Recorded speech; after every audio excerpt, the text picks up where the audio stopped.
हाँ हाँ मैं समझा मैं भी I cannot say Someone do it. Someone like keep checking it, and someone check it. Actually, check it right now because we need हाँ to be sure before it starts broadcasting.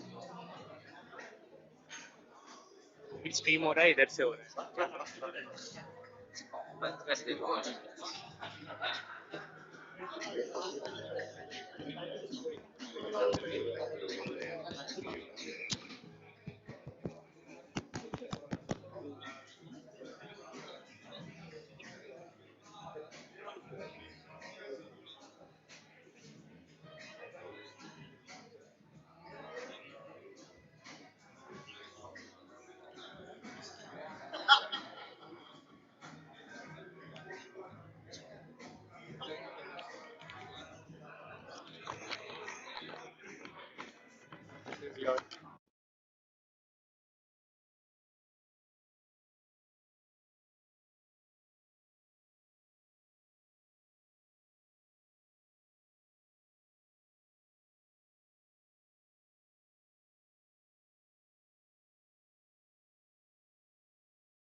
We have important questions to ask them, and we're going to have a good time. Okay?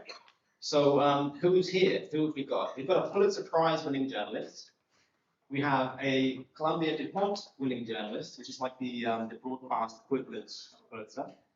We have a combined following of these incredible professionals of over 10 million people. And we've got professionals from India Today, the Hindu, CNBC, big media figures. What these people think, how they communicate their ideas, they can influence the whole world. We're here to listen to those and ask them some critical questions as well. So, just before we begin, we have an opening speech, and we are honored today to be joined by Dr. Laksharaj Singh, who is the 77th custodian of the House of Mumbai. This is the, as far as I understand it, this is the longest running dynasty in 1500 years, passing a piece of Indian history. And he's going to be opening speech. I'd like you all to put your hands together to greet him to the stage.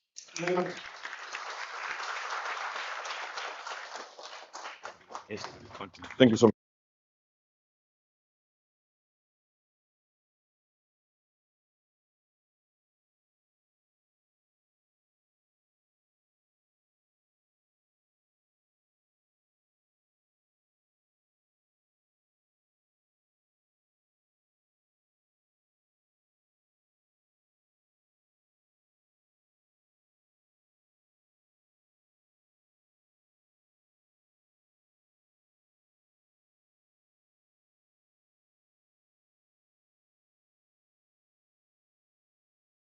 Journalism began way back in 2012. I don't know how I got roped into it, how I got involved with it. I had absolutely nothing to do from a long shot, but I guess ideas, thoughts, processes, ethics, values, morals, tradition, freedom of speech, communication, being a conduit, I think was certainly part of our genre, our culture, our outlook. And that's where I think my friend Avinash and I hit it along. And when the first talk journalism program took place, I think I was part of it. And then the journey continues, and here we are today. And I think that goes to show his commitment and dedication towards his profession and making sure that information is translated with ease. So I think let's put it up for Mr. Kalla. Okay, just a quick question. How many of you understand Hindi here?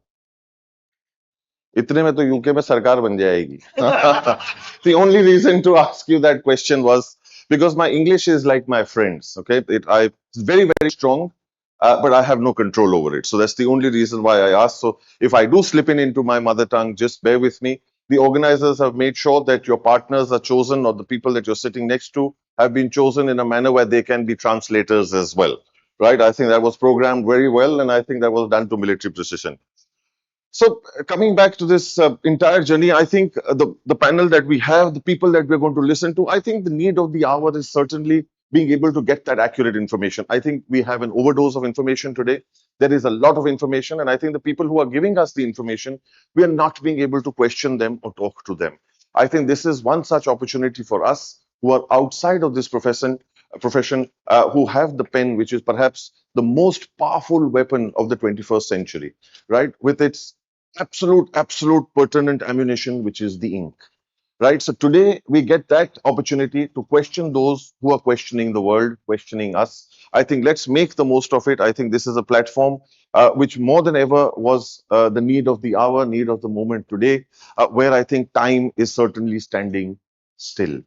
I think there was a moment where everybody had, everybody didn't have watches but did have time. Today there is a moment where everybody has a watch but none have time. तब इस बात को कहते हैं कि वक्त आता है और वक्त जाता है, वक्त को संभाल कर रखिए, वक्त बेवक्त काम आता है. I think that is the moment. या दो चार लोग भी ताली बजा रहे हैं, रहने दो, पूरा भीड़ का लोड 3 लोगों के ऊपर आ गया, उसका प्रेशर मेरे पे आ जाता है. अगर बजानी है सब खुल के बजाओ एक बार, और मेरे लिए नहीं. For this wonderful platform that has been put together, there are certain people who I am certainly a fan of who are in the audience today. So that is, I think, a great deal, means a lot to me. I think time for my office to also update my CV as well, that I have spoken in front of people that you have been admiring, watching for decades, listening to, and actually believing the word and the conversations that they have been putting out there. So once again, ladies and gentlemen, thank you very much for having me.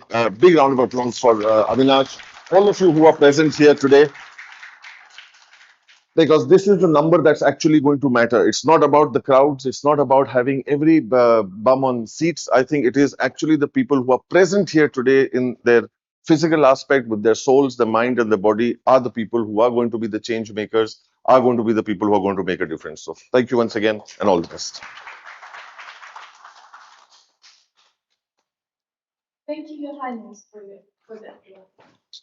Coming up for our first session, the media and the strong national leaders. We have Mr. Rasdeep Sardesai, the consulting editor of India Today, and he will be sharing his views on Indian media and the Prime Minister of the Republic.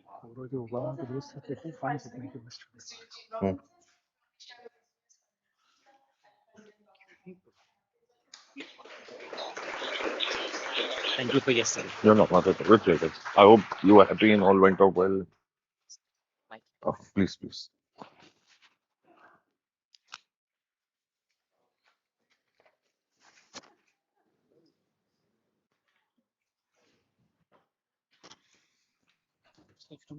Yeah, sure.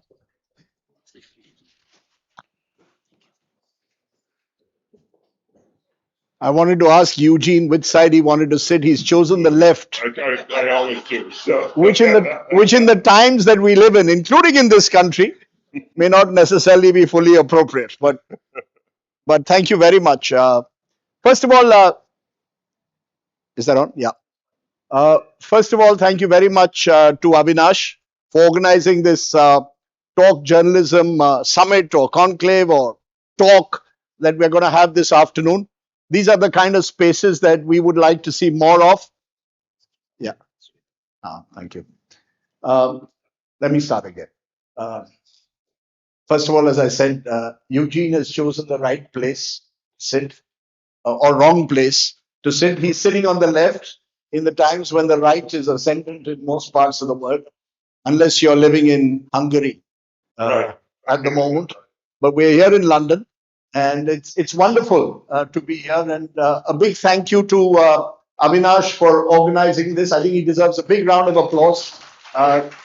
to create these kind of open spaces where journalists can talk to each other, not at each other, is perhaps very special. And we need to see more of that, not just here in London, but hopefully back home in India and the United States.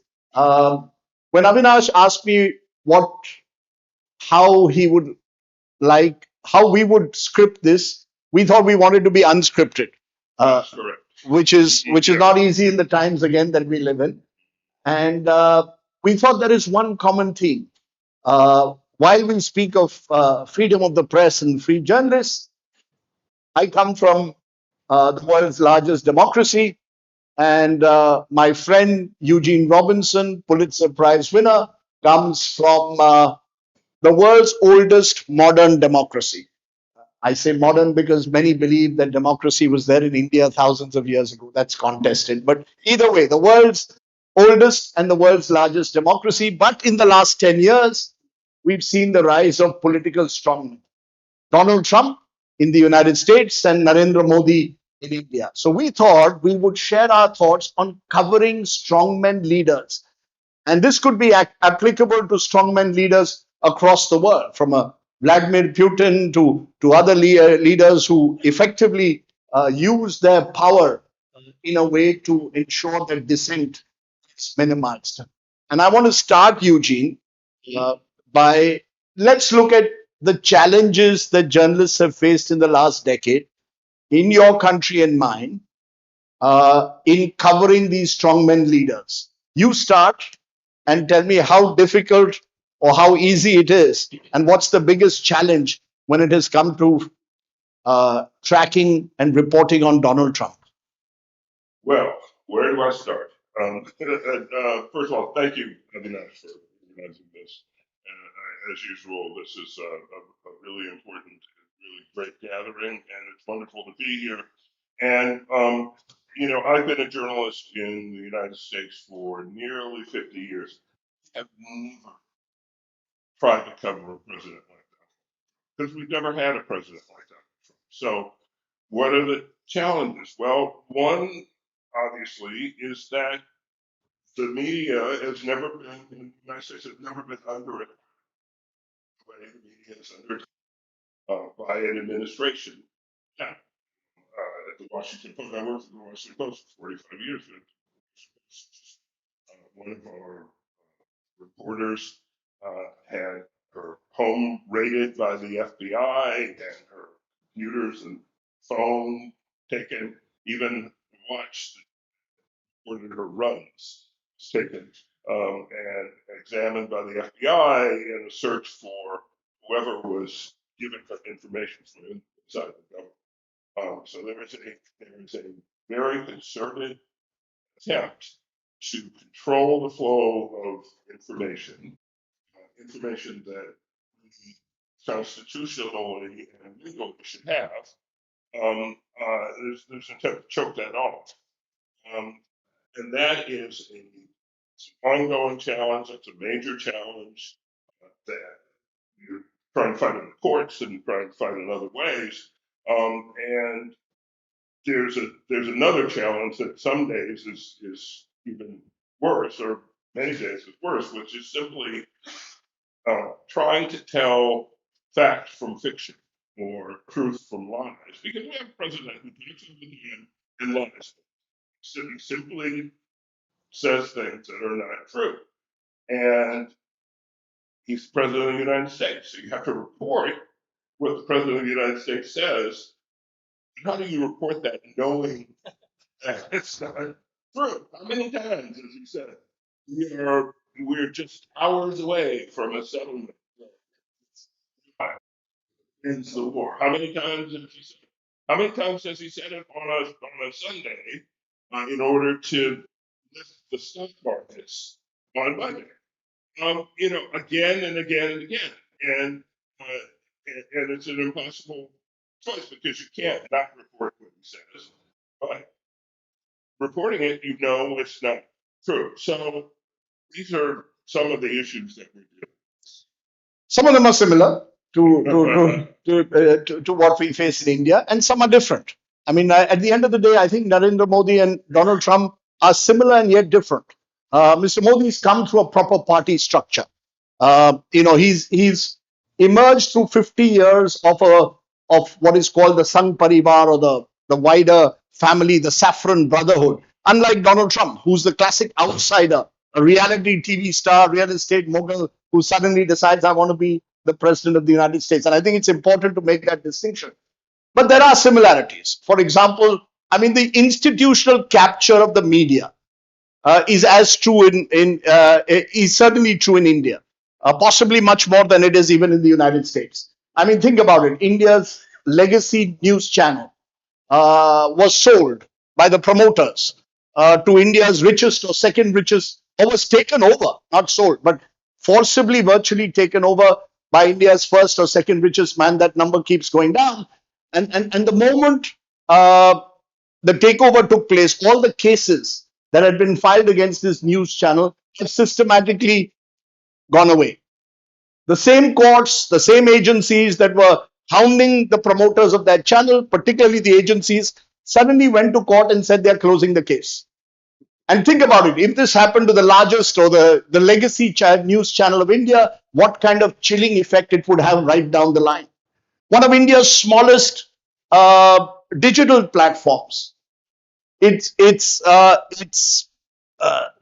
founder was arrested and put into jail for 6 months. Its reporters, its interns were raided at 6 a.m. in the morning. Their laptops seized, their computers seized.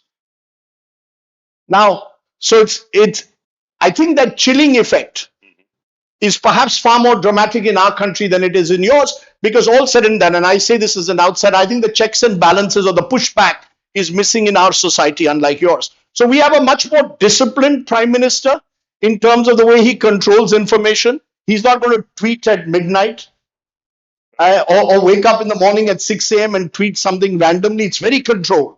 It's very controlled, very disciplined. He's very visible but inaccessible when it comes to real information.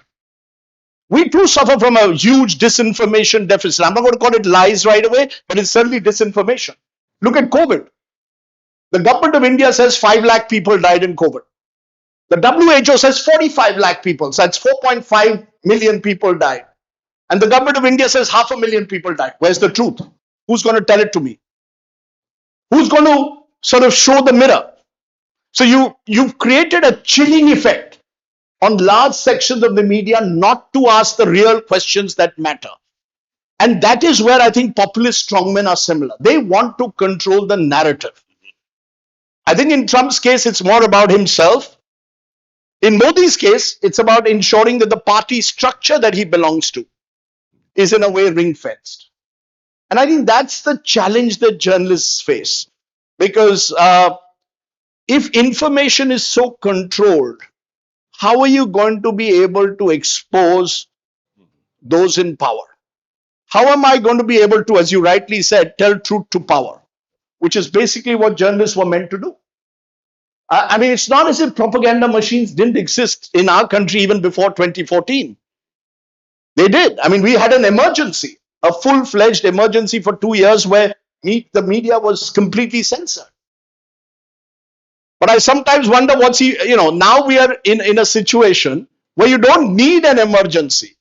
It's almost as if pre-censorship takes place.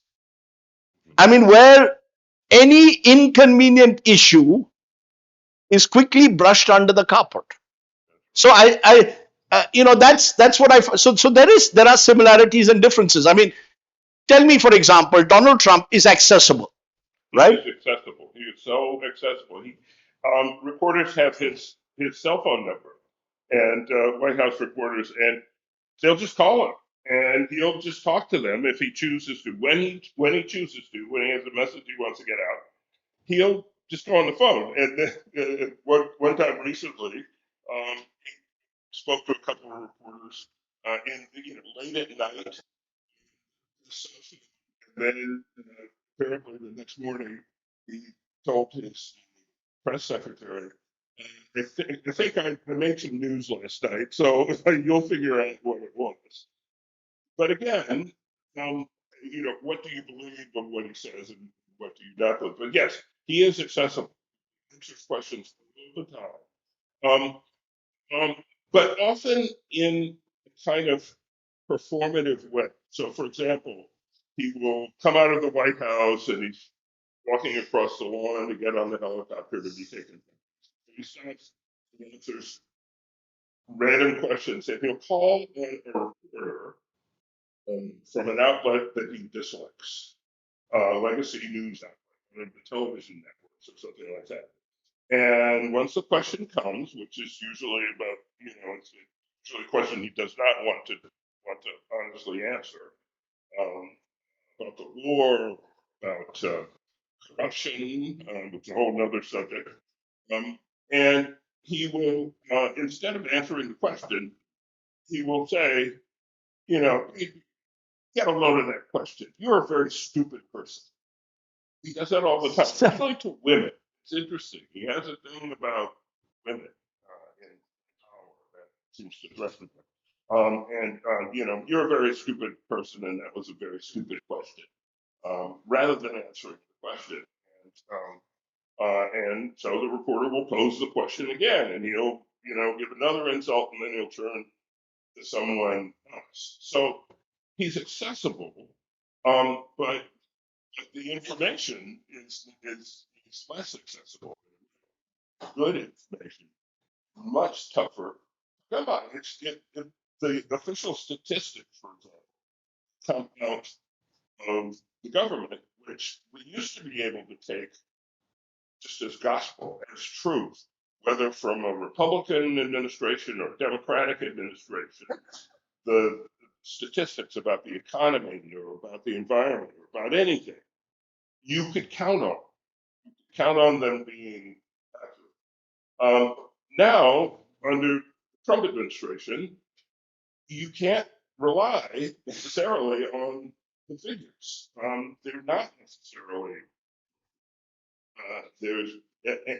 and bureaucrats in the federal government who put out numbers that the president doesn't like might find themselves out of a job, which is, and again, this is something we've never seen in the States. So in your answer, there's something again similar and different.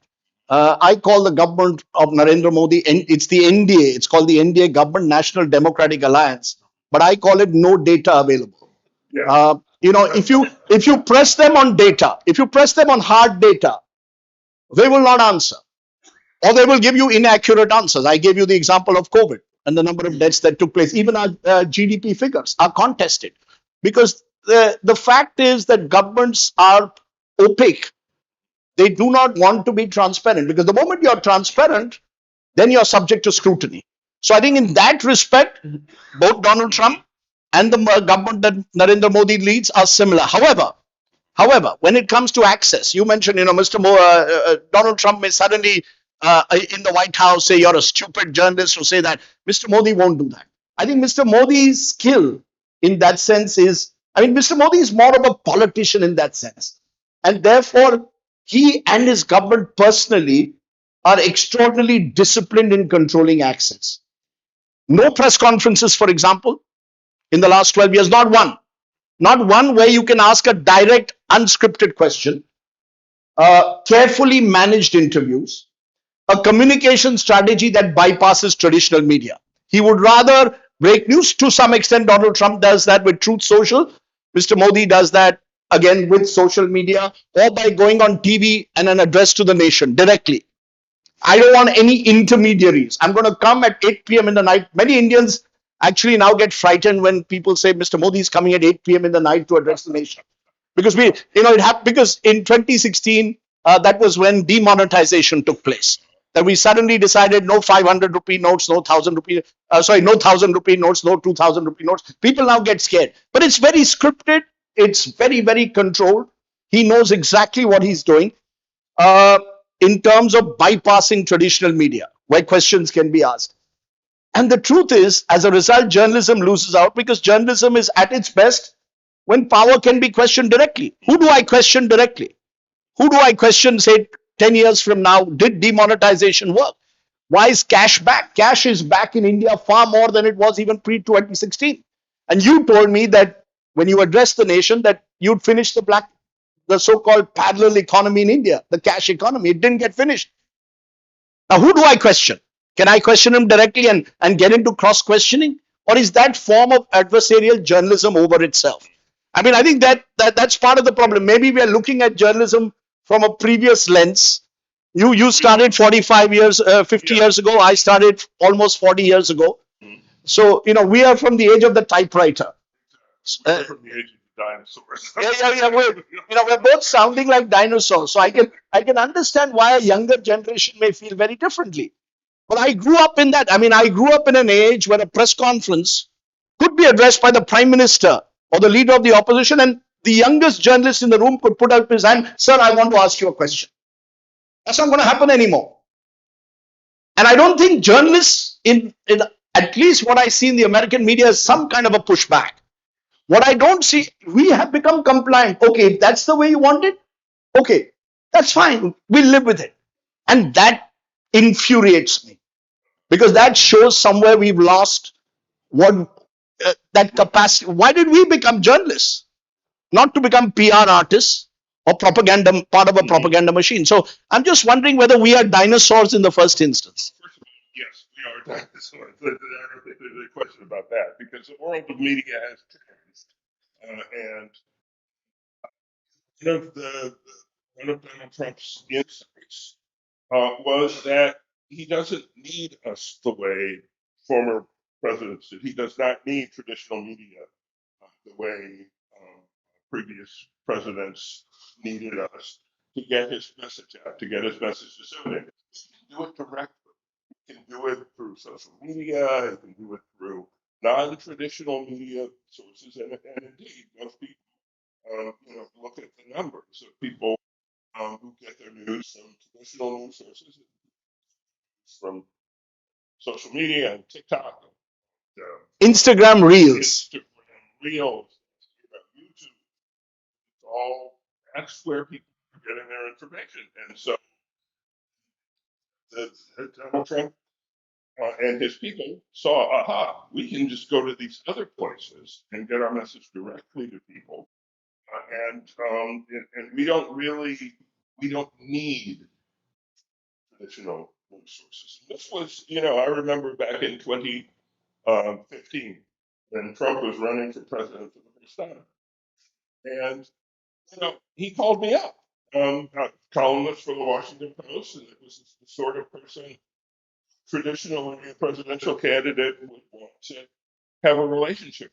And he called me up and he was all jolly, and he just couldn't have been nice. Oh, I had written 2 columns about him at that point. I had written one column called him a farce to be reckoned with, because I was warning the Republican Party. I'm not a Republican, but I was warning the Republican Party. At that point, everyone was dismissing him. This sort of playboy developer, rich guy from New York, a total outsider, and surely he would never win the nomination or whatever. But he kept going up in the polls, and so I wrote one column saying, "Pay attention to this guy; it's a farce." I'd written a second column that compared him to Godzilla, in that the way Godzilla is like trampling the city, and the people of Tokyo decide they're going to kill him with electricity, and they zap Godzilla with electricity, and Godzilla only gets stronger, and that was my metaphor for the way that traditional political attacks seemed to make Trump stronger, seemed to tighten the bond between him and his followers. They weren't hurting him, they were helping him. And so, but in both of those columns, I had said that this guy is terrible, he should never be president. So please, everybody, pay attention to this so we can stop it. But he called me up, and he couldn't have been nicer. Pulitzer Prize winner, and this and that. Yeah, you criticize me, but you do it in the right way. And I mean, and that's the last time I got a friendly phone call from Donald Trump, because he figured it all out, and now, the way he's traditional journalists with contempt. I have a similar story. Uh, Prime Minister Modi, when he was just a BJP leader in the late 1990s, we used to do a 10 p.m. show, me and Arnab Goswami. Many of you may know him. So you can imagine the noise levels the show had. It was 10 p.m. in the night, and at about 8:50 in the evening, 1 hour before the show, one of our BJP guests dropped out. Mhm. This is 1999. So I said, there's one person I know in Delhi who may even come at 1 hour's notice. This was the early days of TV in India. Sure enough, I know a bit of Gujarati. I knew Mr. Modi well. I rang him up. Mr. Modi, tamari jarurat che. We need you.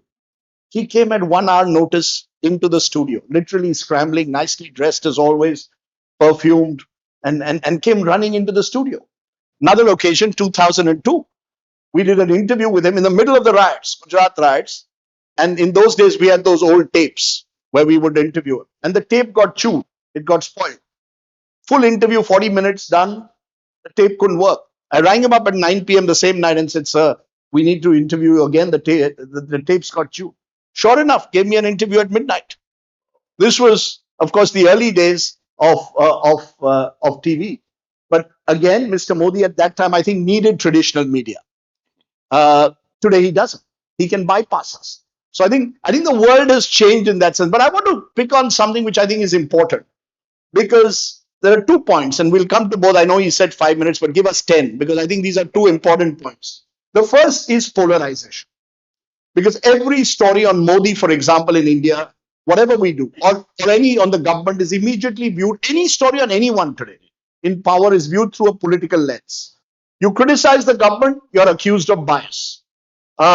You praise a policy, you're accused of being a propagandist. And therefore, many media organizations now, their newsrooms are polarized. You're catering more to ideological audiences rather than reporting uncomfortable facts. So just as society is polarized, even this room, people are polarized on WhatsApp. You'll say, oh, you're a Modi bhakt, or you're anti-Modi, you're seditionist, you're anti-national. I mean, that's the kind of conversation that goes on in society, and that's reflecting in newsrooms. So the pressure is not just coming from government. The pressure is coming from viewers. You've got the MAGA coalition. We've got the bhaks, or the psychophants, as they are called. The cheerleaders. And I sometimes wonder whether journalists are more interested in catering to their respective constituencies. There was a cartoon recently where a journalist is asked a question by a citizen: which political party do you belong to? Now, these questions were not asked 20, 30 years ago. So I'm just wondering whether society's got polarized, the media's got polarized as a result, and that's the way we end up covering strongmen. That I mean, the MAGA constituency on one side, in India, as I said, the bhaks. In your country, the MAGA constituency. Is that a problem that newsrooms are totally polarized? Total problem. There are some traditional newsrooms that try to play it down the middle. The New York Times, the news side of the Washington Post, the news side of the Wall Street Journal, traditional media. But if you look at television news, for example, there's Fox News on one side that is to the right, supports President Trump, and that's evident through the programming. There's what used to be MSNBC, it's now MS Now, that is anti-Trump, and it's reflected in its broadcasts, and they have their audiences, their loyal audiences. And that's very profitable for both, by the way. And so there is a huge incentive, a financial incentive, for the people who own and run those 2 networks to sort of keep it that way, to play to the audience rather than deliver uncomfortable facts. Now, that's not absolute. I'm perhaps overstating. There is that financial incentive.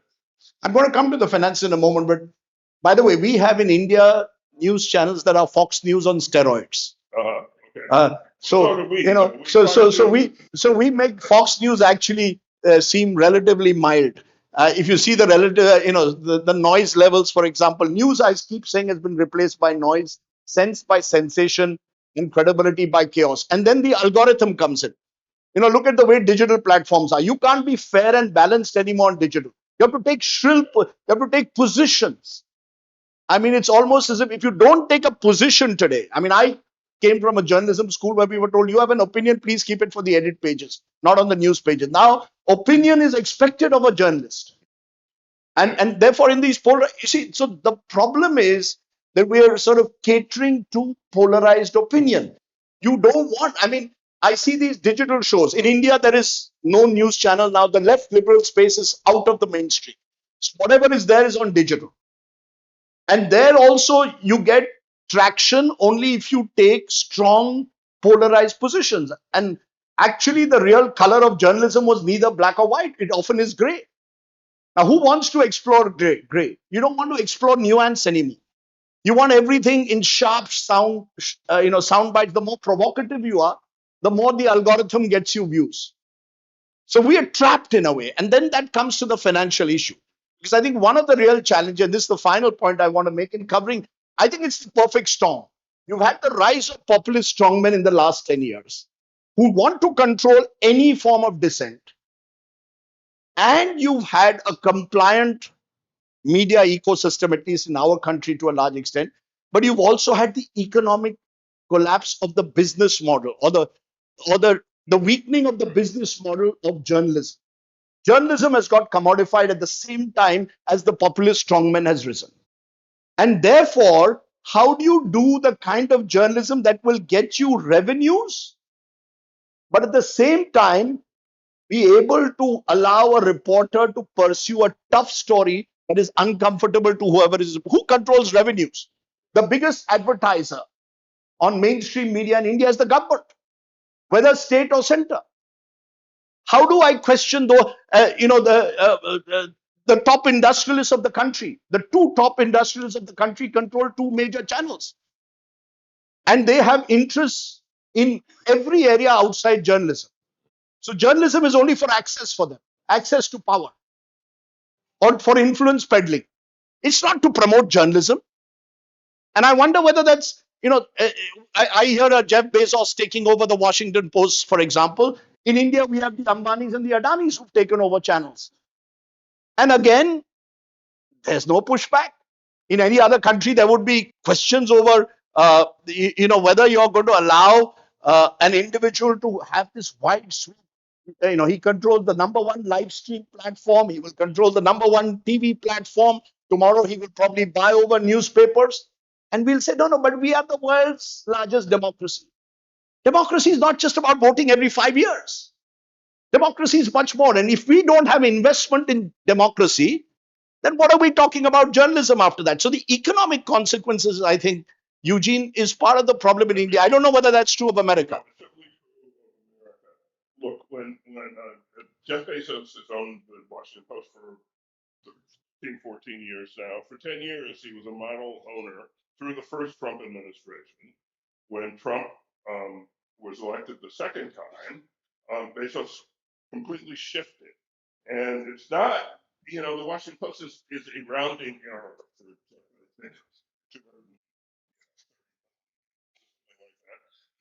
And he has tens of billions of dollars of government contracts for a space company, for Amazon Web Services, or whatever. And so he changed the editorial direction of the Washington Post, which was sort of center left, way to the right. And so what happened? Well, a lot of the best journalists at the Washington Post, honestly, including myself, left. Well, what difference does that make? What difference does that make? Bezos did what he wanted to do. And the Washington Post continues. And the rest of us are doing, a thing mostly. Again, test that, weren't able to fix it. He owned the newspaper. He decided what the line would be. And you've seen that in some of the television networks as well, a sort of surrender to this. But to end on a more positive note, you've also seen pushback. ABC, which is owned by the Disney Corporation. At first, they sort of bent, and Donald Trump filed a ridiculous lawsuit against him. He would have lost.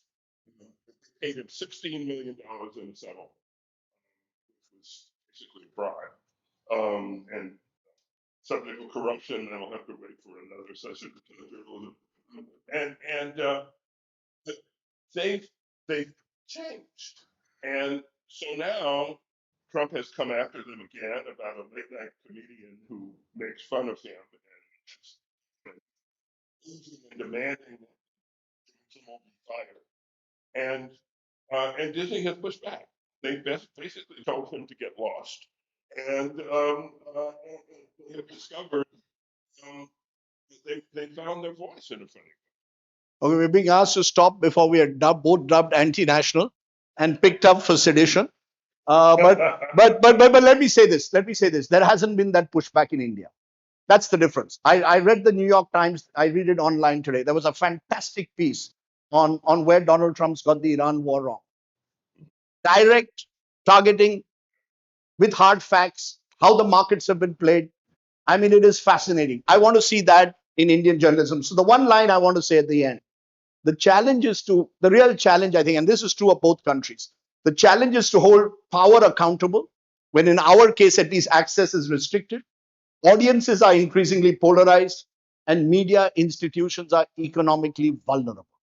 That's the perfect storm that we are facing in the era of these populist strongmen. Thank you very much. We now have two or three questions. If you have to answer questions, so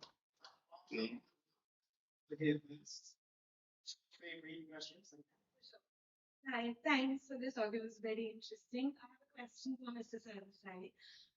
What are your views on the Cockroach Janata Party? And what do you think? Why do you think the government keeps brushing off the frustrations of today's youth? I always thought journalists are meant to be cockroaches. I always, and they've, I've said this long before the Cockroach Janata Party came. Why are journalists cockroaches? Because God forbid if there's a nuclear blast that destroys the world, the cockroach will have to survive because he or she has to report that day or the next morning the world has been destroyed. The cockroach is the great survivor. The Cockroach Janata Party, look, today's young perhaps find space in media outlets that they don't find out. You stifle expression. That's what's happening. The young want an outlet and they've got it in online media. They're not going to come in 45 degrees heat in India and go and protest on the streets like they did 30, 40 years ago. This is a soft option.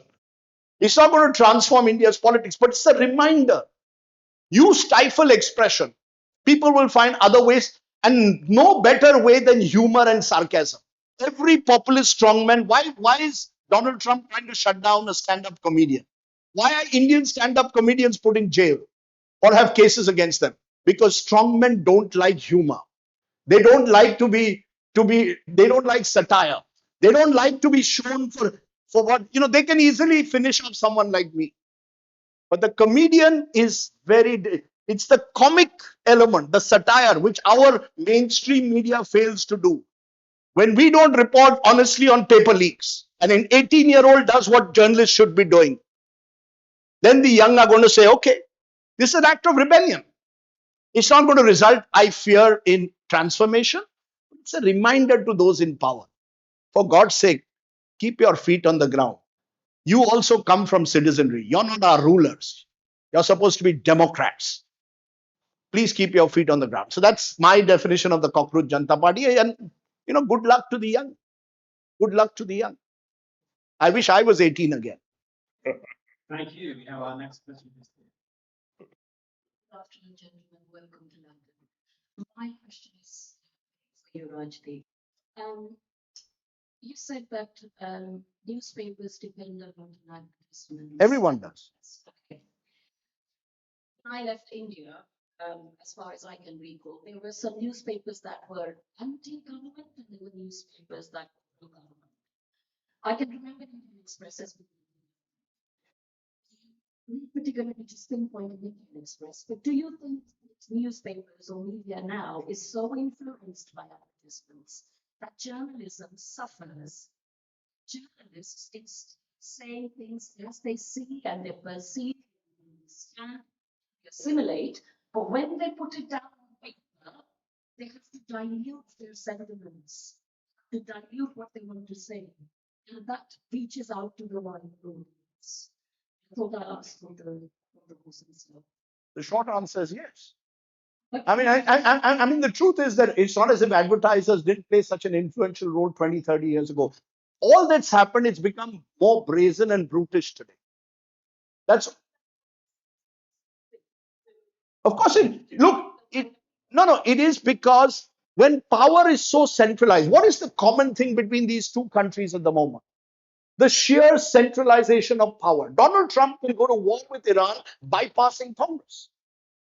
The Prime Minister of India can take major policy decisions without taking Parliament into confidence. His own ministers don't know what is happening at times. Neither does Trump's cabinet know what's happening or what he's going to say on truth. So when power is so centralized, there's a fear factor. And that permeates to advertisers as well. Advertisers at the end of the day are very conscious. Which advertiser, for example, will promote today a newspaper or a news outlet which is anti-establishment? Because agencies are weaponized, right? Our agencies are weaponized. I mentioned a small little news click, little website was completely finished. Why? You were saying, oh, you have taken Chinese money, you're a Chinese agent. For God's sake. And the irony is the founder of that website was also arrested by Indira Gandhi in 1975. The more things change, the more they remain the same. That's the truth. Whoever is in power, that's why whoever is in, and now they know how to, you see, once you've scented blood and you know how vulnerable the media is, then you will pounce. That's what they've done. So it's not as if it's new. It's just more brazen and more brutish. That's all that's happened. And that's probably true of the United States as well. Thank you very much. We have our next question. We have a brief question and then one last question in the back. And then we're ready. Raj, Yuji. Yuji. Fine. Thank you so much. You've both talked this morning about truth. Yeah. And truth is something that I think is very precious and very important in this world. And what we've seen with Donald Trump in his presidency is him seeking to redefine exactly what he says it is. Back to Kellyanne Conway and the alternative facts. Alternative facts. Exactly. That seems to me to be the lodestar of journalism. Journalists are all about the truth, not about journalism. And I don't see, when I see White House press conferences, I don't see an awful lot of seeking out there from journalists and that concern. Well, number one, you're right. So one difference watching a White House press conference now versus in the pre-Trump era, with this in the second Trump administration, one of the first things they did was change the makeup of the White House press corps. So executives and national policy organizations that brought in a bunch of media Influencers. influencers and media organizations, all pro-Trump on the right. And at a formal news conference at a White House briefing, they call on those people. And so the question is something like, oh, great munificent one, we are humbled by your presence. Please give us your. So, By the way, one of our journalists in an interview virtually suggested that wondered, where the Prime Minister got his or her energy, from. Yeah, so that happens. Was that supernatural? Get your energy. Isn't it a travesty that you haven't yet been given Nobel Peace Prize? Seriously, I mean, so if you watch it, that's one difference. Now, Yes, there are reporters there from the New York Times, from the news side of the Washington Post, from the Wall Street Journal, from ABC News and CBS News. You get to ask a question, it'll be a good top question.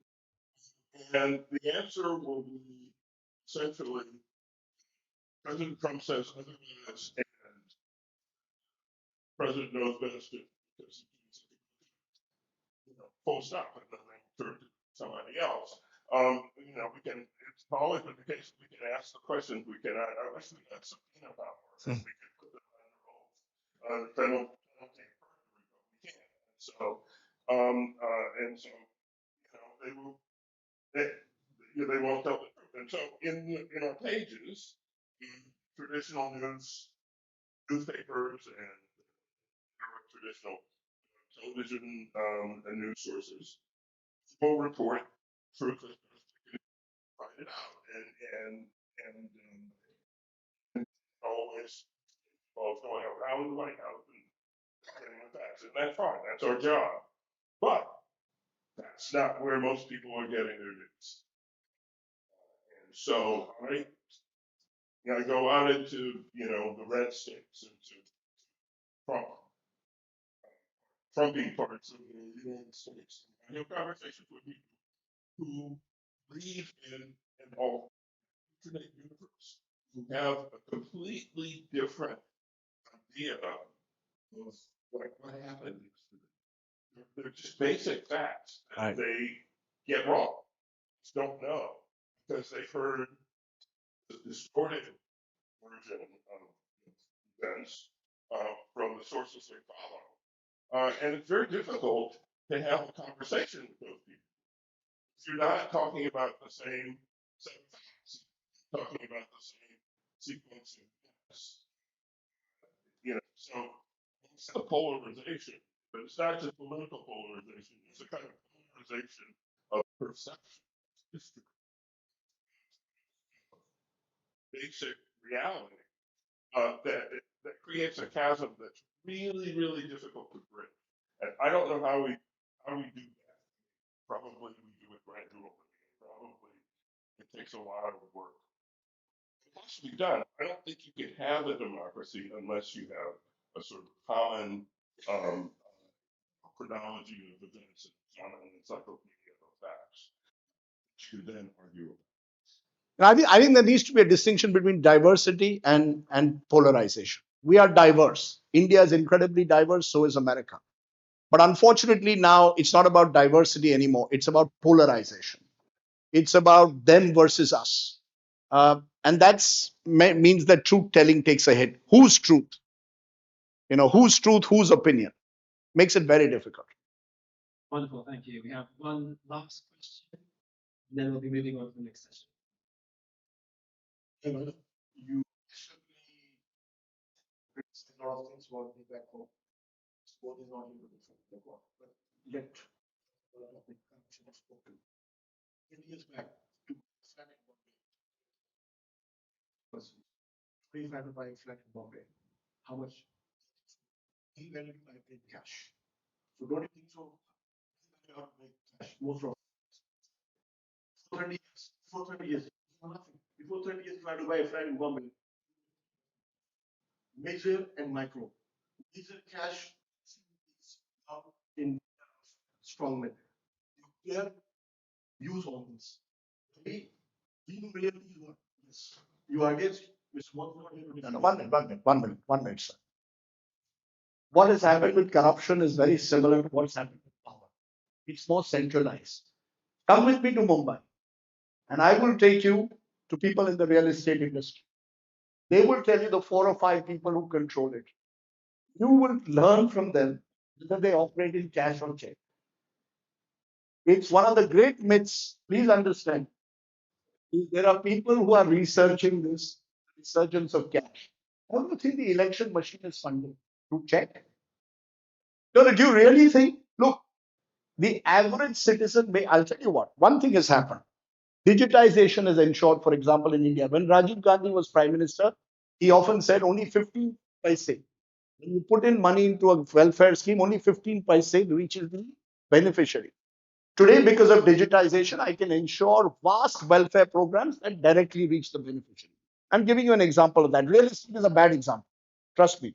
But a good example is people benefit. 10,000 rupees are to be given to a woman under a particular government scheme. The money does reach the intended benefit. That didn't happen 20 years ago. But the applause that you give has to also be balanced by the fact that an election machine is not funded by check. An election machine is funded. I'll take you to just a minute. I'll take you to one of my home states called Goa. Please come and see how one of India's most pristine, environmentally conscious states has been destroyed by the entire builder politician lobby. Destroyed.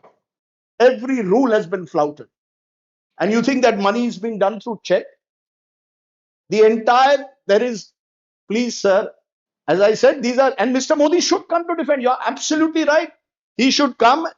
Eugene, me, and all of you should be in the audience. You should say what you want. I should say what we want, and a third person should ask. That's democracy. That's not going to happen. That's not going to. So you will take the bits that suit you. I will take the bits that suit me, and we will remain polarized. I want to end by saying this. One of the great things of our country, of India, or India ki khasiyat hai, if I may, is a word in Hindi called samvad, dialogue, right? We have no dialogue anymore. Because the moment I said, your first reaction was, you're anti-Modi. I'm not. He wins elections. I will explain. I've written 3 books to explain why he wins. And the other side will attack me to say, oh, you've sold out to Modi. No, he wins elections. But democracy is much more than winning elections, for God's sake. Democracy is about institutions. And institutions have been captured. You're telling me the enforcement directorate of this country only operates on opposition leaders? And no one in the government is involved in money laundering when they have the biggest election machine?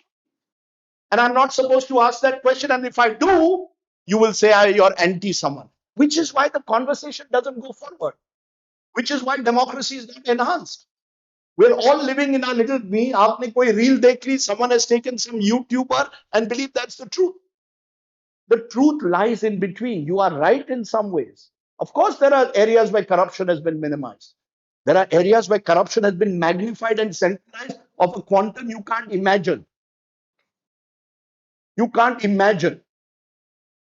And the only people who suffer as a result are the middle class salaried employees. Because their lives don't change. Yes? That's a good question again. There are 3 things that happen in Bengal, and we can discuss Bengal separately. But all 3 happened together. Anti-incumbency against a 15-year government which had lost the plot on governance. A Hindu consolidation in the belief that Muslims were being appeased, and we can have a separate debate on what appeasement actually is in the Indian context. And the coercive power of the state, which had its benefits and its disadvantages. As I said, these are all complex issues. Aapko sab kuch you want in 20 seconds. India can't be answered in 20-second sound bites. We have reduced everything to a 20-second sound bite. Are you with me or not? Are you corrupt or not? Has corruption reduced or not? It doesn't work like that, my friend. In a country of 1.5 billion people, the most diverse society in the world, it doesn't work like that. It has to be understood, the context. It's not an easy country to govern. It's the most difficult country in many ways to govern. But my job is to show India good, bad, and ugly. You see, not you, but generally the public wants to hear what suits them. You don't want to see things in the mirror that unsettle you anymore.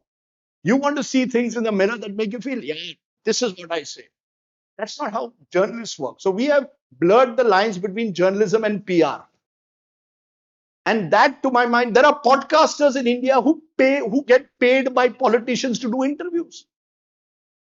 And that's happening in other parts of the world as well, as I find out.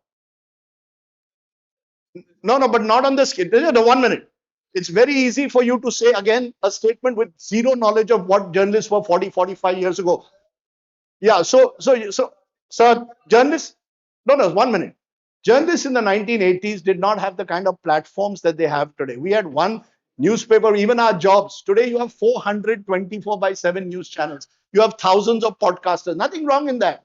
But for you again to make a generalized statement that it always used to happen like that can also be challenged, sir. It's not as if, please, sir. I think we're going to end there. A wonderful, heated, passionate conversation. Thank you all very much. Thank you.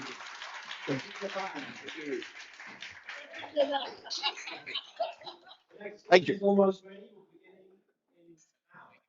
Yeah, sure. Thank you. Thank you.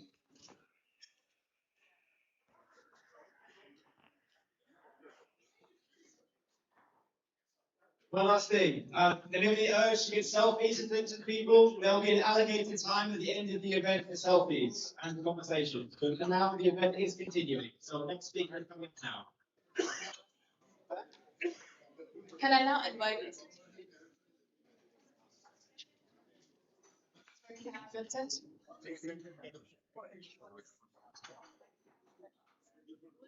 Can I now invite Dr. David Dunkley from Cardiff University? Dr. David will be talking about broadcast journalism. He's of the opinion that broadcast then rolls into your heart.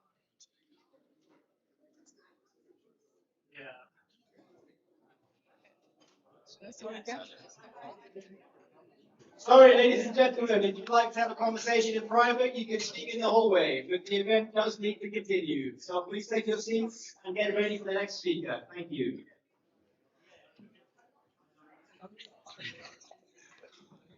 Which is polite, but please be quiet and let's have a seat and we can continue.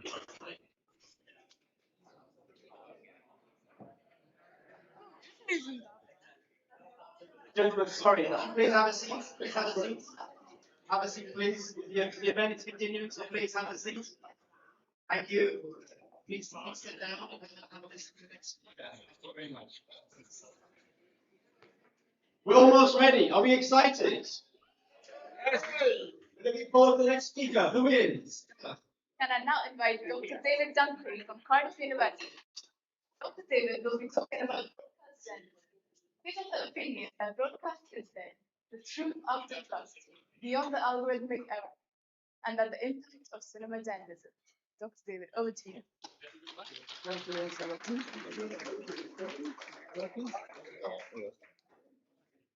One, two, one, two. Hello. Thank you very much. For the fight? My chief, really is excited to talk. With Ash, as usual, who over 12 years since I've known him, and he walked into my lecture, he continues to astound me in what he does. Thank you very much. I'm going to speak today about, you briefly mentioned Eugene and Rajiv on TV. Really briefly speak about that, some of the new innovations that we hope going forward will help. But I'm first going to start with a 3-minute video.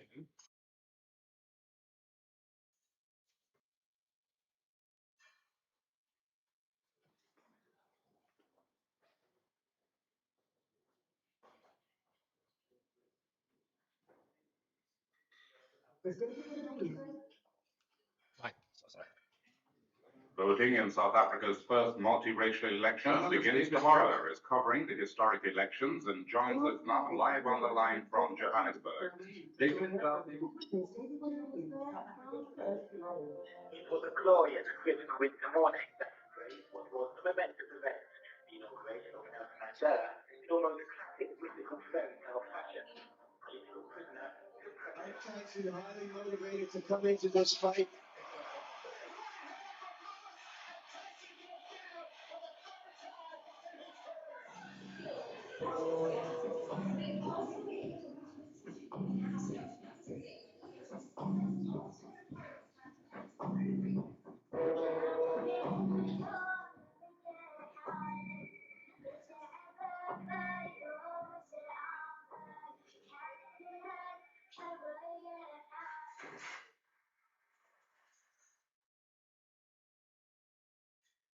Stuff he's doing in the films he's making. It's insane.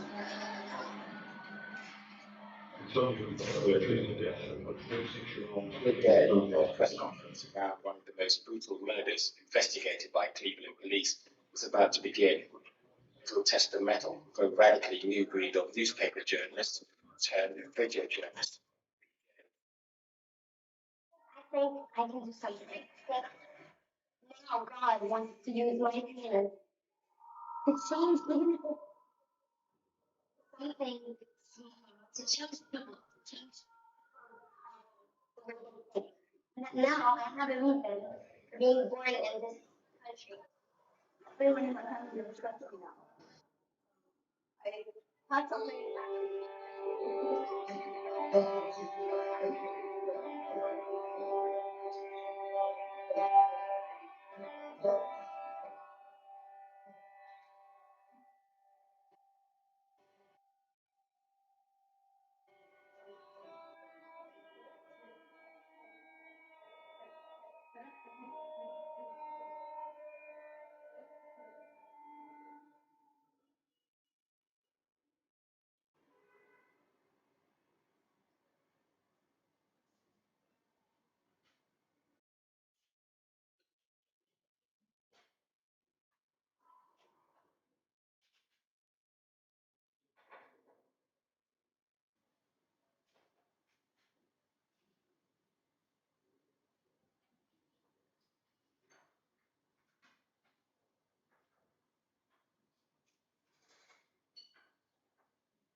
The question is, what's the most compelling piece of film you remember? And it wasn't the evening news. It was something else. And why are we leaving our most powerful tool to fiction?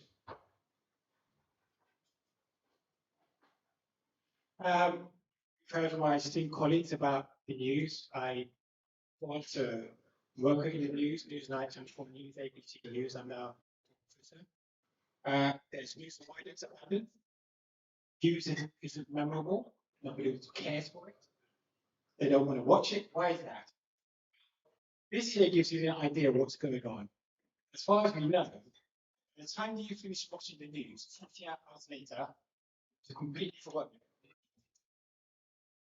That's from data we know. We also know that this graph here signals one of the most epochic existential crises we've ever met. We're currently around 78%. By 2032, half the population in the world will not be watching traditional TV broadcast news. We know that by 2040, that is down to almost zero. Why? Well, in part, some of the things are obvious. Partial truths, verification is currently partial and easily circumvented. Trying to verify news once it's gone out, you've lost half the person. AI speed, disinformation scales faster than traditional news cycles. Talk about AI in a minute. And cognitive bias. No amount of war facts fits the change someone's mind. So, we also heard last week, if you are listening to the House of Commons, six men who UK's information environment. What they do. But there is a way. My research over the last 35 years, both a broadcaster and a PhD, which needed killed. One country in the other. Some solutions. And we proved some of those truths, those things we unearthed are true, they work.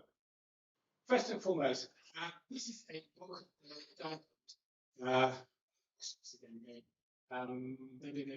Daniel and Kodak. Again, it's from Matthew D'Ancona. Matthew D'Ancona from the Telegraph News. He basically says the instinct to simply shout more data from isolated facts sort of fatigued audience. It's an elite failure that actually drives audience deeper into echo chambers. It doesn't work. He then goes on to say what's required that journalists engage the audience in a more emotional, visceral way without compromising facts. As a lecturer, as a teacher, we don't do that. Find facts. On the other side, she mentioned your Trump's votes, there are money. This is Pat Lowry, a former executive of the BBC News. This is what he says. All I think you need to be efficient in our all to see is a style and format of delivery that evolved and met the needs of 1956. I was born. That hasn't changed at all, really. In all that time, cannot be the answer. So, a former BBC executive telling us that a style of film that was born in 1956 when he was born, that we continue to do today, is not the answer. For BBC executive. This woman here, Deborah Tonnes, former CEO of BBC News and ITN, listen to what she has to say. There are 100 ways to skin a cat, and there are 100 ways to create a package. We're finding lots of new ways to create a package, and I hope that my programs are always fresh and thinking differently and bringing in different techniques, whether it's other parts of the industry, and sometimes being clever and using visuals in new ways and using graphics in new ways. But at the end of the day, it's still a package, and I really recognise that. I think perhaps if I could ever have a legacy, it might be that I find I get something really great, and I find the answer to what is the need.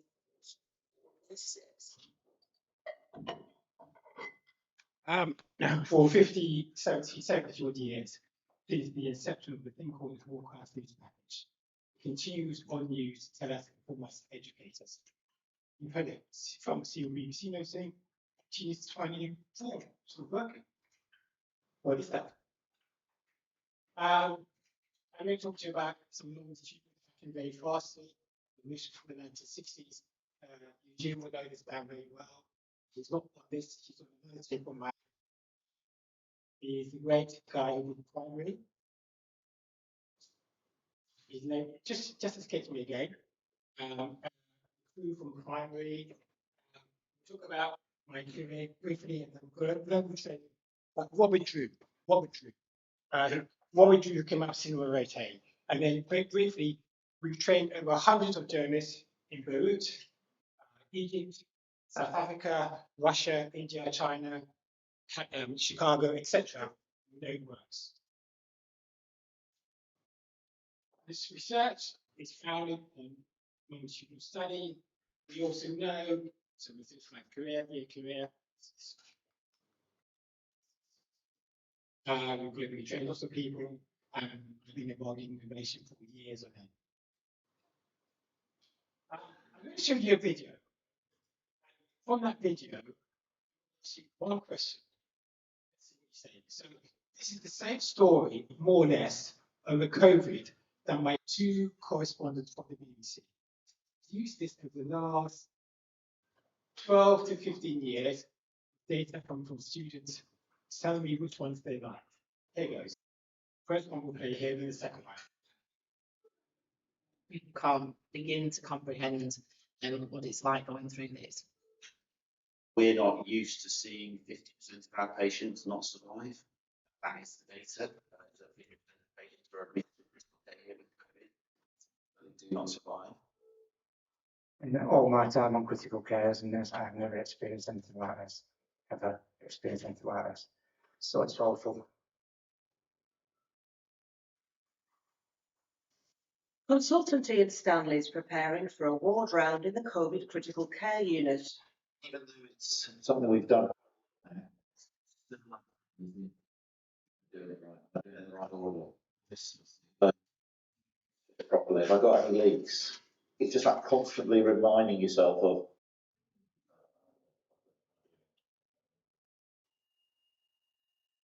In times of crisis, we find out who we really are. I've felt broken on many occasions. And I think a lot of my colleagues have. When souls are laid bare. In this time of coronavirus, one hospital, one community reflect on these troubled times, coming up for air to reveal their souls to us.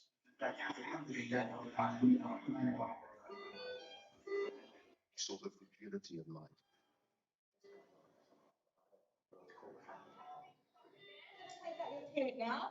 Saw the strength.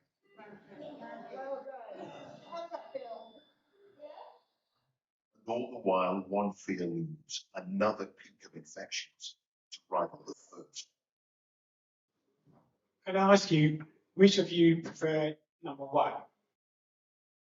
Can I ask you, which of you prefer number two? Interesting.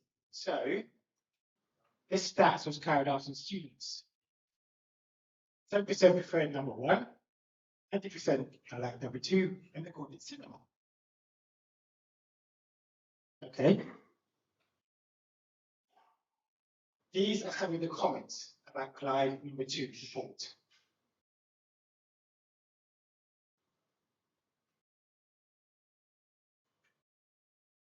Clive's poetic style and personal courage, tremendous work, appreciate that. Powerful reporting, also exquisite, and so on and so forth. Humanity, brilliant reporting, evocative scripted pictures and voices were real, so on and so forth. This won him an award. Clive and I won the RTS Journalist Award. I was one of the RTS judges. Right Scientific Society. He won his cameraman, camera person, also an award. What were they doing? They were doing something called cinema journalism. Strange as it seems, I'm going to come back to this.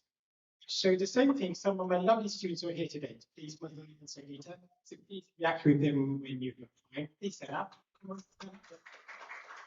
Right? Both are doing their dissertations, so they will need your help, please. But when we ask their class, this is interesting, for students who are studying journalism, and I've done this for about 10 years, studying journalism, when you ask what they prefer the medium, they say cinema. They don't say news. When you ask them after the is finished, they have done this for about 15 years. It's a bit to graduate. In the industry that's teaching fact-based evidence, which I come from, don't understand how emotions work, we continue to teach the way of having the news, nobody's watching.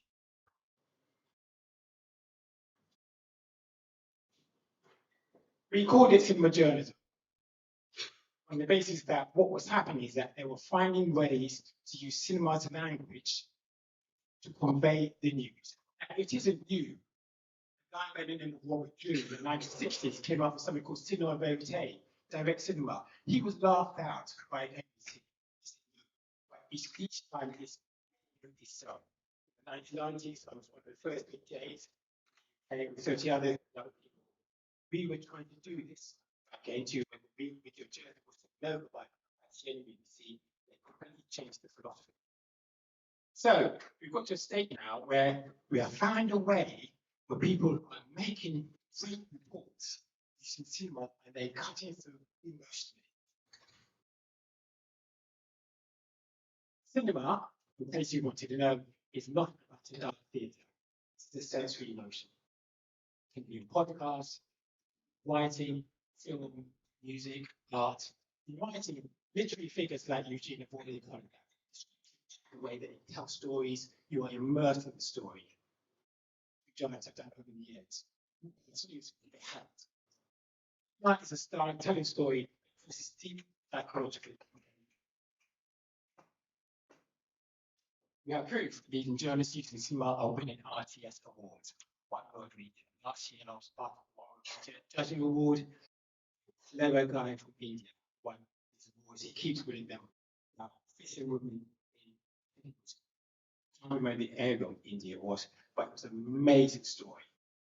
When one over these fishing nets, do the fishing themselves and keep the net out. Audiences find it very risky.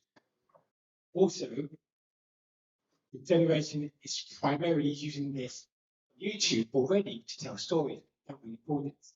I feel my students, like the name of Faisal, Joe Faisal, did a report from Sudan. That's a million people. And actually, when I look at it, it's okay. But very clever, very fact-based way. So, the other thing I would probably say to you is that because many different cinemas around the world, journalism is not was universal. Made in the West, it was exported to India, Africa, China, the works. Everyone is the same thing. Is where you come your own storytelling format, where you do your own journalism. The model, for instance, that we refer to as the pyramid. In China, it's not needed because they want consensus. It's the one model that we've had for the last 50 odd years. It's trying to find this way out. Thank God for that. I'm not talk I've got 3 minutes left. I'm not going to talk much about social AI, but we do know that AI is doing some wonderful stuff here. That's going to do some really big damage in the next few years as well. Referrals from AI will soon result in most time. God. The ideal SEO is on its last days. Put yourself in Gen AI and chat, whatever, and ask that chat who you are and see what comes up. If it doesn't tell you who you are, then the way that the LLMs know you is they go for citations. As an influencer, you can't now win. You can't say I'm an influencer. All this traffic will work. 3, 4, 5 years ago, that AI has to know from citations that e.g. this surprise when because it's said on what tell you and a time if it's set for random, then it says right. With that in mind, so we know that we can use AI now. Thinking, oh my God, if anyone can do it, no, AI will verify. We came up with an app that we attach to your report. As soon as your report goes out, I attach it. I did some Google News about 4 years as part of the Google team. We have an app that can tell me very quickly, tell me if you're going further. So there's something really.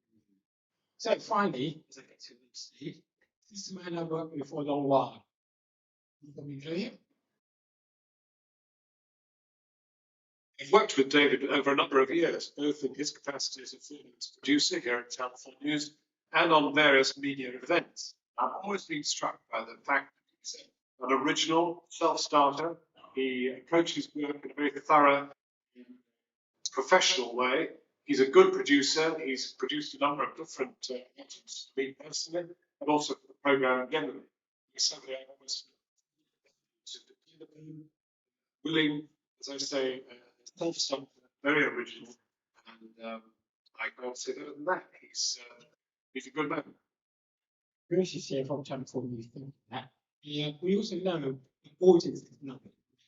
The state, we showed them some video this. The rich interpretation of the news comes when an artist puts their stamp on it and helps people see it in a different way. That's what you do. I thought it was an amazing session. I really I was impressed with the cinematic way that you were covering your stories. It was it's quite inspiring. So, last 2 slides coming up. Yesterday, we launched the Cinema Journalism Network, which is bringing together a number of universities. We've got about 6 so far. We're going to go for about 12. It's involved in the way we use emotions for cinema to scale up. Likewise, you talked about humor. In cinema journalism, using humor to tell there's a group called Deadline Dockets. It's amazing campaigns. It was with them a few days ago, and it's part of the cinema.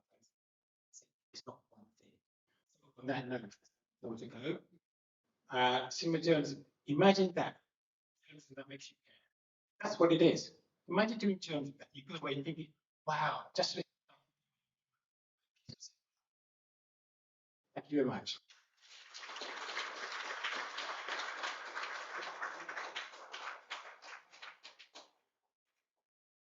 Okay, we have time for 2 brief questions. Would anyone like to ask a question? No, no questions. What over here? Thank you very much. Here you go. Thank you. Thank you ever so much for that exciting presentation. My name's Rani Singh. You're talking about ways people watch news. I'm a news broadcast journalist trained by the BBC. So for those of us who are mid-career and already doing it, not the journalism students of today, what's your advice to us, given what you say? So it's just saying, first name. Right. It's not good news. But we've known that since 1994 when the figures were going down. We know there's contractions going on within these jobs and elsewhere. If the audience isn't wanting it, if you are trying to advertising will give you money to just end up bleeding staff. It's not that people aren't watching it. That's half what there's the legacy of us. I'm like you, I've been doing 14 years as well. I trained by BBC Newsnight, BBC Reportage and the rest. I love those networks. I'm drawn to them. But I also know people can't take it to them in the same way that the information was limited in the 1990s. And in 2000, we have spectral media. People have so much they go elsewhere. So that graph, by the way, was not by me, it was by the Reuters Institute. Instead, broadcast news is on its last legs.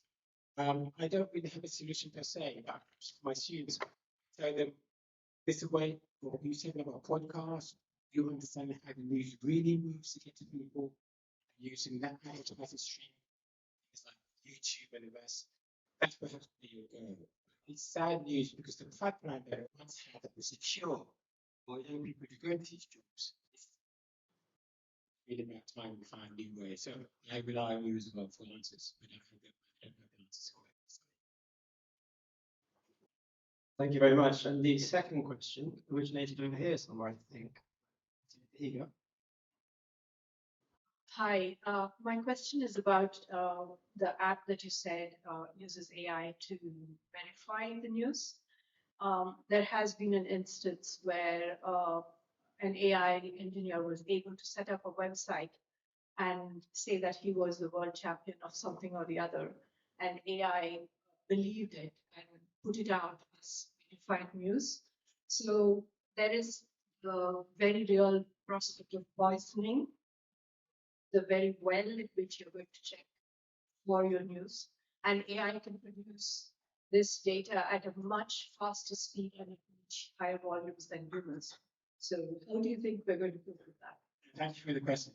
Believe it or not, I've had that many times. The idea that AI hallucinates is something we're used to. Do you use Google Scholar? Who here uses Google Scholar? Do you believe in Google Scholar? Yes, because Google Scholar is verified to the data that you make. That's the new AIs are going. You look for that verification. You may be able to hallucinate, but at the end of that, this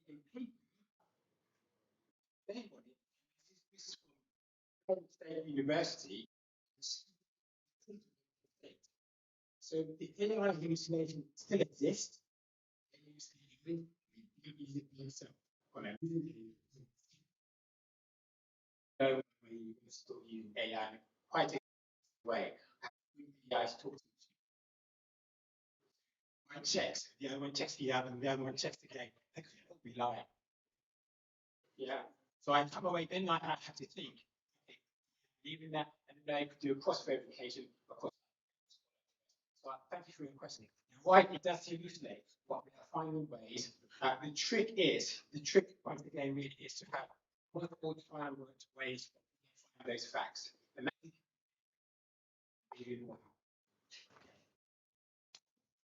I think on that note, thank you so very much.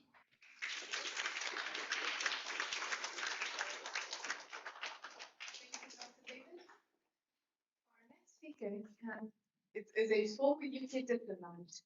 Please give a round of applause for Mr. Peter Cook, who's going to share his views on how the cookie crumbles in India. Please welcome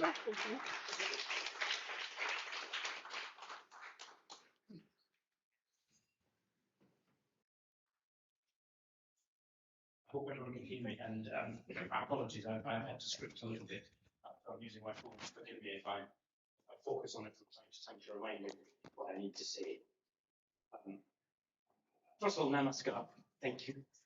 Delighted to be here, delighted to be invited to come along to talk journalism. I've been friends with Avinash for a number of years since I served in India, and he looked after Rajasthan, and we met in Jaipur a number of occasions. He was very kind enough to introduce me to His Highness, and I had a lovely meeting in his palace in Udaipur, and we talked about James Bond for quite a while, which I'll come back to. It's a telling point, I think, later on. That's a bit about what I want to share. I'm not a journalist, I'm a diplomat, at least I was. For 43 years, I worked for the British Foreign Office, and I retired a couple of years ago, which alas means that I'm not as current, up to date as some of the speakers today. So forgive me if I'm not absolutely bang on message. That I've not quite followed it as thoroughly as I could and should have done had I been working still. But also, I think one of the reasons I've been asked to talk to you is because I think Avinash hopes that I will feel less inhibited and share a few more confidences and insights about stuff behind the scenes. To give you a little insight to how diplomacy plays its part in conversation, how we relate with journalists and generally speaking, government to people, people's people. There's quite a lot I think we can discuss. I should quickly introduce myself. As well as being a former British Deputy High Commissioner, I am actually Bengali. I was born in Kolkata in 1963 on a very important day, on the 15th of August.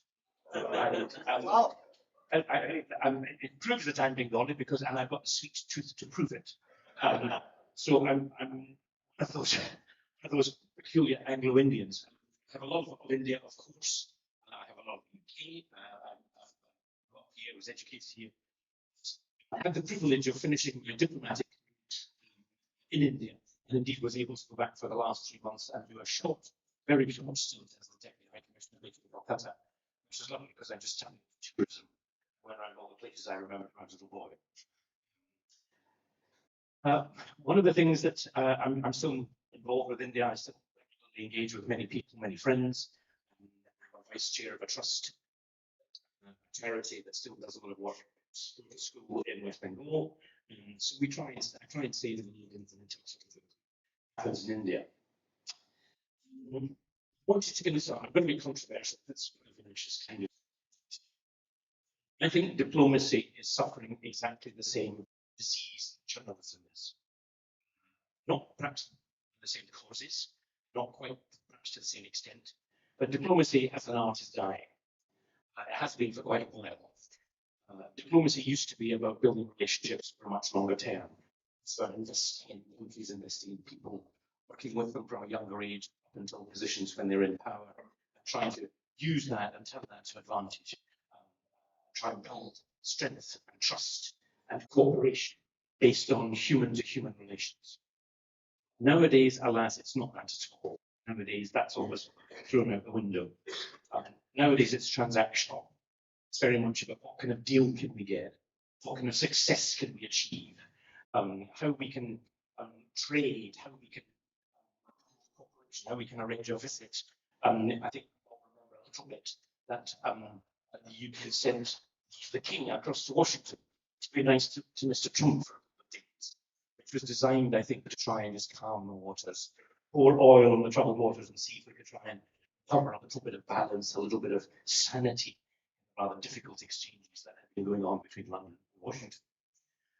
That is, I think, now probably one of the easiest ways to identify and spot this is diplomacy in practice.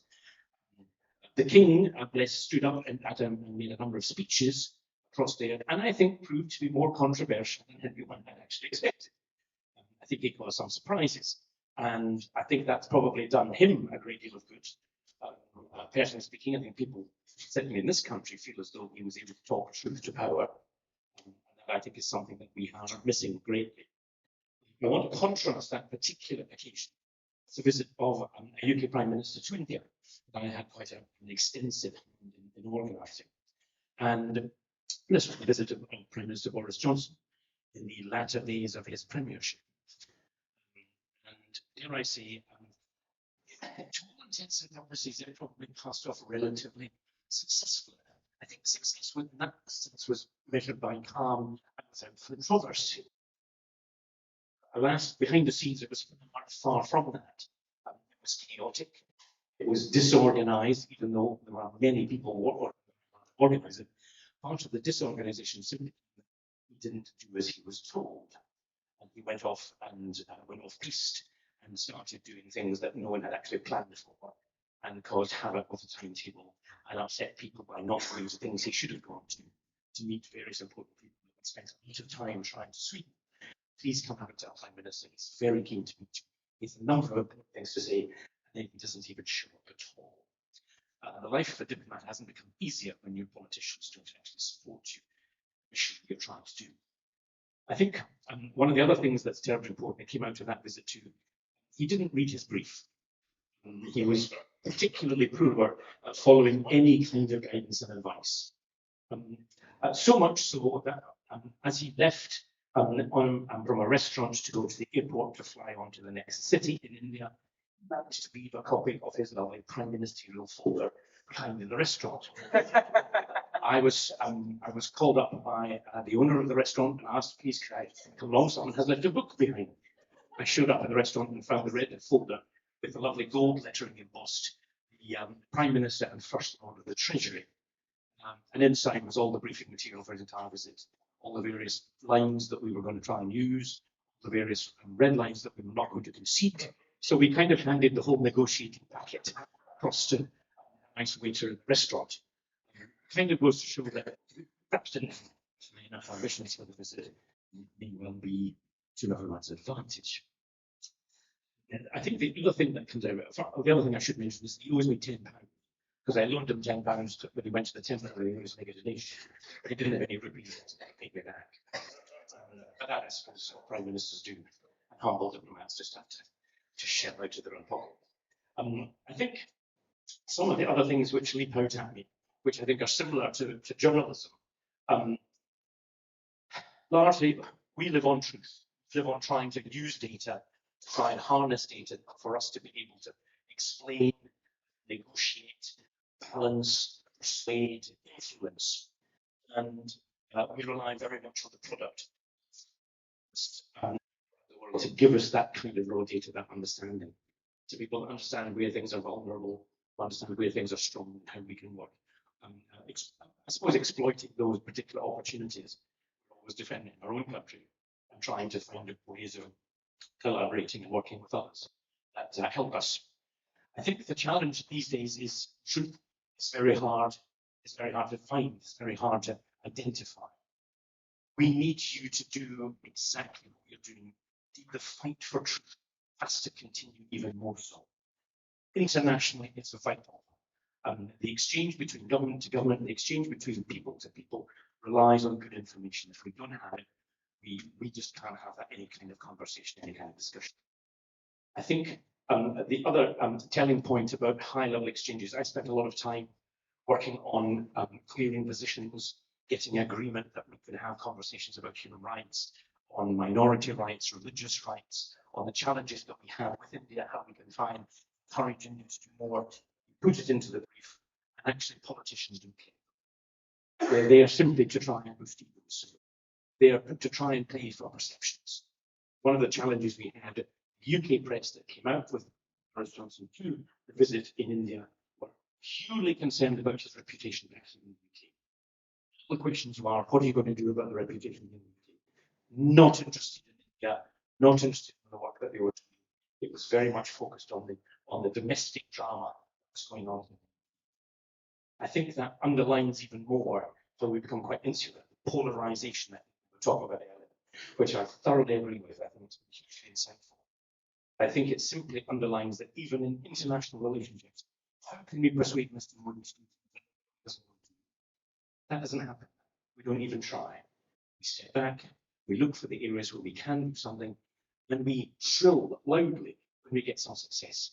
Last year in November, in August, we published, or there was an agreement on a new comprehensive economic and trade deal. It sounds lovely, it's a beautifully written paper.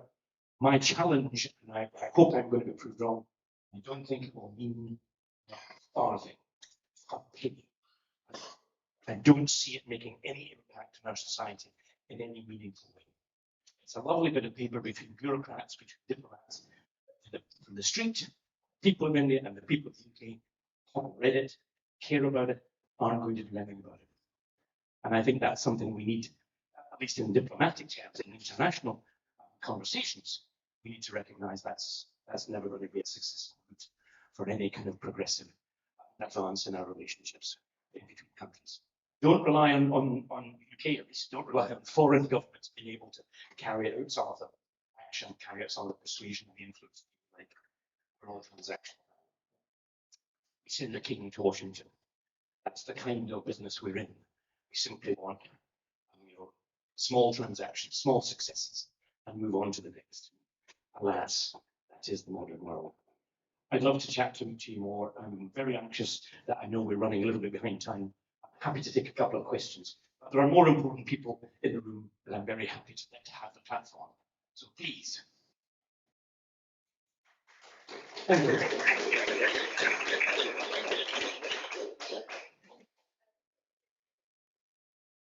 Thank you. Thanks for that. I'm glad you mentioned the king because I'm not comfortable with the king going and representing us because I think from our original talk with Eugene and Rajdeep, we talk about democracy. Yeah. You know, as a British citizen, now looking at your Deputy High Commissioner, we have a crisis of skills as well as a crisis of democracy. So can you just any other views on that? Because I was really disappointed to see that he's been representing us. What accountabilities is he on? What mandates? Well, precisely. And I think there's definitely a democratic deficit that we can discuss and argue about. I think there's genuinely a concern about how we can employ tools to wield influence. Undoubtedly, in the case of the king, it did influence Mr. Trump. To be quiet, it did influence his opinions of the UK, even when the king stood up and criticised. Now, those words should probably have come from our Prime Minister or another political figure rather than a neutral head of state. But I suppose the success in terms of it did what we probably wanted it to do. Was he the right vehicle? Was he the right soul? I think that's a very valid point. I don't think there isn't anyone else, I think, that we can send in some regards to a person like Mr. Trump that carries that sway. Certainly the Prime Minister doesn't carry that sway. So I think it was one of the cards currently. I'm not sure it's a wise card. And I think there are many things that could have gone wrong and it might have looked very foolish. On this particular occasion, it went right. And I think we should take a little bit of comfort that it did. I wouldn't want it to be overused. I'm not saying up to Mr. Putin. I don't think it's a good idea. There are a lot of things like that I was suggesting. So, at least you have a king, right? You have some experience and some sort of goal of the world, and it's not. But this is maybe a uniquely American problem. But we have an administration that is conducting the highest level of diplomacy, totally bypassing all of our diplomats and using private citizens and his son-in-law to, for example, negotiate the end of the war.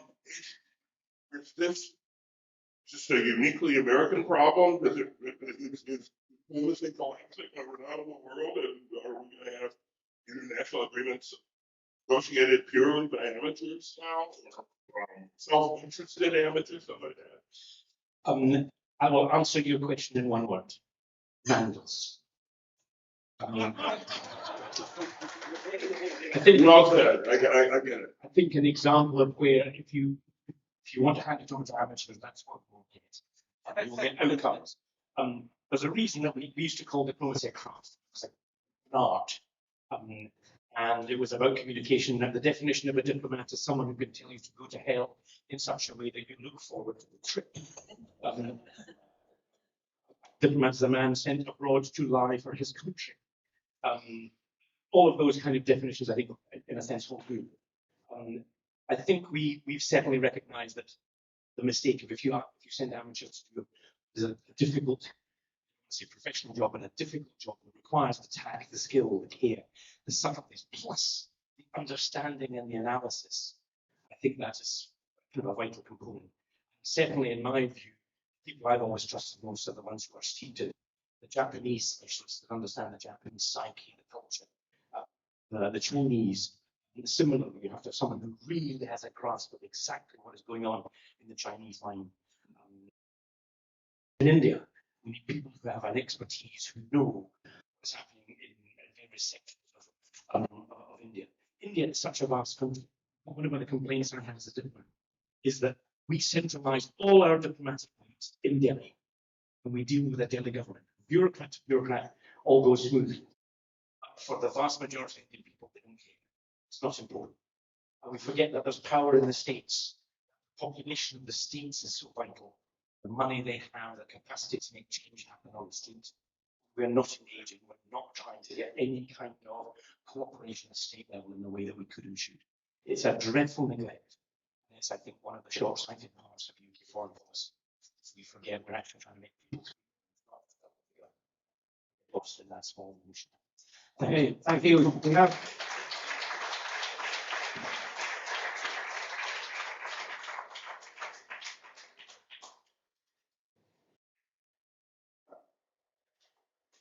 Next session that we have is about the headlines we all wake up to, is the conflicts. We have the diplomatic editor of the Hindu, Suhasini Hedra, who will be talking about geopolitical conflicts and the new challenges to employ. Please welcome her onto the stage.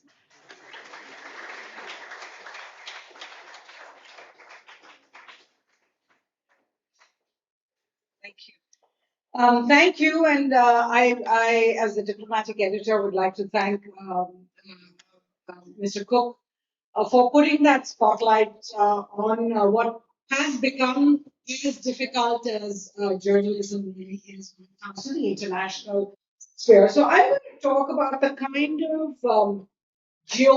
of sort of conflicts in the world and the kind of impact they have on our journalism. The difficulties really in trying to not just understand what's happening in real time, but to somehow process that and put it out for the world before anybody else does. To begin with, this was what I heard on a podcast the other day. The idea that we live in a world of absolute disruption. It's not just, things are not what they used to be. It is every moment there is a disruption. Every couple of weeks, the world seems to renew itself with a new conflict or a new problem or a new trend or something that's driving the world absolutely bananas. And when Amitabh Ghosh said it, he said one more thing. He said, I'm used to writing about a planet in crisis.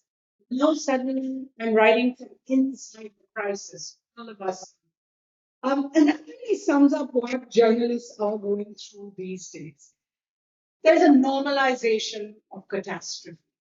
Each of us, and this is not just journalists, each of us are beginning to feel that conflict is a way of being. I've heard a lot of talks in the last few years with people saying, actually the world has been more peaceful since after World War II. And when we compare it, it's because of the power of media to amplify the idea that somehow the world is always in crisis, because that's all that you in the media focus on. But actually, it turns out the world has become more dangerous. In 2024, there were 61 conflicts, still involved conflicts around the world. This is the highest number since 1945. 2025, and you don't need Mr. Trump to count them for you, because he will tell you how many conflicts there are, and then he will tell you resolve them all. But the truth is that 2025 saw many more. India, Pakistan, Cambodia, Thailand, Israel, Armenia versus Azerbaijan, and so many more. What we're seeing with each of these is that the public is no longer reacting with as much shock. Every time we see something happen, in the last conflict, we saw, the US and Israeli jets take out the supreme leader of our country. And somehow the shock levels are not that much more. We're beginning to normalize this idea. That's the leader of arguably the world's most powerful country. Those are words that occurred, what, a month ago, 2 months ago, and yet we've already forgotten about this. We already are not, sort of taking this into account when we're speaking. And why is that? We've come to this point, and this is something I really think we are not engaging with enough because we're just in the last bit of the show. Question to how we get the way we are. The last few years, this entire decade, has just been completely one shock after another. So all of us are really just dealing with the last shock, the present shock, and then worrying about the future shock. In 2020, it was the COVID pandemic. It was followed by Russia's invasion of Ukraine, which wasn't just about Russia and Ukraine. It became about the world polarizing along those lines, about the fact that somehow we had to take sides not only on the actual war or the invasion, but also we suddenly saw liberal Western democracies throw away the idea that you can continue to talk, that you can continue to have a Russian ballet perform somewhere else in the world, because now we would not engage with Russia at any level. It wasn't just the economy, the MasterCards that pulled out, or the SWIFT that pulled out, but we were no longer engaging with each other's cultures. We in India found that interesting because, frankly, we're always told that, you must keep talking to a neighbor that you don't like, you must keep all your relations going. And yet, here we saw the Western world, particularly in the UK, say it's okay not to read Russian writers anymore or to engage with the Russian view of how this was going. I'm not making a case for Russia here. I'm just saying this is a shock to the entire world. In India, we face the shock in terms of steel and fertilizer security because of the sanctions that were put on Russia and as a result of the conflict. You come then one after another to the shoots, and you can see them. There's the October 7th attacks on Israel, the Israel devastation of destruction of Gaza that followed, how the world polarized over that. We saw civilian casualty tolls that we had not seen before, and yet we saw a difference in the way the world reacted to that civilian casualty or to others. We saw what was politely put as US tariff escalation, but really I call it Trump shock. The idea that Trump would come to power and then change everything, change the way he does things, change the instincts of others, even change his own mind within the same day a few times. I tell my editor, and my assignment editor is Mr. Trump. Up in the morning and say, what does he say? How are we going to react to it? And then sometimes I go to the end of the day and find that he's actually saying the opposite. The differences and all the rest. But it's Trump shock in so many ways. The sanctions, the truth posts, the truth social posts, the idea that he can speak to journalists the way he does. All of those have been a shock to the system, or to leaders, in fact. Then we come to the US and Israel's attacks on Iran, of course, last June, again in February. In India, we've seen 2 more shocks. Just on to it, so you know what we go through as journalists. So in the last 6 years, it's been 7 shocks. If you add the Chinese aggression and foreign actual control, and then the India-Pakistan conflict of last May, we've gotten used to it. And now we have come to the war that we are in. And, feel free to go through what all of these mean. I should be honest to Dr. Dudley, I actually did use AI in order to make these slides, but just as he said, to use notebook LLM, which means that the sources are all mine. So it's not all AI. When we come to the war we're living in, as journalists, we are now covering the casualties, we're covering the ripple effects, how the war has moved in West Asia, Middle East, also in South Asia. In the ocean, we saw a ship torpedoed by the US Navy. And we see the economic effects that continue. We still don't know where petrol will rest. We still don't know when we can count on supply chains coming out of a Hormuz Strait. And we have dealt with something that somehow nuclear powers now actually threaten annihilation on another country. It could be one country today, it could be another country tomorrow. And someone somewhere may actually make a mistake and go ahead with it. We come then to what it means really for journalists. All right, that is the definition of realpolitik for you. But it has begun to become the way we do things. That essentially it's about power. Who's on top and who's below. You know, for journalists, we're often asked, are you pro-government or anti-government? And I always want to say there is no such. Our job is always going to be with the weak versus the strong. Our job is always going to be with the consumer against the corporate.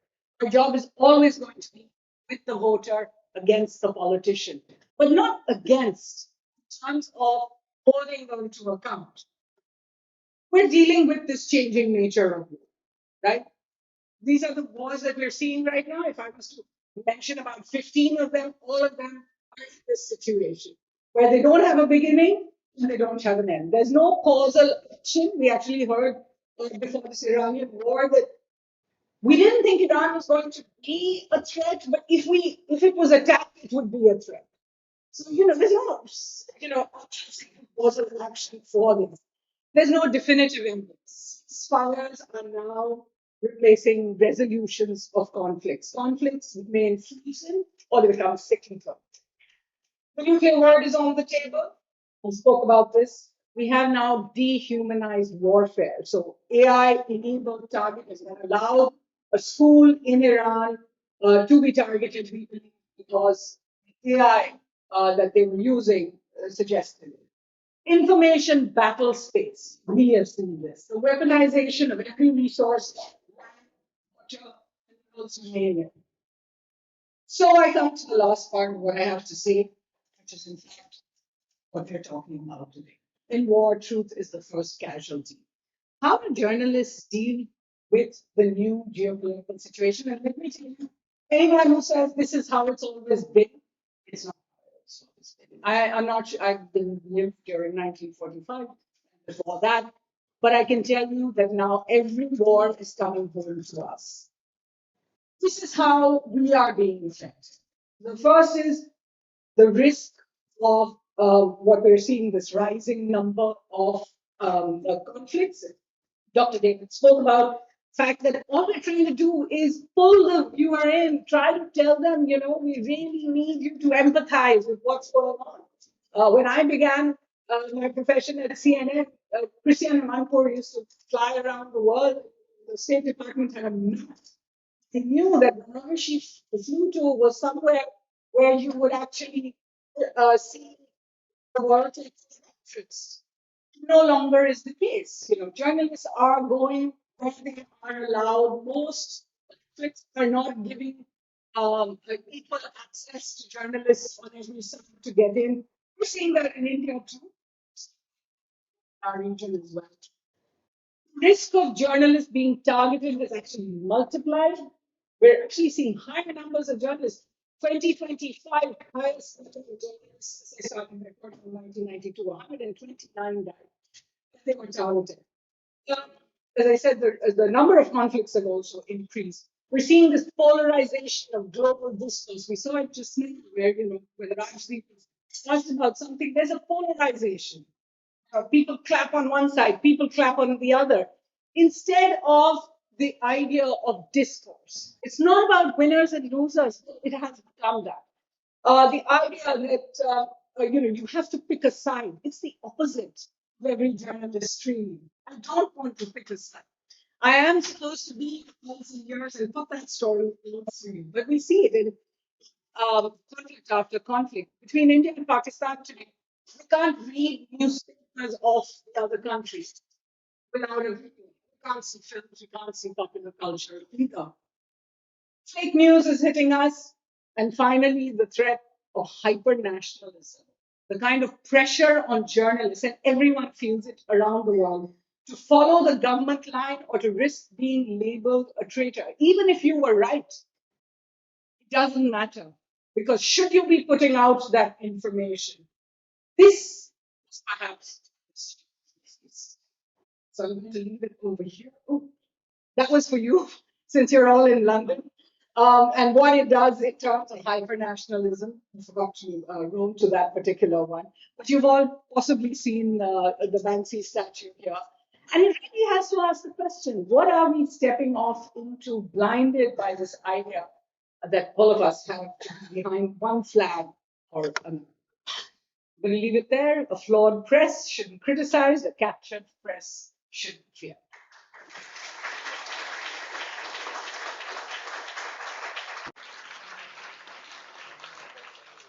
Thank you very much for that excellent talk. We do actually have time for questions if you would like to answer some questions. Do we have any questions for us? Yes? Questions? Okay. This one's. And the question might.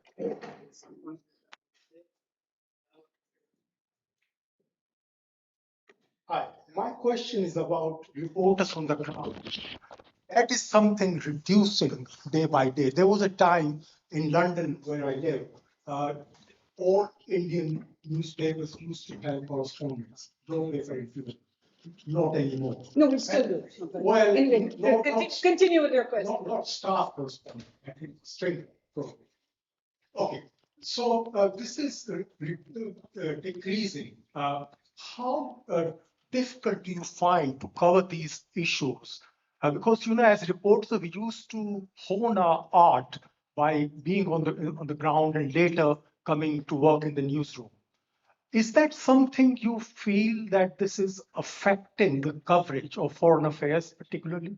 Oh, absolutely. I think there's no question that not being able to, with the budgets that everyone now has, having reporters on the ground is essential. And it's essential, you know, during this conflict in Iran, and you're going to hear from Saurabh a little later in the afternoon, when he became one of the first Indian journalists to go in there, the entire perspective becomes taken from somebody else's prism, whether it's the state media of the country or whether it is, you know, the state media of another country or a government-aligned media.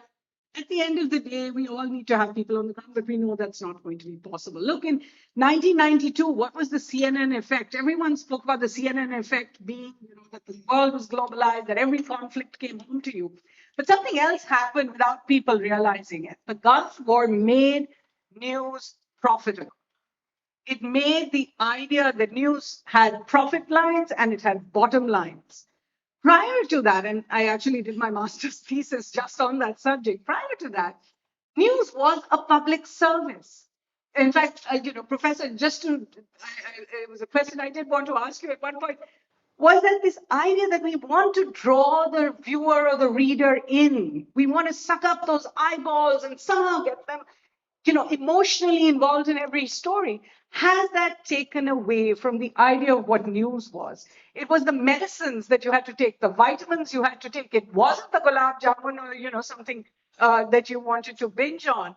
It was actually something that didn't, that you may not even know you wanted, but you did need. It was a micronutrient. And I think that is an idea that perhaps even Ted Turner, towards the end of his days, grappled with, that he had created this being which now made news profitable. And now people said, oh, my bottom line requires that I don't starve.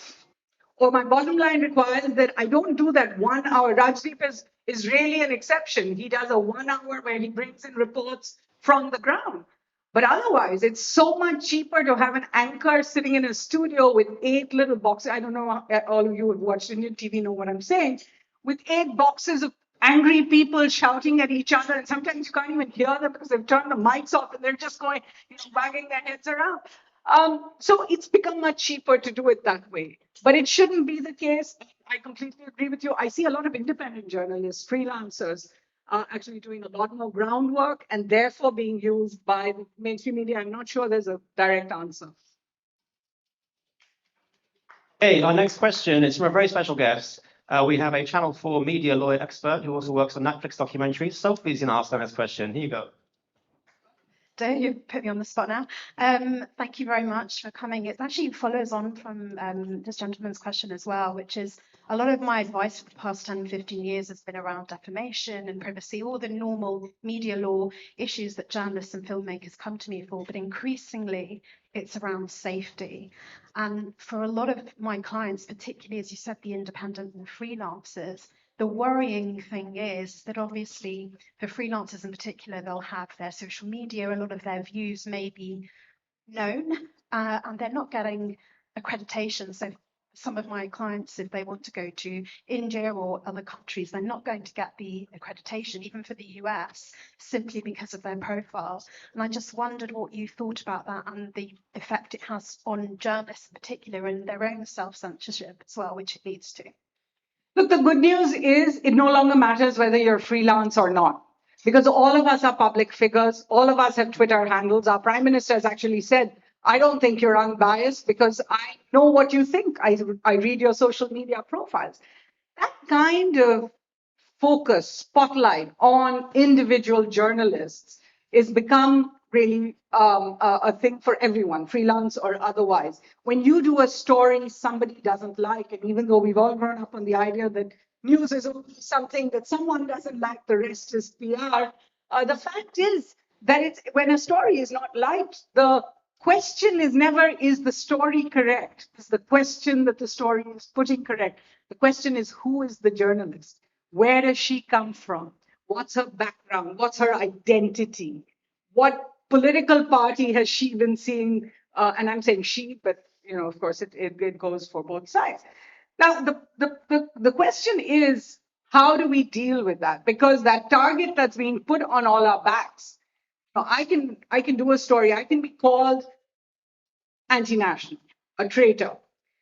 That means, okay, fine, it's somebody on Twitter who says it, it's social media, I don't have to take it very seriously. But I could be out there on a street where somebody recognizes me because I'm a public personality and because being a public person, and I don't have a problem with us having to be on social media. We're getting engagement, we're getting instant feedback. Sometimes I'm getting instant fact checks, which are very useful. But it just does mean we have to be that much more careful on the streets. I agree with you. I think the answer is for our leaders to take responsibility for press freedom, because it is leaders who are out there calling people not the Lucan press anymore, but the lying press, the fake media, the prostitutes, all of those words that are used for journalists by leaders of countries. I think they have to take a step back. Until, a democracy only functions if people believe that each of those estates count, that the fourth estate does matter and it requires to be independent and free from reasonable fear. You spoke about defamation in India. Defamation can actually be a criminal charge. That means you can go to jail. So those are things we have to engage with. But over there, and I'm not trying to deflect responsibility, I'm just saying over there, the responsibility lies with the government. It lies with the leadership to not use this kind of terminology that vilifies journalists who are just trying to do their jobs.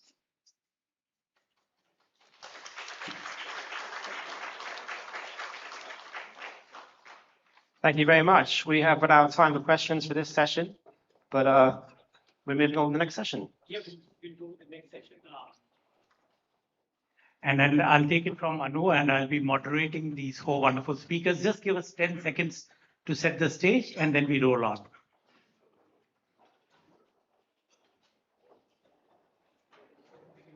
So can I have the next panelist on stage? Can I have Mr. Kamlesh Singh from the India Today group? Can I have Priya from CNBC? Can I have Smita ji from ANI? And someone from the Twitter? Any order that you, which ends do you want to be, left or right? All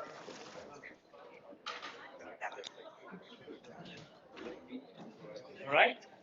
Left, right, sorted. I think you'll have to one mic on that side and yeah, between the two. Yeah.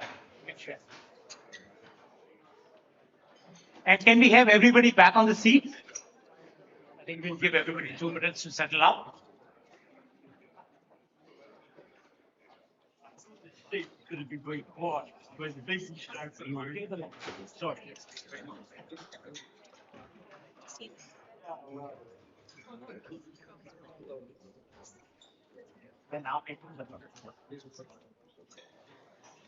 All right, I think we should start it.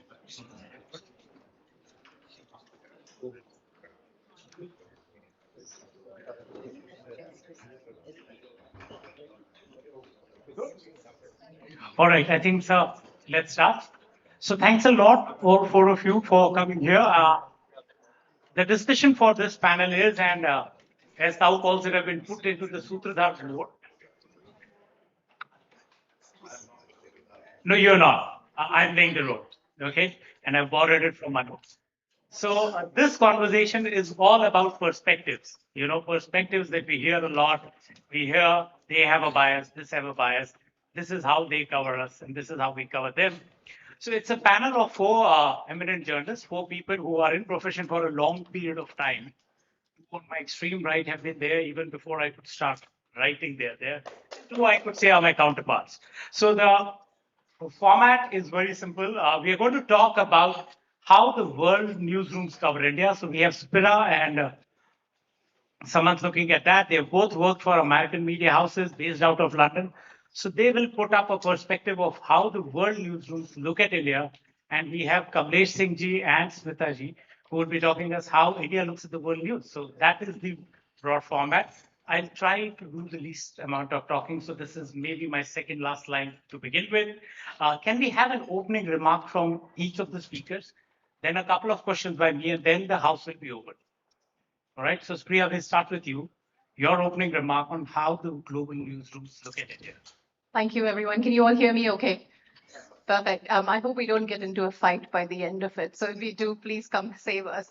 So I am Spriya. I run international digital for CNBC. I've been a business journalist, a financial journalist since 2008. So pretty much threw myself into it when the world fell into financial crisis in September 2008. That was my first job as a journalist.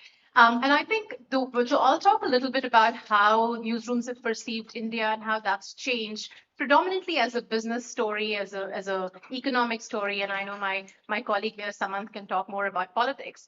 I think it's changed in the sense the narrative has changed quite a bit in the sense that when we started off, I remember 18 years ago covering India, there were these buckets that you would cover. There was Bollywood, there was cricket, there was poverty, there would be elections. And I think you would kind of focus on those stories. And India was very much a foreign story for the newsrooms that I worked in.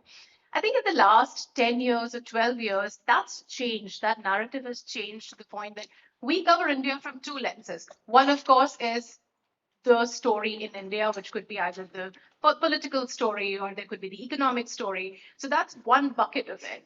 The second aspect is when India coincidentally becomes a story. So when we're writing about Apple, for instance, and we write about supply chains of Apple, there is no way we can't talk about India because India is one of the biggest markets for Apple and how Apple has been slowly trying to diversify from China into India.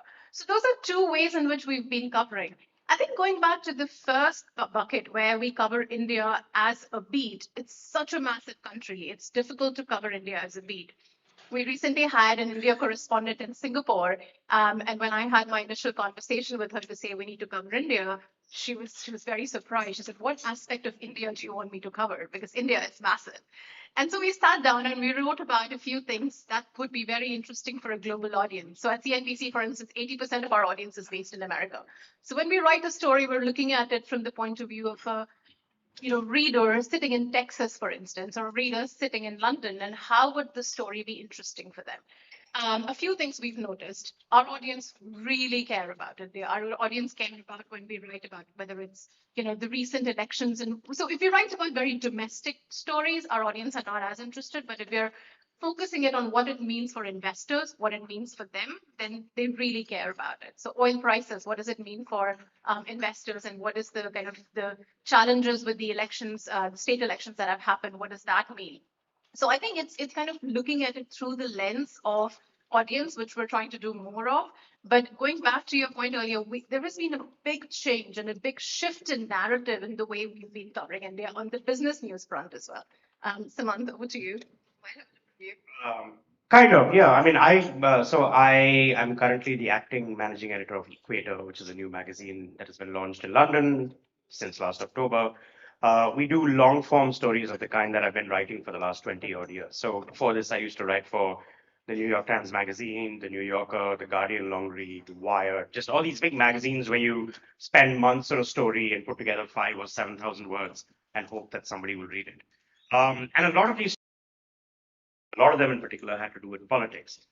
And you would think that, 5,000 or 7,000 words is sort of adequate space with which you can sort of do justice to a political story coming out of India. You can get into the nuance and the nitty gritty, and you can kind of convey how complex India is as a country. But it's not actually the case. I mean, you are, first of all, talking to a reader who sometimes does not even have the most basic understanding of Indian politics. So I would joke with my editor every time I did one of these pieces, I would be like, no more, because there are only so many ways in which I can explain the RSS to an American reader, for example. Like, I can't keep finding new ways to do it. And you always have to have that big stodge of exposition in the second third of the piece so that people understand with the context and so on and so forth. And for other countries, it's even worse. I remember talking to an editor when I was writing a piece out of Bangladesh, and the piece was not at all about sort of its history and so on, but he said, you have to start in 1971. And I said, why? He said, you have to understand that this might be the only story about Bangladesh that a reader in America reads this year. So you have to give it all to him right now. And so that is kind of the attitude that the editors came with, which itself was sort of problematic. But trying to convey these nuances and these details has always been a huge challenge. And it's something that I have tried to guide editors away from in my own way. So I would say, look, a political story is not just a story about elections. Everything is a political story. So I did a story about 2.5 years ago, which was a profile of Ganesh Devi, who is a scholar in India who carried out the first linguistic survey of India since 1922. Nobody has ever done a survey since. And he did this with a group of 3,000 volunteers and published these pieces. And, he's a fascinating guy. And so the profile was about him. But it is also a political story because language is a political subject in India. I mean, it is a highly charged political and emotive subject. So you can approach these stories laterally, and that's kind of what we're trying to do at Equator as well. The other part that I want to kind of quickly touch on is the fact that these mainstream magazines in New York and London are often perceived as having some kind of anti-India bias. That's particularly true now, and the anti-India bias is equated to an anti-Modi bias quite often. But you've heard this time and again over the last 2 decades or 3 decades. But I want to kind of suggest something that is much bigger and systemically probably at fault here. It's just that a lot of these newsrooms are implicated in the political projects of their own countries and in the political short-sightedness of their own countries. I mean, the New York Times is reporting on the Iraq War. The lead up to the Iraq War is a perfect example. They manufactured consent for a war which rested on false evidence. So they are so deeply implicated in this that they don't see the blinkers on their own eyes. And these blinkers exist for every society, including their own. The same blinkers exist when a reporter goes out of New York to Red State America and looks for particular things that symbolize Red State America. And it's the same kind of short-sightedness that happens when they look at India. It's not that they want to kind of portray India as a land of poverty and cows. It's just that is the kind of limited mindset that a lot of these editors have in New York and London. And that is, again, something that has to be systemically corrected rather than just being pointed out as an anti-India bias. I will stop here and I let Smita and Tao go ahead. Okay, thank you so much. I am kind of hesitant about opening remarks, but then I will take off from where you both talked about. To talk about how India sees the world, it's interesting because I have reported for foreign media as well. I've reported for a Singapore-based channel called Channel News Asia for almost 15 to 18 years. I've also reported for NPR, Washington, D.C. The kind of bias that Samant you're talking about, or what is perceived as bias in India about foreign media, strangely enough, it's now overturned. What we used to see, American media or Western media talk about India, for example, what used to make news was religious tensions which happened, or some kind of caste discrimination which happened, or human rights concerns. These kind of news items from India made it to the channels abroad or to the newspapers, or else governments which got dissolved within 2 years instead of 5 years, or assassination of prime ministers. These are the kind of news items, or 500 people die in a tornado or in a, starvation deaths in Orissa or in Bengal or in Bihar. These are the kind of news items which used to go. Strangely enough, now what happens in Indian media is any kind of racist attack in America on Indians, Indians attacked in Texas. These are the kind of news items which get hits because now it's all about hits. Nobody really reads a newspaper, foreign newspaper in India. It's all through the portals. So that kind of news is making. So if there is a bias which existed then, there is a bias which exists now, and it's an inverted bias. Is it terrible? Is it bad? I'm no one to judge. I work for a news agency, so we put out news as it happens. And I don't see it as in my time there were values. In today's time, it's a death of journalism, death of values. Because if we were to just see the kind of numbers that are there, we have, I think, 17,000 newspapers still existing in India registered. There are 300 odd news channels. Some are owned by builders, some are owned by corporates. It was the case even when NBC was owned by GE, if I'm not mistaken. There were corporates owning it then. There were newspapers which were owned by so-called jute barons in India. They were jute barons in the sense of jute. And the joke was jute, which is lies, which was to come in the newspapers then. So this is what was said of the newspapers then. So the tragedy about being an old person is that I remember the conversation which used to happen then about plagiarism of big editors, but nobody spoke about that then because there was a kind of an omerta code. The juniors did not talk about these kind of things, malpractices which used to happen with the seniors.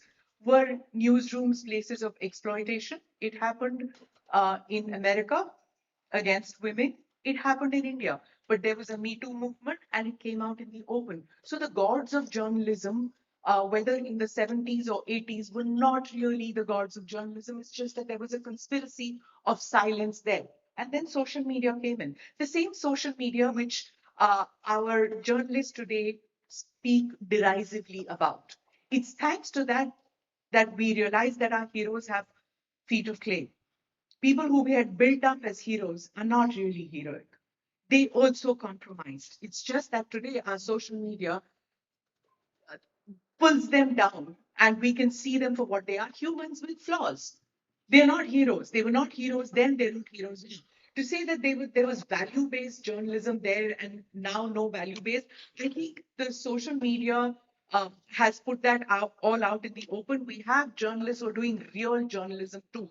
Yes, of course, there are influencers who have not gone through the rigors of journalism, and the portals that they work for don't have the same kind of firewalls that we journalists have when we put out our news. We have several sub-editors who look at it. So we have those. But today, our audiences have the benefit of picking and choosing what kind of journalism they want to watch.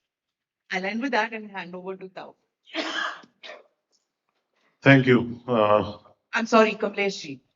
Your identity as Tao supersedes your identity. Nicknames.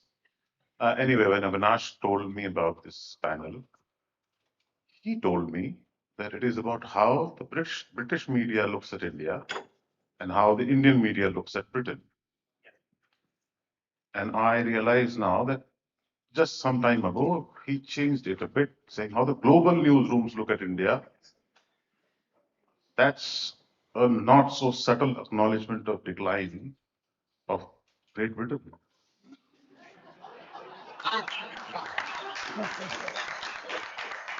Anyway, like all panelists do, I will stick to the notes I made. No, I still take notes. I have an iPad, but I don't know how to operate it. Anyway, so this is, I am about 30 years old in the profession. I started with a newspaper that had an edition here in London. It had a full page that was called the UK. So that's where I grew up.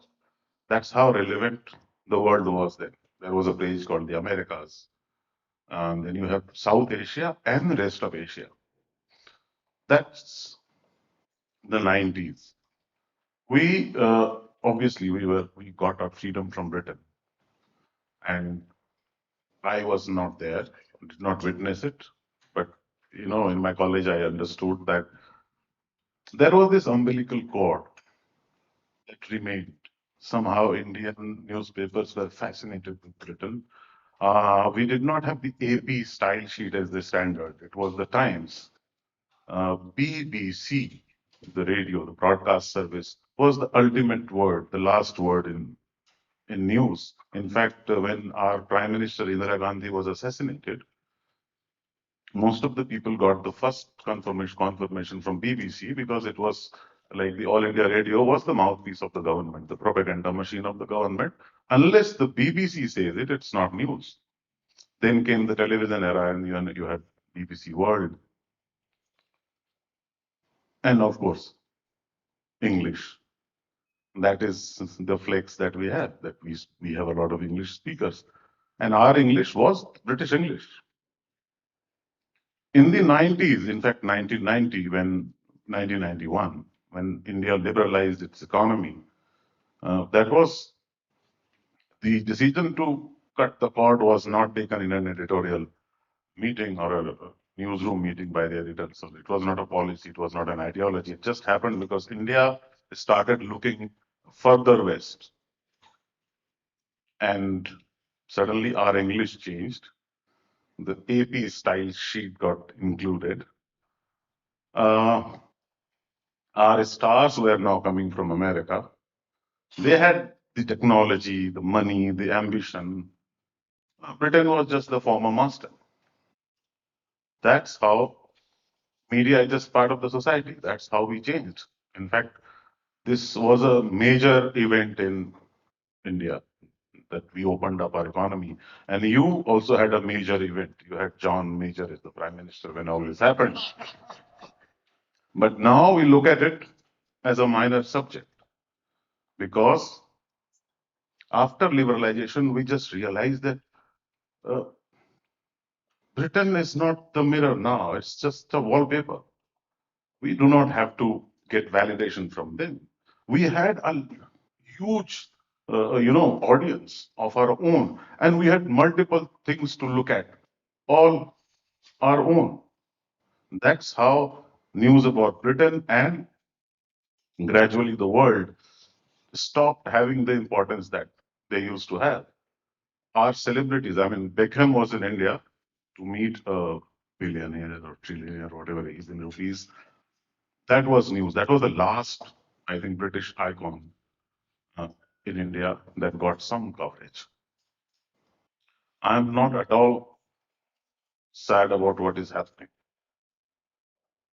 because two of them pointed out that the bias that we call against India is not actually a bias. That's how the newsrooms operate here. And the bias we have against Britain is how we operate.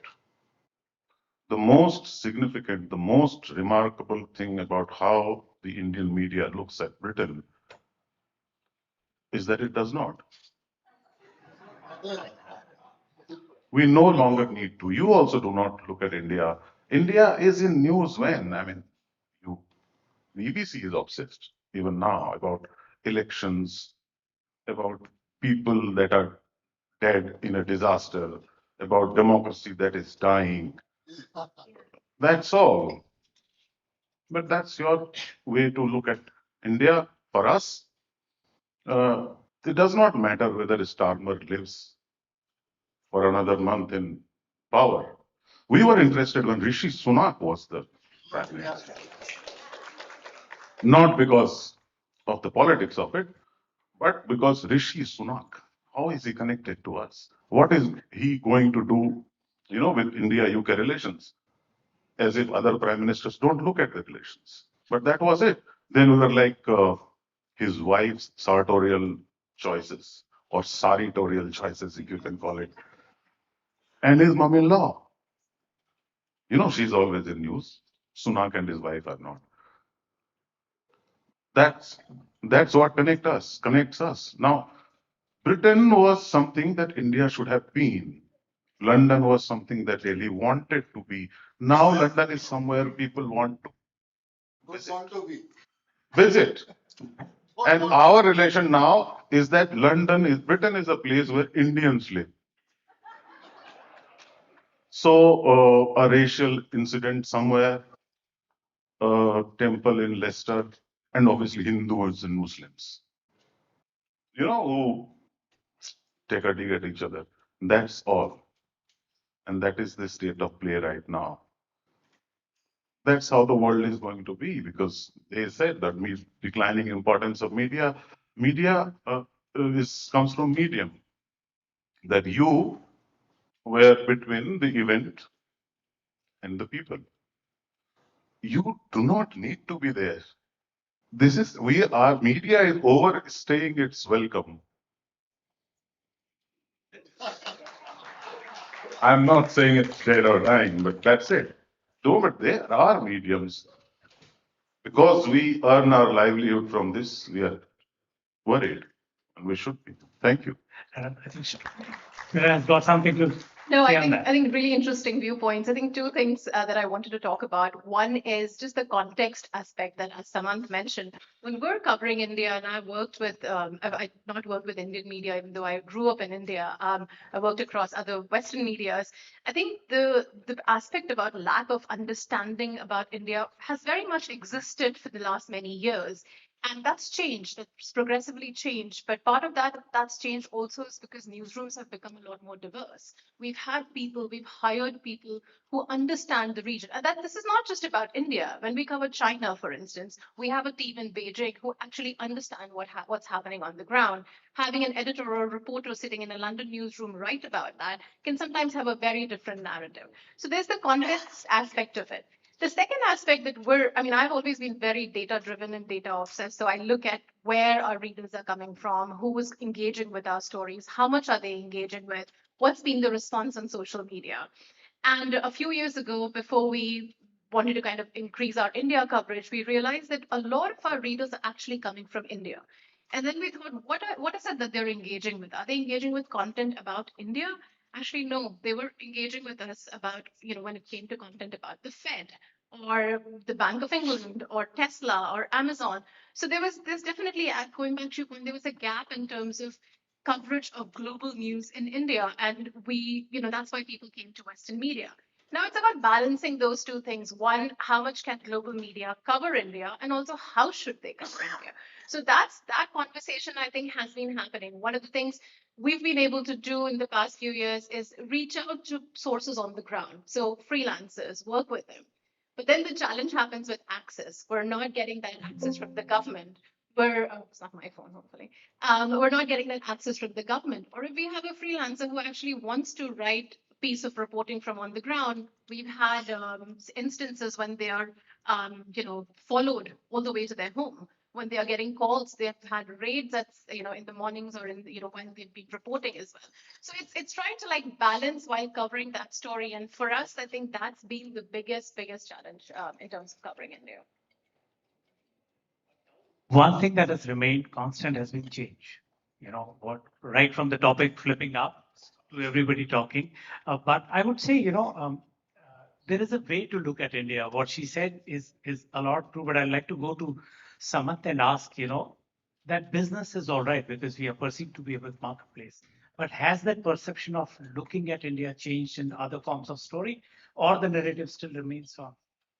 I think it has, but in a kind of limited way. I remember talking to the New York Times bureau chief in India around about 2012.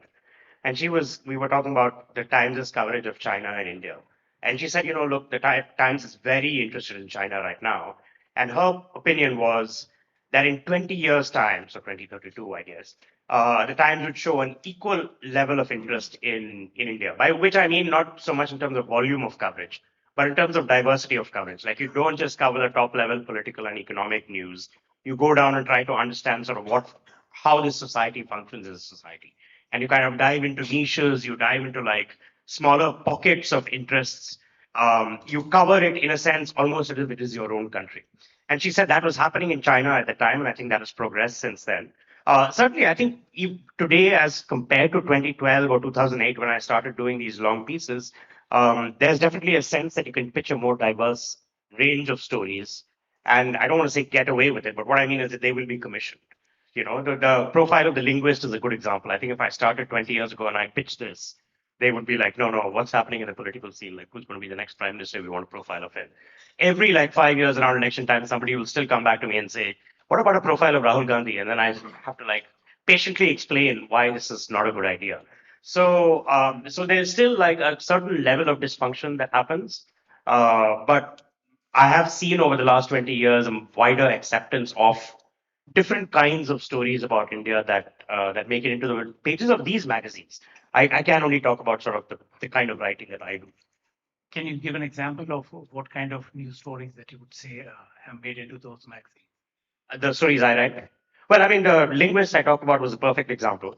I have managed to sort of do human interest stories from across India, which are not pan-Indian, if you see what I mean. So, for example, if I go to Tamil Nadu, which is my home state, I will do a piece that is just about Tamil Nadu itself.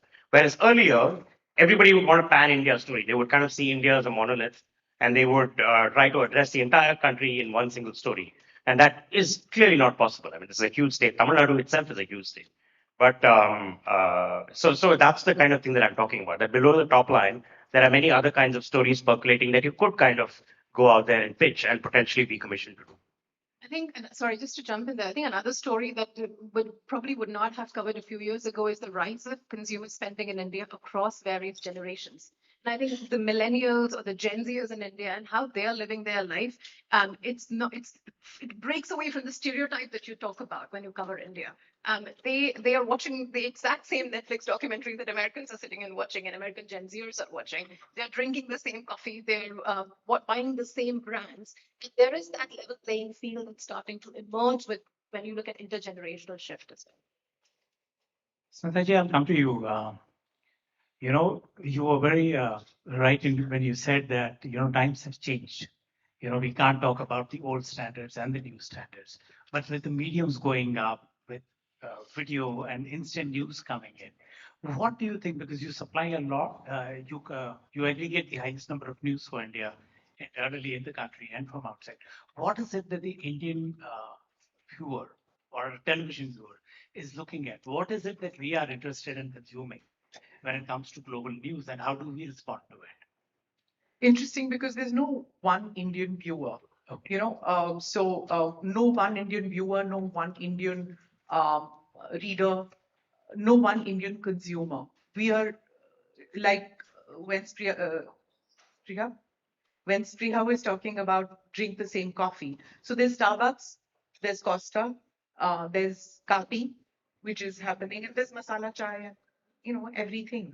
And that's what is about India. So you're saying you would tell your audience, or you would tell your editor that doing a piece on Rahul Gandhi is not, but didn't you do a piece on Rahul Gandhi? Yeah, I know. It was a terrible piece to do. I was really you did bored by Bharat it. Jodo Yatra, right? Yeah. Because you have to focus on something in particular, right? So that's what you have to do. So you can't just go out there and say, and the idea that access plays a big role here, which is something that people don't understand overseas, how access works in India. So their idea really was, why don't you just ask his team for an interview?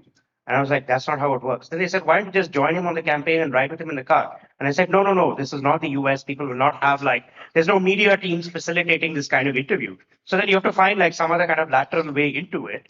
But that is often not the satisfying thing to do, if you see what I mean. I'm only talking in terms of what works in India. So when I Google your name, or when I Google her name, or when I go into your website, all I'll see is right on top is you covered Rahul Gandhi's Bharat Chodo Yatra. I'm just saying to you that there is an audience for that also in the world. Just like there will be when Rajdeep talks about Narendra Modi every night, there will be viewers who will go just there. Or if Arnab talks about Rahul Gandhi or Priyanka Gandhi, there'll be audience which goes there.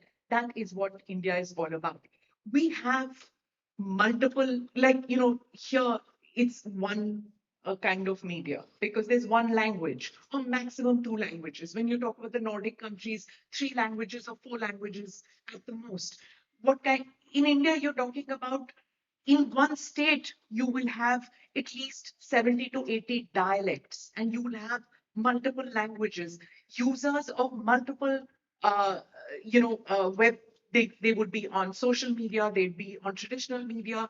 They are consuming news all the time. So if they log on to see what CNBC is writing about Apple, it's because they are probably buying shares somewhere, right? There'll be one chap who's saying, "Mera dhanda usse chalta hai. That this is where I'm going to invest in." There's a small town investor sitting somewhere in Farokhabad who wants to watch CNBC and will do that. There's somebody who's watching ET now to see कि कहाँ पे invest करना है. They are watching to see the racist attack probably happening in America. Why? Because their child is taking the entrance exam to study. So should I send them in UK? If I'm doing that, are there racist attacks which are happening out here? Is there a Khalistani attack? Is there an Indian Muslim attack? Is there an Indian Hindu attack? What is happening? Where should I send my child? Should I send him to Australia? Should I send her to Australia to study? So Indian audiences are mixed. We cannot see them as a homogeneous one at all. So there will be, so when you talk about journalism standards falling, when you talk about biases, there's no one bias at all. There are multiple biases which are happening at the same time and corrections which happen in the market at the same time. One correction on the Indira Gandhi BBC News just now, sorry. The reason why lots of people say that, because we had only one television channel at that time, which was state owned. So when we wanted to know for sure whether Indira Gandhi had been assassinated or not at that time, because there was the newspapers were in the morning, that was privately owned, but the news channel was only Doordarshan, so it could have only come on Doordarshan. But there was that law by which the president of India, because there was a prime minister, there was a constitutional crisis, nobody could announce the death of a prime minister because we didn't have various laws in place at that time to who would announce the death. So BBC did not have that issue. They could announce the death of a foreign prime minister. It didn't matter to them. So they broke the news, yes, but because we had that. Even today, when news sites have to announce the death of an individual, forget about a prime minister, news sites have to rely, we as news organizations have to rely on either the family member or else the hospital authority to announce the death of a VIP. Ordinary citizens is a different matter. But this is how it happens right now. But on social media, they announce it doesn't matter at all. So these are the issues about firewalls and how India reports. This keeps happening. One of our icons passed away recently. His family said, yeah, he's no more. So the media went and announced it. But he had two families. One family said no.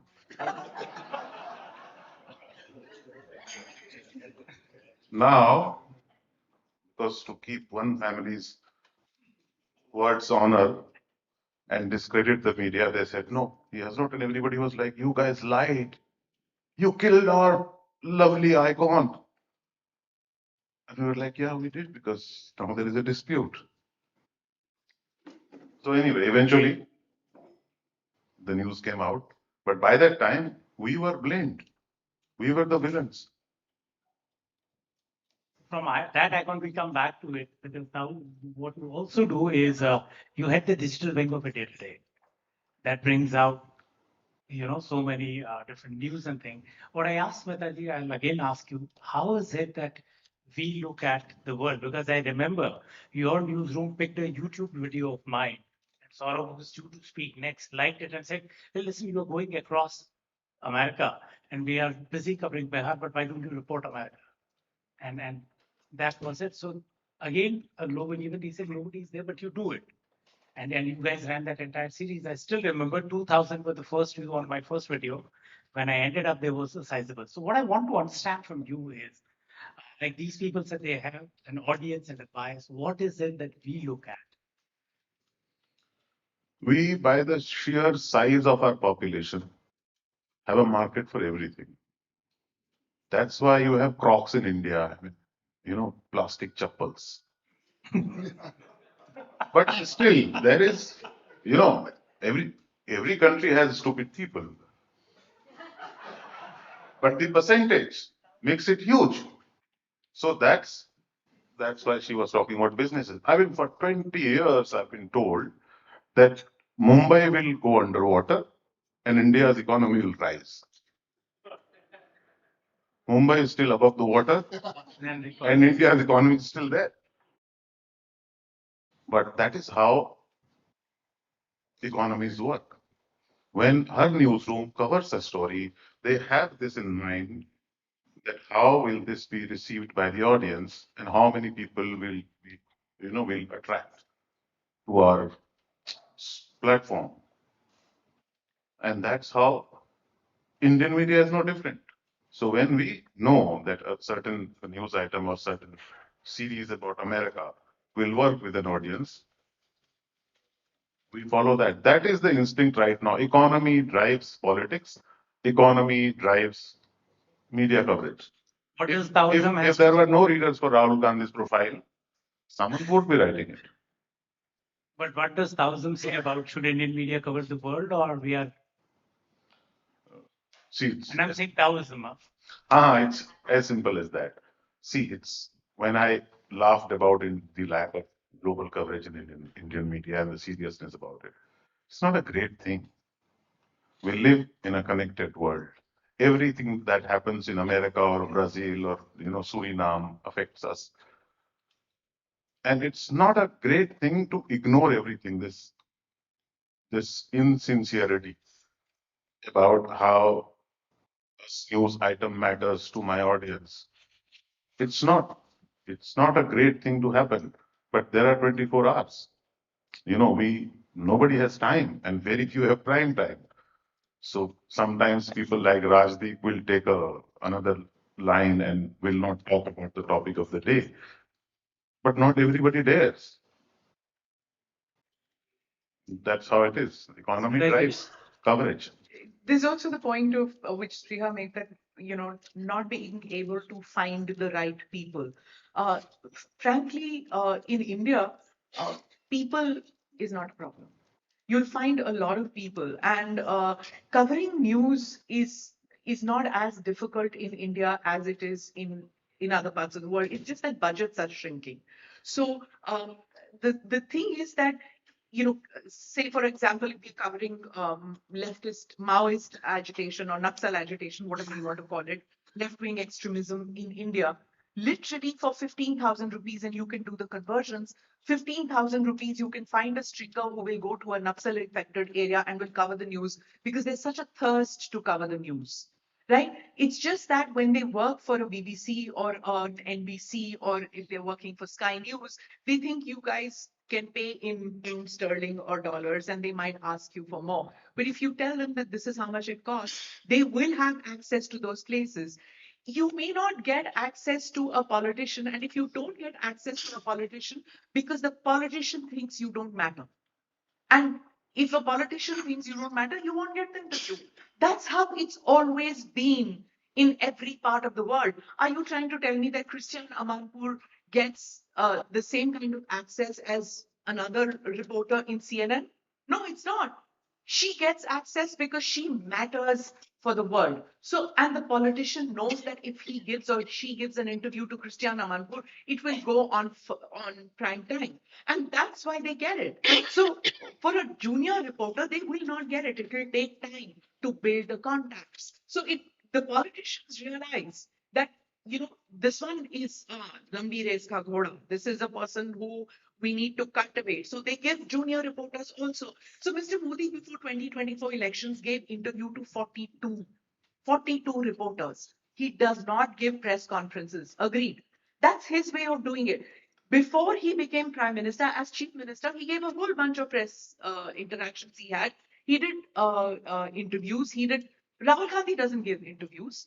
He does press conferences. He doesn't give it. Everybody has a different way of doing news. Every channel, every newspaper has a different way of covering. Hindu does long pieces. Indian Express does long pieces. Hindustan Times and Times of India doesn't. Times of India was one of the earliest, if you remember, to go short.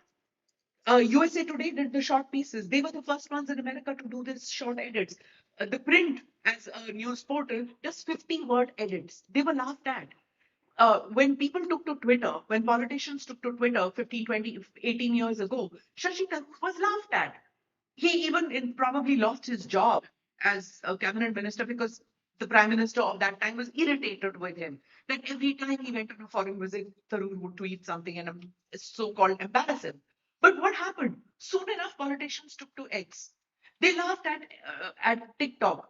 Today, the whole joke is about, oh, WhatsApp University. You're getting your information from WhatsApp University. More than 70% of Indians, and when I say 70% of Indians who are on internet, you're talking about millions. In India, everything is in millions. So 600 million, 700 million easily are getting that information from WhatsApp. So today, if you're laughing at WhatsApp, just remember you're a dinosaur, you belong to a museum because they are consuming news through that WhatsApp.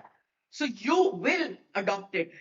So today, when you joke about WhatsApp University, those very same people, the cockroach Janta Party, somebody asked a question on that. That same cockroach Janta Party is the one who has taken control of that WhatsApp University. WhatsApp leads to a lot of misinformation. I Sure, don't think, I mean, my father is a big consumer of WhatsApp. During the whole Iran war, his message to me was, I think Putin is dead. And I said, where are you putting? Because I'm sitting in the newsroom right now. And he said, well, it's on WhatsApp.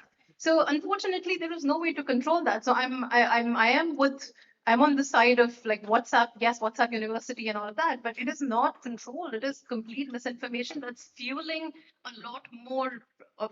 I think when people talk about WhatsApp University, they're not scoffing at the medium because all of us use WhatsApp. I think they're scoffing at it as a way of getting reliable news because obviously we know that more misinformation is circulated on WhatsApp University than anything else. And it's the worry and anxiety that people will act on misinformation in exercising their civic duties or their consumer duties or whatever it is. And that's the problem that journalists face, is that basically we are out there trying to collect what is reliable information and present it to a reader that will make them read or understand the world better. No, I disagree. Sir. And in the process, what they're actually doing is like for the rest of the day after they've read their morning newspaper, if they read it at all, for the other 23 hours, they're consuming misinformation on WhatsApp. And that is poisoning their brains. And that's a very sad thing. I disagree because all ground reporters are getting their information a lot on WhatsApp and they're getting sources on WhatsApp who otherwise on camera, if they go, it could be life-threatening for them. So they would rather give the information and we get a lot of tips from WhatsApp and we pursue that and send a reporter to the ground. But yes, Last word. I think that's sourcing on. I think that's sourcing on WhatsApp, Yeah, which I sure. think That's very also different. happening. Sourcing on WhatsApp is absolutely fine. So that's also what I'm saying is that simultaneously a lot of activities happening on WhatsApp. So the looking down on WhatsApp, even during the war coverage, looking down on WhatsApp is completely negative. Just like Twitter or just like TikTok, just trashing the medium because the medium is used smartly and the medium can be misused. I look down upon WhatsApp. I do not source my news from WhatsApp. I source my information, my news from only authentic news platforms. And because of that, I was armed with a lot of information before coming to London. This is my first time here. I was aware that the moment I step out of Heathrow, my pocket will be picked. That if I walk alone on the street, somebody will knife me and I'll be dead. And now This is all because algorithm gives me just one kind of language, one kind of information, negative information, because I react to it. So forget WhatsApp University. okay, now I'll Now open take Daily Mail University. Okay, fair enough. I'll open the house for questions. Anybody has questions? Be happy. Okay, I think the narrative of how global media looks at India, I think it needs to be delineated because are you talking about the global white media or are you talking about the diaspora media? Because the diaspora is very different. Now, I agree with, I think I have some sympathy with you that maybe in India people might look at your editorial as left wing. Oh, no, I don't worry about that at all. No, so right, no, but they might look at it as a certain left or right wing, right? But here in the UK, WhatsApp. So I'm 47. My parents came from India in their 20s. Just very quickly. So, but basically, WhatsApp has given diaspora a complete connection to India, and the way the British diaspora interacts with Indian media is different to American diaspora, New Zealand diaspora, Australian diaspora. So I don't think you can look at it as global. Anyone with a straight bit, Krishna, I think nothing. You want to add something? I just wanted to say, I thought the topic was how India looks at the world looks at India. It went into all kinds of other directions. But I think there is an important element that I think we should look at. How does South Asia, there was a time when there was an organization called SAARC, South Asia Association of It almost now seems as a dinosaur that it existed. But I think there was an importance to it that we don't recognize. The fact is that young India knows very little about its neighborhood. Very little. And at the end of the day, you have to deal with your neighbors. And I think one of the unfortunate aspects of the antagonisms between India and Pakistan is that South Asia has become the huge casualty of it. And actually look at the amount of conflicts that have taken place within South Asia in the last 10 years. But there's so little reportage of it. There used to be a time when there were 3 or 4 Indian reporters, PTI, Hindu, who were based in Pakistan. And there was a Pakistan reporter here. There was a time when India had 2 or 3 reporters in Colombo. I think what has happened, we've become so insular in India. All the breaking news is about, who's gone to whose house for chai, DK Shiv Kumar is meeting Sitaramaya.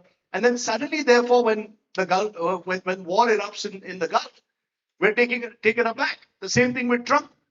Up ki bar, Trump Sarkar, everybody was shouting, people were, cheering Donald Trump without even making an effort to understand. So I think our understanding of the wider world has actually declined, including our own neighborhood. Today, Indians only see Pakistan through the prism of extreme voices and shrill voices that play out on news channels. And vice versa. By young Pakistanis, no, so I'm just saying, I think we need a more nuanced, serious view of what this is doing, what this new media is doing also to the Indians' understanding of the wider world. The same polarization that's taking place domestically is also taking place globally. Yeah. So, firstly, Rajdeep, about polarization, it's not the job of the media to correct society. I don't think that's the job of an activist or the government to decide to do that. Why we don't have reporters, Indian reporters in all these places? You just need to look at the news which is coming into your newsroom. We have reporters in Kathmandu and in Dhaka who are giving it, and in Sri Lanka, they're coming in, and that news is coming in. As far as people-to-people contact is coming in, we've just gone through Operation Sindoor. We've had a conflict with Pakistan. There was an Aman Ki Asha which was happening. There was a certain kind of news which was happening at that time, and a certain kind of news which is happening with regard to Pakistan. Whether that is a course correction, whether or not, that's a value-based judgment that you're doing about what news is happening between India and Pakistan. About India and Bangladesh, your channel and other channels send reporters to Dhaka and to Bengal, when East Bangladesh, when the elections were happening, when the attacks were happening, news was coming in. News was also coming in from brave podcasters and YouTubers who were putting in news from Bangladesh before the election, during the Yunus regime also. Similarly, Sri Lanka covered extensively by Tamil Nadu news channels. Like I said, there are so many channels in Tamil Nadu which cover so much of what happens in Sri Lanka, but that doesn't make it to the national television channels, because the national television channels are basically, the newsrooms are Hindi governed. They're Hindi and English news reporters who are in the newsrooms. How many Tamil, Malayalam, Kannada, Telugu news reporters are there in your news channels? Not in mine, not in yours. We, even when sometimes think, "Ye kaun Madrasi baat kar raha hai?" That is the reaction which people have. Unfortunate, but that's the truth. Freya, you had a comment, and then we'll wrap it up. Yeah, no, I think just to answer your point about lack of understanding, that exists across lots of newsrooms. And I think we're operating in a very tough media landscape where we're shrinking, we're consolidating, right? You see Washington Post, what they've done, they've exited from so many big markets. And that is the challenge which will continue to happen so we were not prepared. So Washington Post, exited the Middle East, and then the Iran war erupted. They had very few reporters on the ground to be able to cover, and they were scrambling to find people. I think as AI becomes a bigger threat, and as we start to become more and more smaller and consolidated, I think that is where the initial idea of this panel was to find those partnerships and content sharing agreements across the world where we're able to lean into the expertise and lean into the personalities on the other side. So we're talking about India, tariffs, and US. We're not just writing it from the point of view of, as you said, global white media sitting in America. We're leaning into the expertise of the person who's actually aware or has been covering it. I think that is probably that. I would leave it like an optimistic note on that front. But And I see a few hands coming up. I'd like to request one thing. We have to stick to the time. All the speakers are here. Once we finish our schedule, we have full half an hour here. You can all ask your question. You can all meet there. So I'd like to thank the panel so that we don't run out of time and take all the time. We've got two small conversations to do. So I thank you all. The next session is somebody. Where is my friend Marcus? Yes, he's one gentleman who will be taking a beautiful story. He's working on an idea of politicians to not lie in public life. So, and he has been dealing with it for quite some time. Now, Marcus is going to share his journey on how a crusader is finding the British media's response. So over to you, Marcus, before you take the backstage again. Thank you. So, please raise your hand if you thought I worked in events management. Understandable. Okay. I do not work in events management. I just wanted to help today because I like having an nationalist family and I'm a member of the conduit here. But my job, that's me just there. Yeah, that's me. Thank you. You noticed. Thank you. So my job is very different. The themes of the day have been focused upon discovering the truth, uncovering the truth, journalism, what is real, what is not. I'm here to argue that I don't think this is enough. I don't think journalism is enough. I don't think it works. I don't think it's providing the value that we really need. I'm providing a more aggressive solution, a legal solution. So I'm a private prosecutor, which in the UK means that you prosecute powerful people that the police and the Crown Prosecution Service don't touch. People that are too connected to the governments, to authority figures, that they're too dangerous to go after. So the case that I brought to court was against Boris Johnson. We prosecuted him in 2019, and we tried to prove in criminal court that he had committed a criminal offense called misconduct in public office. We argued that he had repeatedly lied to the public about billions of pounds of public spending figures during the EU referendum. I spent a year gathering the evidence, raising the money. We raised about £1 million in total for our work from about 17,000 people. We got the lawyers, the legal team, the barristers, the solicitors, and we built a case that has never been built before in the history of this country. And nobody took me seriously. They thought, oh, it's an attention-seeking thing. You did. Oh, thank you. I appreciate that. This is attention-seeking. This is a political, game or something. Who is this guy? 'Cause I don't come from money, and I'm not famous, okay? So no one had any idea who I was. Long story short, though, they started to take us very seriously. Because when we went to court and we made this argument that a politician can commit a criminal offense by intentionally lying to us, the judge did something that we expected him to do, but nobody else did.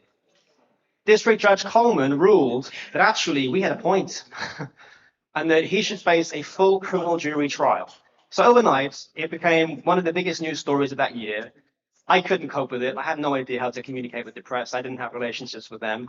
It was a bit overwhelming, but I was focused on the case and so were my lawyers. And we were very excited because we'd won twice at Westminster Max, 2 hearings we had been successful in.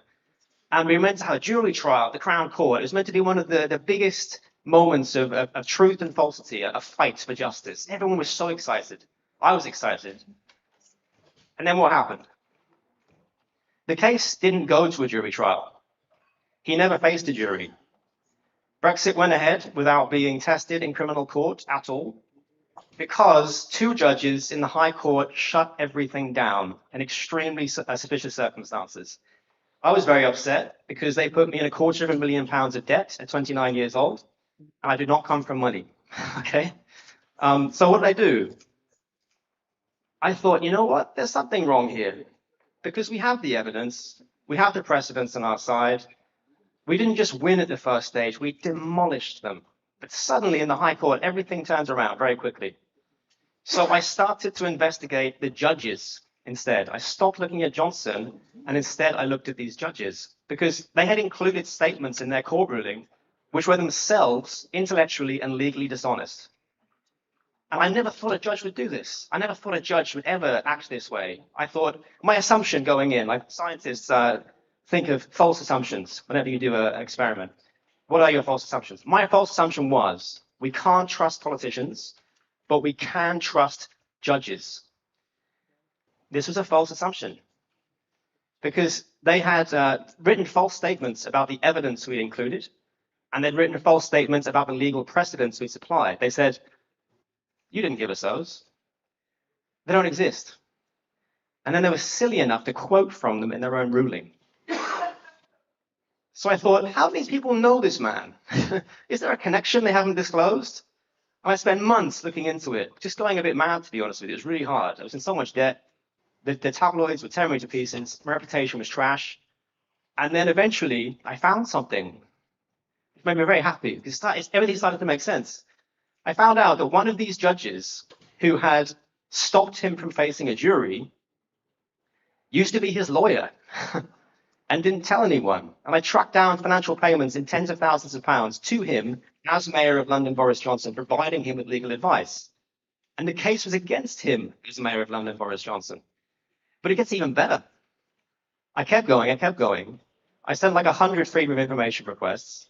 And eventually, I found out that the second judge had sent him fan mail. She'd written fan mail and sent it to him, in which she described him as being a man of great intellect, sense of humor. He was a star attraction that she most wanted to attend her event for her. But to make it worse, she said, in writing, sent to him, that he had a profound sense of public duty, which may not sound like much, but it's huge, because our legal case accused him of criminally abusing his sense of public duty. So the themes of this event, as I've said, are what's the truth, what's real, what's not. And like I'm saying, journalism is great, journalism is vital, we need it, but it is not enough. And this is not a new idea. I'm not the first person to say we should criminalize politicians for lying to us. This idea is ancient. It's at least 2,500 years old. So I didn't know this when I started, by the way, but I was given confidence when I discovered this. In ancient Athens, about 2,500 years ago, one of the central pillars of their democratic system was this.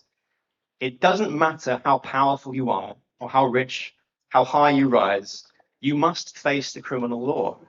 You must either be exiled, executed, or imprisoned for doing terrible things to the public, right? And I'm not saying we should do that. That's not what I'm saying. What I'm saying is this. How do we live in a world in which it's a criminal offense? You go to prison for lying to the public about goods and services in the financial sector, clothes, food, beverages, pretty much everything, right? But if you go on television as a politician and you intentionally lie, and I'm not talking about mistakes, I'm not talking about misinterpretations, I'm saying we've got that guy. He's on video admitting that he knew that what he said was not true. He's intentionally deceived, not just once, but multiple times, about something important, such as the reason for starting a war. Spending billions of pounds of our money, how is it really being spent? These kind of things, they should not be able to lie to us about. And so that's my work. And I'm going to just finish up and then open up to questions about it. But long story short, what I'm trying to do is I'm trying to create the equivalent of that ancient Athenian institution. I'm trying to create an institution that exists to criminally prosecute the most powerful people in the world, starting in the UK. The most powerful government ministers, billionaires, CEOs, these are people who do not get touched by the police. And I think it's disgusting. I think it trickles down to all of us. I think if we see on TV that a really powerful, wealthy person has clearly done something, which if any of us, or not, well, there are some in the room, sorry, but if any of us did something like that, they would face a jury for and go to prison. It's not good for our mental health. It's not good for our sense of justice. Those powerful people need to face that. And this is the last thing I'll say before I open up the questions. There's a bill going through Parliament right now, which the vast majority of you will not have any idea about because the government is so quiet about it. But despite everything I'm saying, sounding a bit, a bit modern, a bit pushing the boundaries, our Prime Minister and our government has a bill going through right now that will do what I'm talking about. Our Prime Minister is pushing a law through that makes it a criminal offense for himself to lie to the public. And nobody's talking about it. It's called the Public Office Accountability Bill, otherwise known as the Hillsborough Law, and the whole attention of the UK is focused on one part of this law to do with a terrible disaster called the Hillsborough disaster, which I won't mention today because that's not my work at all. A vital law which must pass. But the other law is called misleading the public. And it's just sitting there on this bill. And I'm telling journalists over and over again, look at it, fucking read it, okay? Because this is the most consequential democratic reform in living memory. It means 2 years in prison for any government minister, the prime minister, any civil servant, pretty much. Police, the military, even secret service, security service members. If they choose to intentionally lie to the British public, they can face up to 2 years in prison. You have to prove it. You have to have the evidence. It's a high bar. But this is going to change everything. And the world's press is not talking about it because they haven't understood the legal complexity behind it. My team, my legal team and I, we do. So we're running a campaign to try and get the word out because, this is my point, we learned lessons on our prosecution case against Boris Johnson that nobody else has learned. And we realize the problem in the law that Johnson managed to exploit, along with the relationships with the judges, is present in this bill. This bill is not written properly. There's a glaring mistakes in it. And my campaign is to amend this bill before it becomes law. And then when it's in law, it's open season. The police aren't going to use this thing very much, but we are. So my goal is to raise 10, 20 million pounds over the next 2 years and start prosecuting the most powerful officials in this country with my team. And alongside me, my documentary production company, Sozo 21, who you can speak to later. We're telling the story in a documentary format at the same time. So that's my pitch. That's what I'm trying to achieve. I would love to hear what the audience thinks. Any questions? It doesn't have to be a question. You can tell me I'm wrong. Come at me. Give me an idea. Would we be able to have a microphone? Thank you.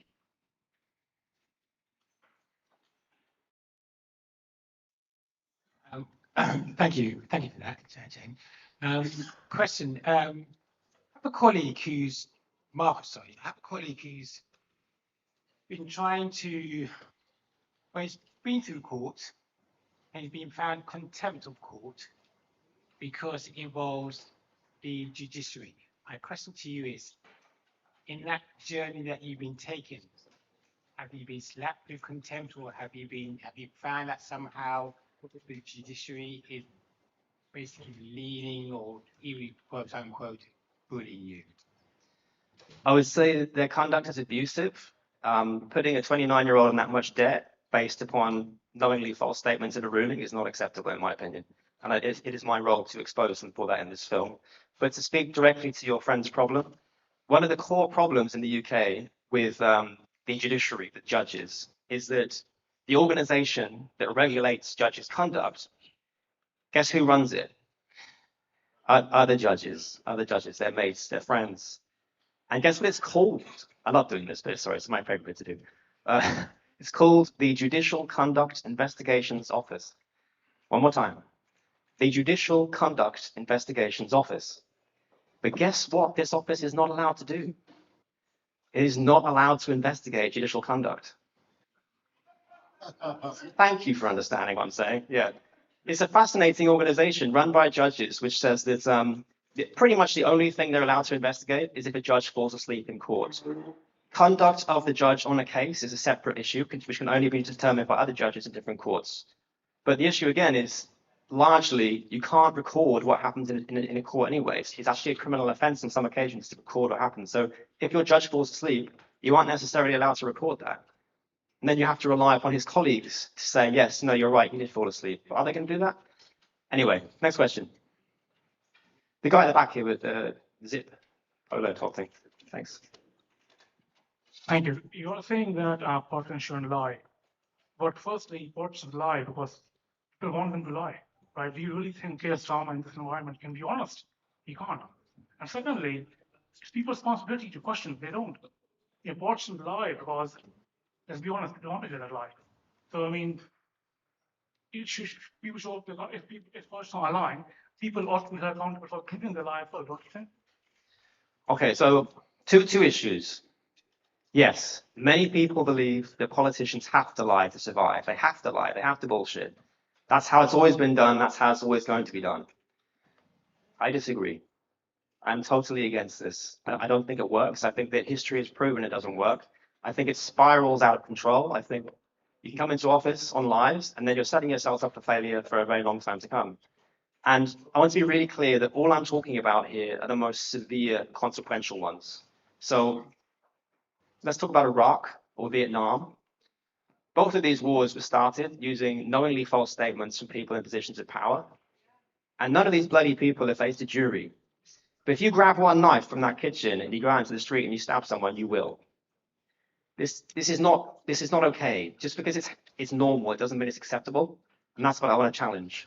So on your other point, should we be punished, as it were, or held to account for believing the lies and not questioning them or not challenging them? I believe we already are. We're already being punished for that. The world is a worse off place because this conduct is not already criminal, and we're already paying the price. That's how I see it. Next question. Yes.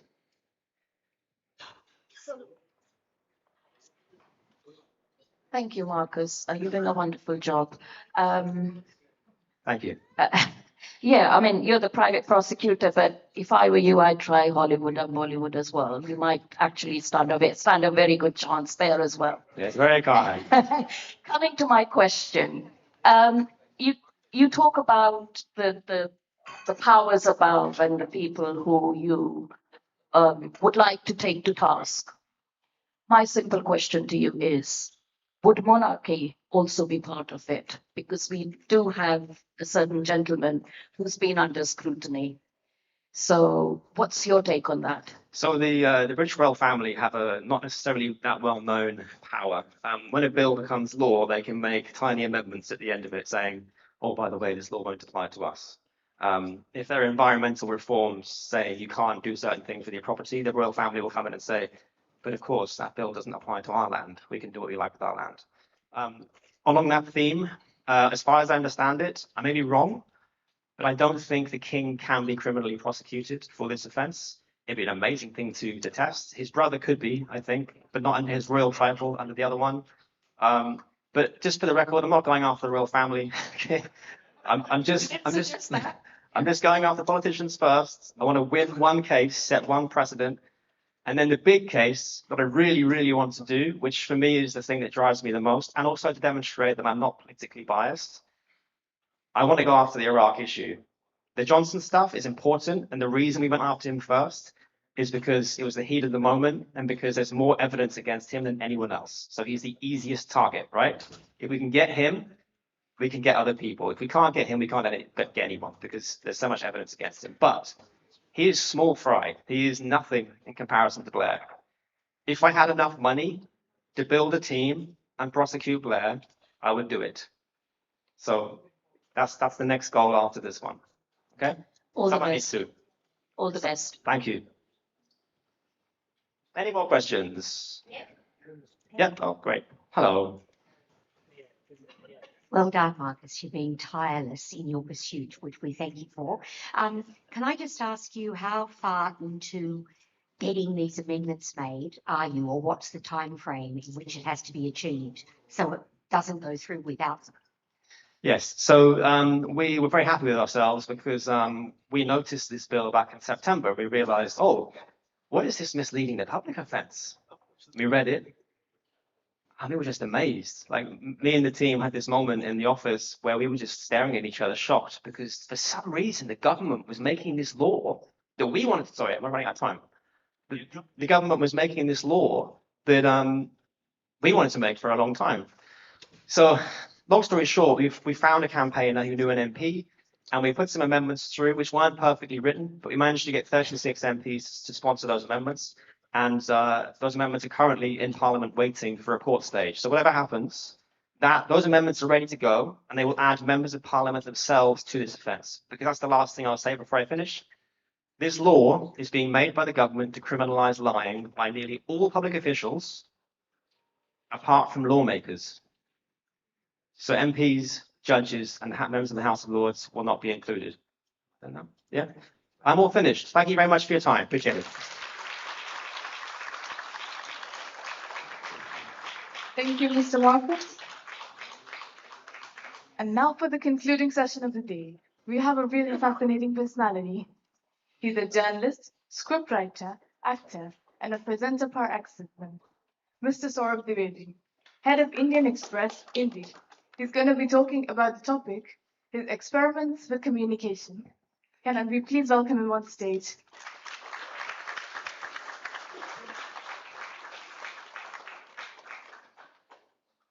देवी और सज्जनों, मैं हिंदुस्तानी ज़बान में बात करने जा रहा हूं। तो हमारे जो दोस्त बांग्लादेश, हिंदुस्तान, पाकिस्तान या लंदन से हैं या कहीं और से आए हैं, वो गौर से सुने, क्योंकि उनके अगल बगल जो लोग बैठे हैं जिन्हें ये ज़बान रेख्ता उर्दू या हिंदुस्तानी नहीं आती है, आपकी ये जिम्मेदारी, this is your holy duty that you translate it to them if you think that whatever I'm going to utter here is making any kind of sense.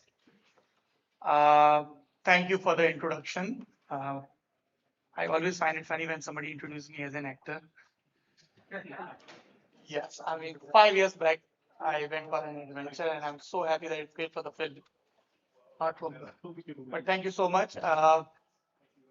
देखिए, बात ऐसी है कि अगर मैं अंग्रेजी में बात करूंगा तो मेरा आधा वक्त ट्रांसलेशन और प्रीपोजिशंस दुरुस्त रखने में खर्च हो जाएगा, और फिर मैं वो बात कह नहीं पाऊंगा जो कहने के लिए इतनी दूर से यहाँ पर आया हूँ। और बात सिर्फ इतनी सी है कि हम कुछ भी हैं, जो कुछ भी हमारा वजूद है, हमारी हस्ती है, वो बात की वजह से है।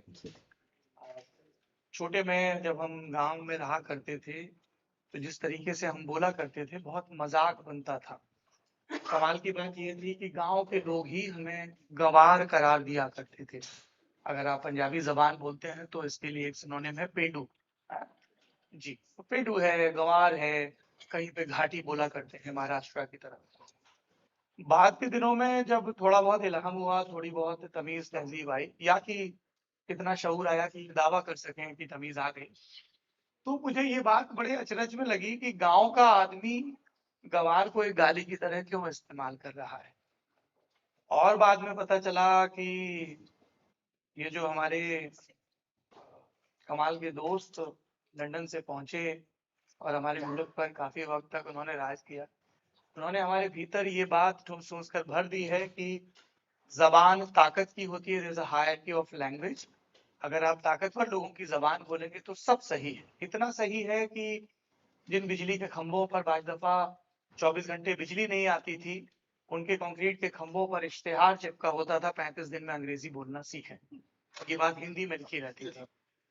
और हमारे गांव के जो बुजुर्ग हमें गवार करार दिया करते थे, वो जब दूसरे बच्चों की तारीफ किया करते थे, तो मैं शादी के बाद आधा हरियाणवी में हूँ, तो मेरे भीतर इंग्लिश पैदा हुआ करती थी, बच्चे की तारीफ क्यों करें, नंबर तो मेरे ज्यादा है। तो बोला, अरे देखो कितना स्मार्ट बच्चा है, कितनी फर्राटे में अंग्रेजी बोलता है। तो यहाँ से कम्युनिकेशन समझ में आया। पर फिर मैं अपने गांव से निकला और कानपुर में एक स्कूल में पढ़ने पहुंचा, और वहां पे ह्यूमिलिटी कहती है कि मैं कहूँ इत्तेफाकन, पर असल बात यह है कि बहुत रगड़ाई के बाद मेरी फर्स्ट रैंक आ गई। और फर्स्ट रैंक आ गई तो एकदम से मेरी क्लास में इज्जत बढ़ गई। तब मुझे कम्युनिकेशन का दूसरा जरूरी सबक समझ में आया कि यदि तुम अपने काम में अच्छे हो, या गुड एट योर वर्क, तो कोई फर्क नहीं पड़ता है तुम्हारे माँ बाप का नाम क्या है, तुम्हारी जबान क्या है, तुम्हारे कपड़े कैसे हैं, और तुम्हारे लंच बॉक्स में खाने की क्वालिटी कैसी है, तुम पराठा सब्जी लेके आते हो या सैंडविचेस लेके आते हो, कोई फर्क नहीं पड़ता। कोई फर्क नहीं पड़ता तुम्हारे झोले पर एक बहुत खूबसूरत सा ग्रेफिटी बना हुआ है या बिल्कुल बत्ती वाला पुराना कैनवस का झूला है, अगर तुम अव्वल नंबर हो। पर बाद के वक्त में ये समझ में आया कि जितना आप आगे बढ़ेंगे उतनी दफा आपको लैंग्वेज की और तमाम दूसरी हायरार्कीज के बीच अपना रास्ता बनाना पड़ेगा। फिर एक और खूबसूरत हादसा हुआ, इत्तेफाक हुआ और हम जर्नलिस्ट बन गए, और उसके बाद हमें ये मौका मिला कि हम कम्युनिकेशन के साथ कई एक्सपेरिमेंट्स कर सकें। तो मैं अगले 20-30 मिनट में आपको बताने की कोशिश करूंगा कि इन प्रयोगों का, इन एक्सपेरिमेंट्स का सबक क्या रहा। हालांकि ये काम बहुत मुश्किल है क्योंकि मेरा मुकाबला किसी स्पीकर से नहीं, शराब से है। इस सेशन के ठीक बाद मैं खाने को खुल जाना है।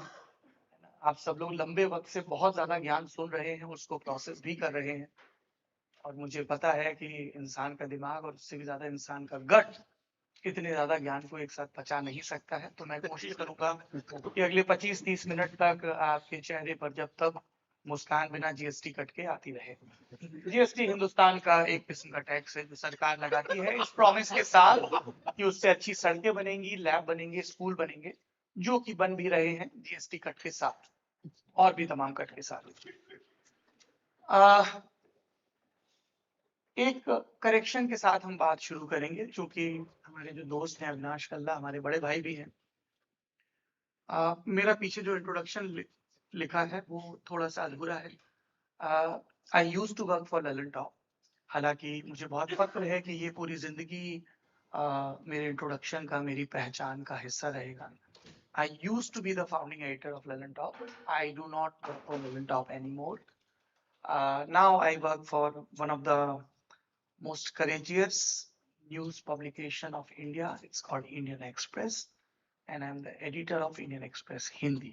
So that's something I want to start with. And before I delve in the all the sectors we have experimented in the last 15-20 years, I want to start my conversation with the present.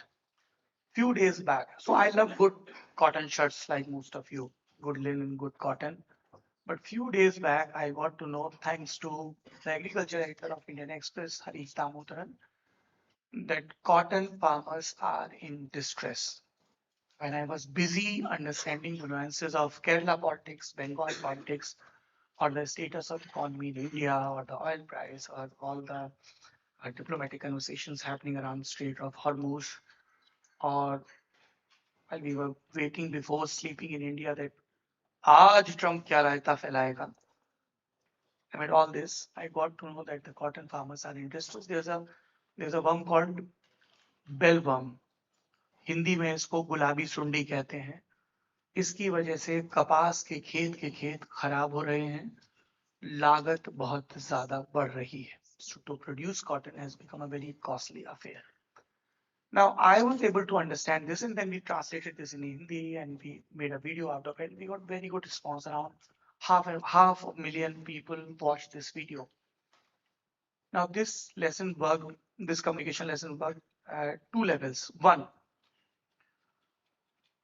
जब हम ये दावा करते हैं अलग अलग जबानों में कि हम बहुत वोक लोग हैं, बहुत अवेयर लोग हैं, तो मेरे मन में कम्युनिकेशन के स्टूडेंट के तौर पर बुनियादी सवाल आता है। One basic primitive question: are we really aware of the food we consume?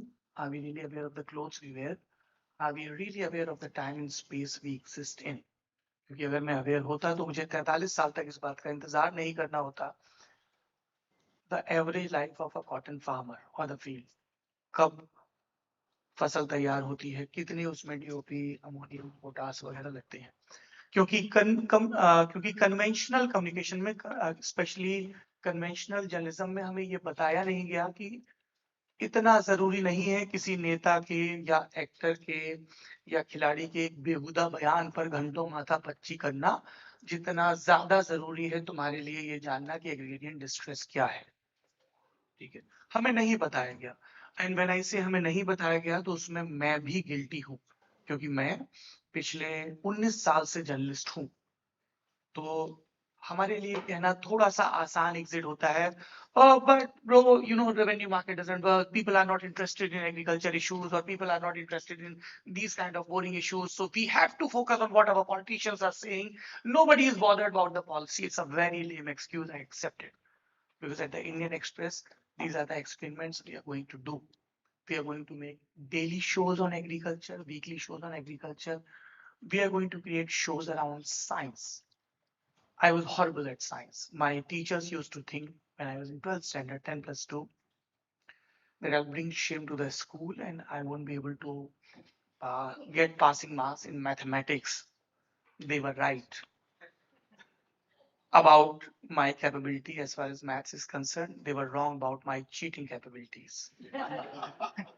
So I ensured, and I'm saying it on camera, I ensured that I find few good Samaritans who were good at mathematics.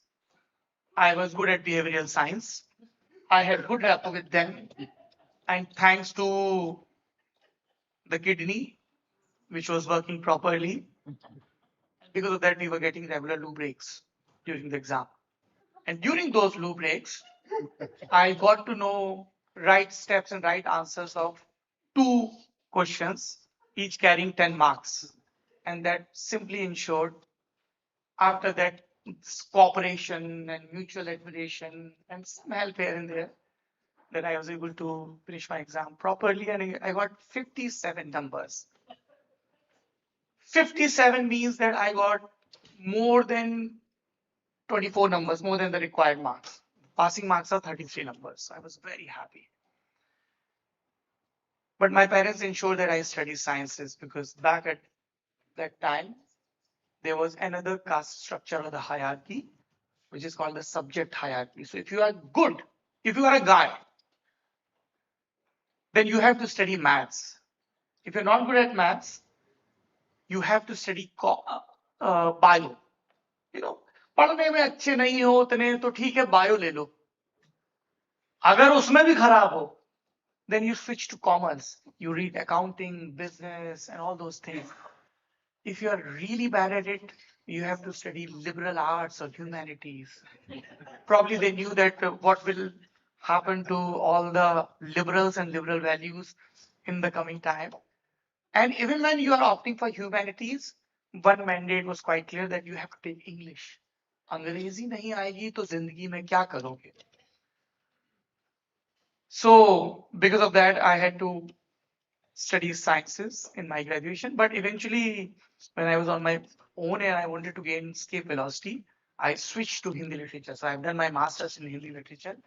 And then I realized the most important part of communication, which is काम वही करना है जिसमें मौज आ रही हो, जिसमें मन लग रहा हो.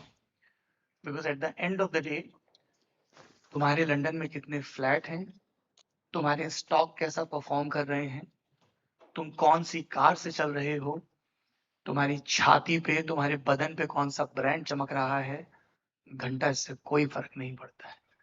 आखिरी में अगर तुमको 10 mg की मेलेटोनिन खा के सोना है, या रीलें देख के कैमोमाइल टी पीनी है और ये उम्मीद करनी है कि डेल्टा वेव सुन के तुम्हें नींद अच्छी आ जाएगी, तो नींद आती नहीं है. At the end of the day, if you are having great fun in what you are doing, and of course you are earning sufficient money to live life with dignity, it really matters. When I was studying Hindi journalism, and before that Hindi literature, I realized that if you know your JAM, if you know your sociology, if you know your political science, your economy, it's totally fine. Though you need to know workable Hindi, primarily because most of the knowledge is available in either English or French or Spanish, depends which colony you come from, which part of the globe you represent in this world. I was fortunate enough to study in a university called GNU, which was a subsidized university. Back at that time, it's still subsidized. And I was fortunate enough to get the benefit of reservation, despite the fact that in India, I come from a journal category. I was born in a Brahmin community.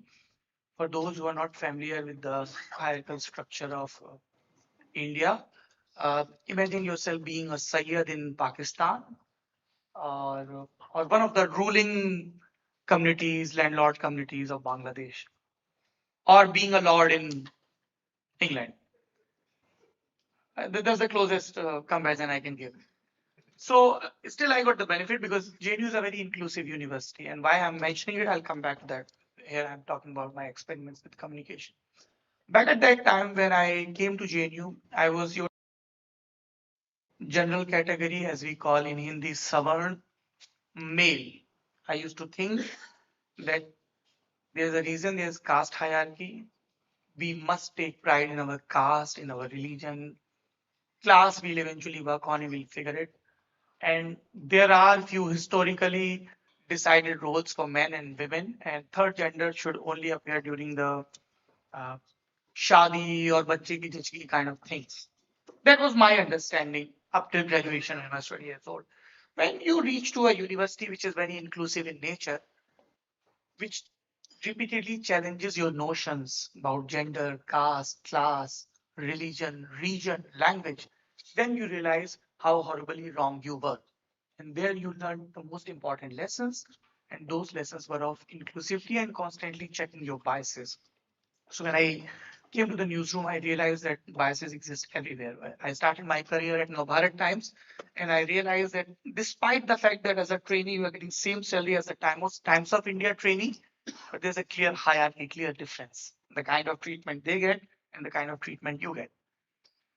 And then when I joined Dainik Bhaskar, which was a completely Hindi newspaper, I realized that if you're ready to do experiments, whatever experiments you guys saw who are familiar with Lalan Top or who will be eventually familiar with Indian Express Hindi, there I got to know about two things. One, if you can back your experiment with some solid data and some creativity, you'll get your ground. And second, it's very important to find a boss, a mentor, a editor who finds great joy in your success. And I'm very fortunate while stating this that right before me, that fellow was on the stage. Mr. Kamlesh Singh is here. He was my editor.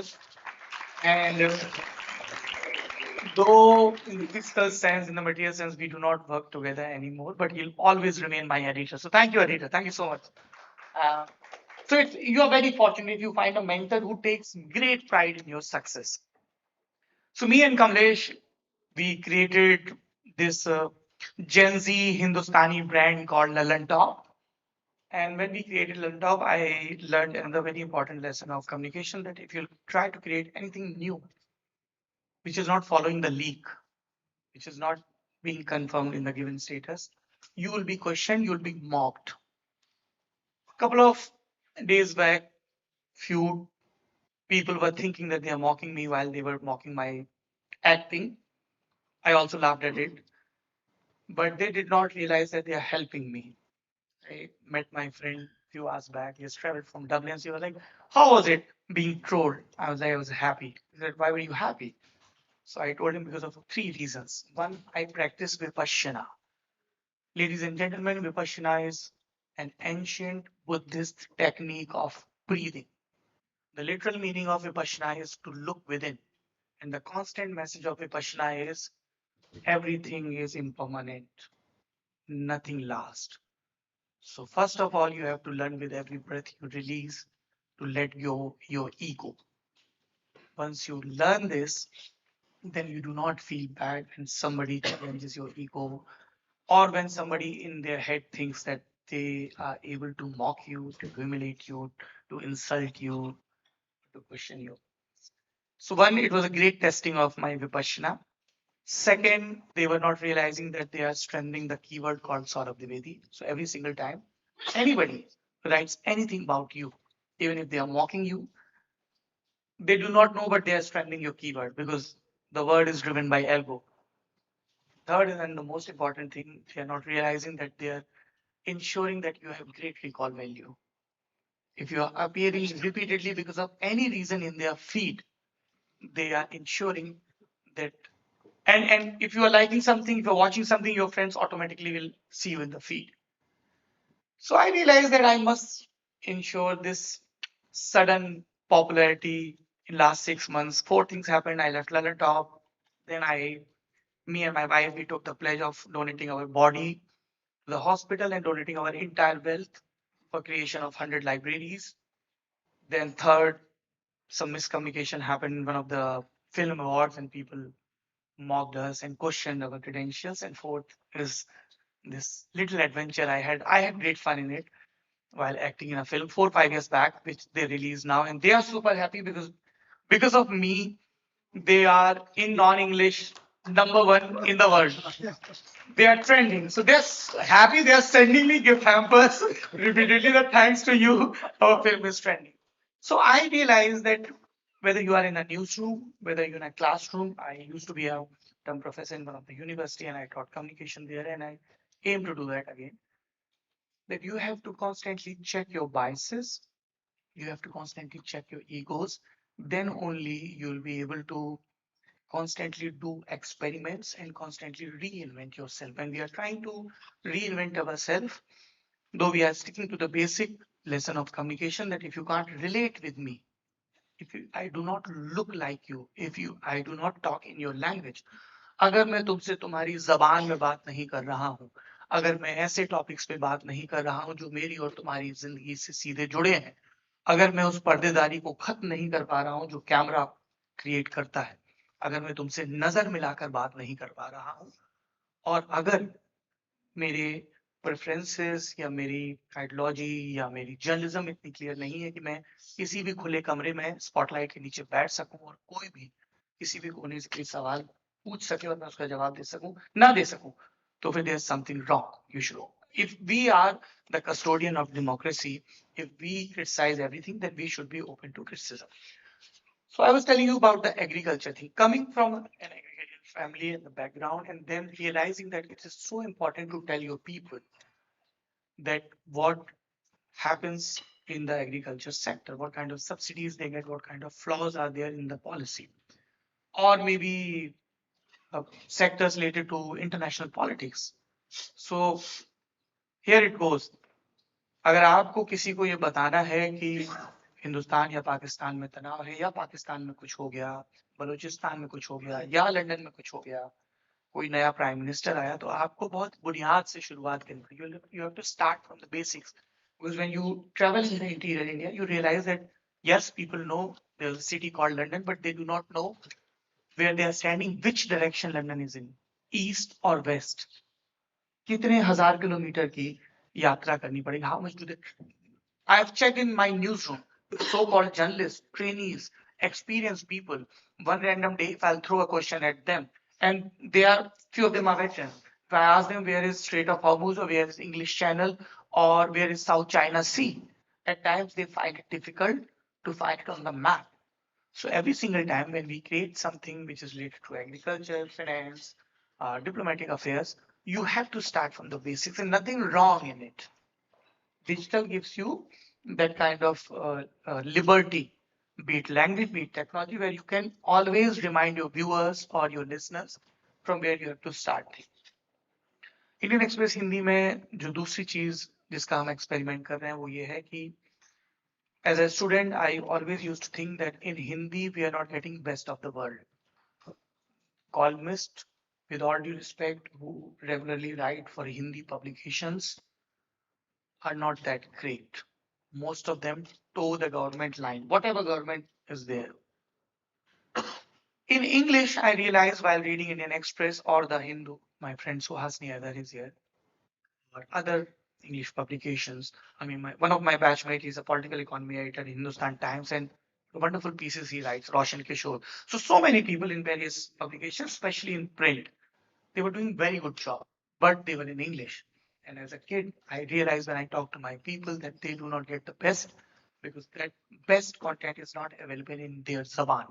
And when I say their Zaban, their language, so their language is one, any of the Indian language, it can be Hindustani, Marathi, Bangla, Tamil, or whatever is your language. And second, the language of video, most powerful language. Until unless you are not producing good content in Hindustani Zaban or any of the Indian Zaban, Indian language, and in video, but in a very interactive fashion, with lots of graphics and explainers, you won't be able to fill that gap. And the gap is the gap between people and the intelligentsia. Intelligentsia, academicians, policymakers, scientists, they know things. They're talking about these things in their own silos, in their own echo chambers, in their own ivory towers.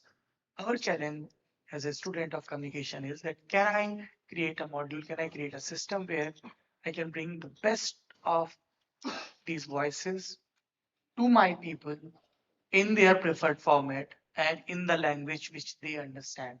खौफ ज़दा होने की जरूरत नहीं है सिर्फ इसलिए कि आपको अंग्रेजी नहीं आती है। आ जाए तो अच्छा है, एक जबान ही तो है, 10 तरह के दरवाजे खोलेगी। But even if you do not understand English, that does not mean that you should be deprived of the best arguments and knowledge available in the world. Hence, we are creating these experiments at Indian Express Hindi, where we are creating a grid on science communication. I was horrible at science, I told you some time back. And that is why I know how important it is to know science. My colleagues say that I'm good at literature or history. The credit goes to my teachers. The teachers who taught me history or Hindi or a little bit English, they were great. That's why I developed interest in literature. That's why I developed interest in history. I will not say that the blame solely goes to my teachers, but in general, I believe that the Indian society, despite the fact that the scientific temperament has been mentioned in our constitution, does not have scientific temperament. And I'll give you one example. And those of you who have settled here in London, how many of you live in London? Around 60-70%. London or any of the city outside India, right? So when, as a kid, we do not score good marks in sciences, and we go back home and we inform our parents or our guardian that here's my report card. I was horrible at physics or chemistry or maths. They slap or they get angry and they tell us कि तुम्हारा कुछ नहीं होना है, science नहीं पढ़ोगे तो तरक्की नहीं मिलेगी. If you're not good at science, there's no future for you. We learned the lesson, especially you guys. You learned the lesson. You did amazing at sciences. You did mugging, you got your fundas cleared, you cleared IIT, IIM, NITs, whatever colleges you were in. Now you are doing great in London, one of the best cities of the world. But along with science, you also learned scientific temperament. And one fine day, you go back home and you tell your parents that I'm doing really great and I'm in love. So parents or relatives, they get shock of their life that how can you be in love? And you do not have enough manners that you are in love and you are coming and telling your parents that you are in love. Such confrontational attitude, मर्यादा का क्या होगा? इज्जत, तहजीब, civilization कैसे बचेगा? But you are argumentative Indian, so you start conversing with them. So you tell them, yes, I am in love. So they're like, okay. Zamana to ab badal gaya hai, bachcho ko pyar ho bhi sakta hai. So then they will inquire, okay, so who are you in love with? And if you tell them that you are in, first karo you are a guy, तुम्हारा नाम सौरभ है. You're Saurabh and you inform your parents, yes, I'm in love with a guy. It's totally scientific. You are a male and you can be in love with a male. It's totally scientific. My parents reprimanded me for not being great at sciences. I became good at sciences and I learned scientific temperament. And science says that anybody can be in love with anybody. I'm in love with a guy. Can you imagine what will happen at my home? Okay, let's change the scenario because this is very progressive, very liberal, very revolutionary. So I informed my parents that I'm in love. I live in London. I'm great at sciences. I'm working for a banking firm or IT firm. And the moment I tell them that the girl is from America, so Indian family. So I tell them that science says that gene pool jitna hybrid ho, utna bachchon ke liye अच्छा है. Your kids will be amazing. They'll have great genes if your gene pool is hybrid. So science says, according to science, all the civilizations and the religions prohibit it, but science also says this, that one should never get married to their sister because of the gene pool, the kind of sickness you will have, the kind of disease you have. जितना आप दूर जाके शादी करोगे, उतना अच्छा होगा. जितना लड़की आपसे अलग होगी, it will be better for you and for your kids. So I told them that she's from America, she's not an Indian. So like, oh, okay, we'll manage. But the moment you tell them that though she's an American, but she's of Africa origin, again the dynamics changes. Even if you try to tell them that all of us came from Africa, all of our ancestors were from Africa. I mean, one took left turn and they settled in Europe, and then they eventually reached to US, and few took right turn and reached to Asia. Science will not help you. If you tell them that I'm in love with a girl who is not of my religion, then they're first going, Musalman to nahi hai. And last time I checked with my friends who are Muslim and with the science books, उनके भी फेफड़े वैसे ही काम करते हैं, वो भी उतने ही होशियार और उतने ही मूर्ख होते हैं, वही ऑक्सीजन में सांस लेते हैं, वैसी ही हरी सब्जियां और गोश्त खाते हैं और वैसी ही बातें करते हैं. इमेजिनेटरी स्टोरीज पे वो भी यकीन करते हैं और हम भी यकीन करते हैं. मसनद पर बैठे कुछ लोग उसे रिलीजन कहते हैं. So I realized at the first place that science में अच्छे होना और साइंटिफिक टेम्परामेंट होना दो बहुत अलग अलग चीजें हैं. But being in a news room I realise that you can never quit your scientific temperament. You can never quit experiment. Science सबसे ज्यादा यही सिखाता है, keep experimenting, keep checking your beliefs. Newton कुछ बोल के गए, बाद में कुछ लोग आए, उन्होंने उसको खारिज किया, फिर कोई आया. हमेशा इंप्रूव करना है. In the current newsroom, we are doing a lot of experiments with science communication, with machine learning. A lot of people said that जैसे जैसे मशीनें आती जाएंगी, computer, AI will be there, they will ensure that not more people getting their job and they lose their job. I firmly believe as an editor that, yes, I'll wrap it up. I firmly believe as an editor that people will not lose their job to AI. People who do not understand AI, who are not practicing with AI, will lose their job to people who understand AI. I have great clarity. AI is helping me a lot, and I'll tell you how. We are training few machine learning, language learning models, and those models are ensuring that one person who was otherwise capable of translating 3 to 4 long form articles on complex topics, with that machine, he or she or whatever they have preferred pronouns and genders are able to translate 8 to 10 articles. That simply means that I as a communicator will be able to serve my people more, right? So that is another thing we are experimenting in the newsroom. Last thing which I would like to mention, I have last 4 minutes. Never trust blindly on people who tell you what to do in your life. Never. My teachers, few of them told me that if you do not study maths and if you do not get admission at IIT, you do not belong to the future. They were wrong. My relatives mocked, they laughed at me when I informed that I am reading Hindi literature, my master's. They said, and that sentence is problematic at multiple levels.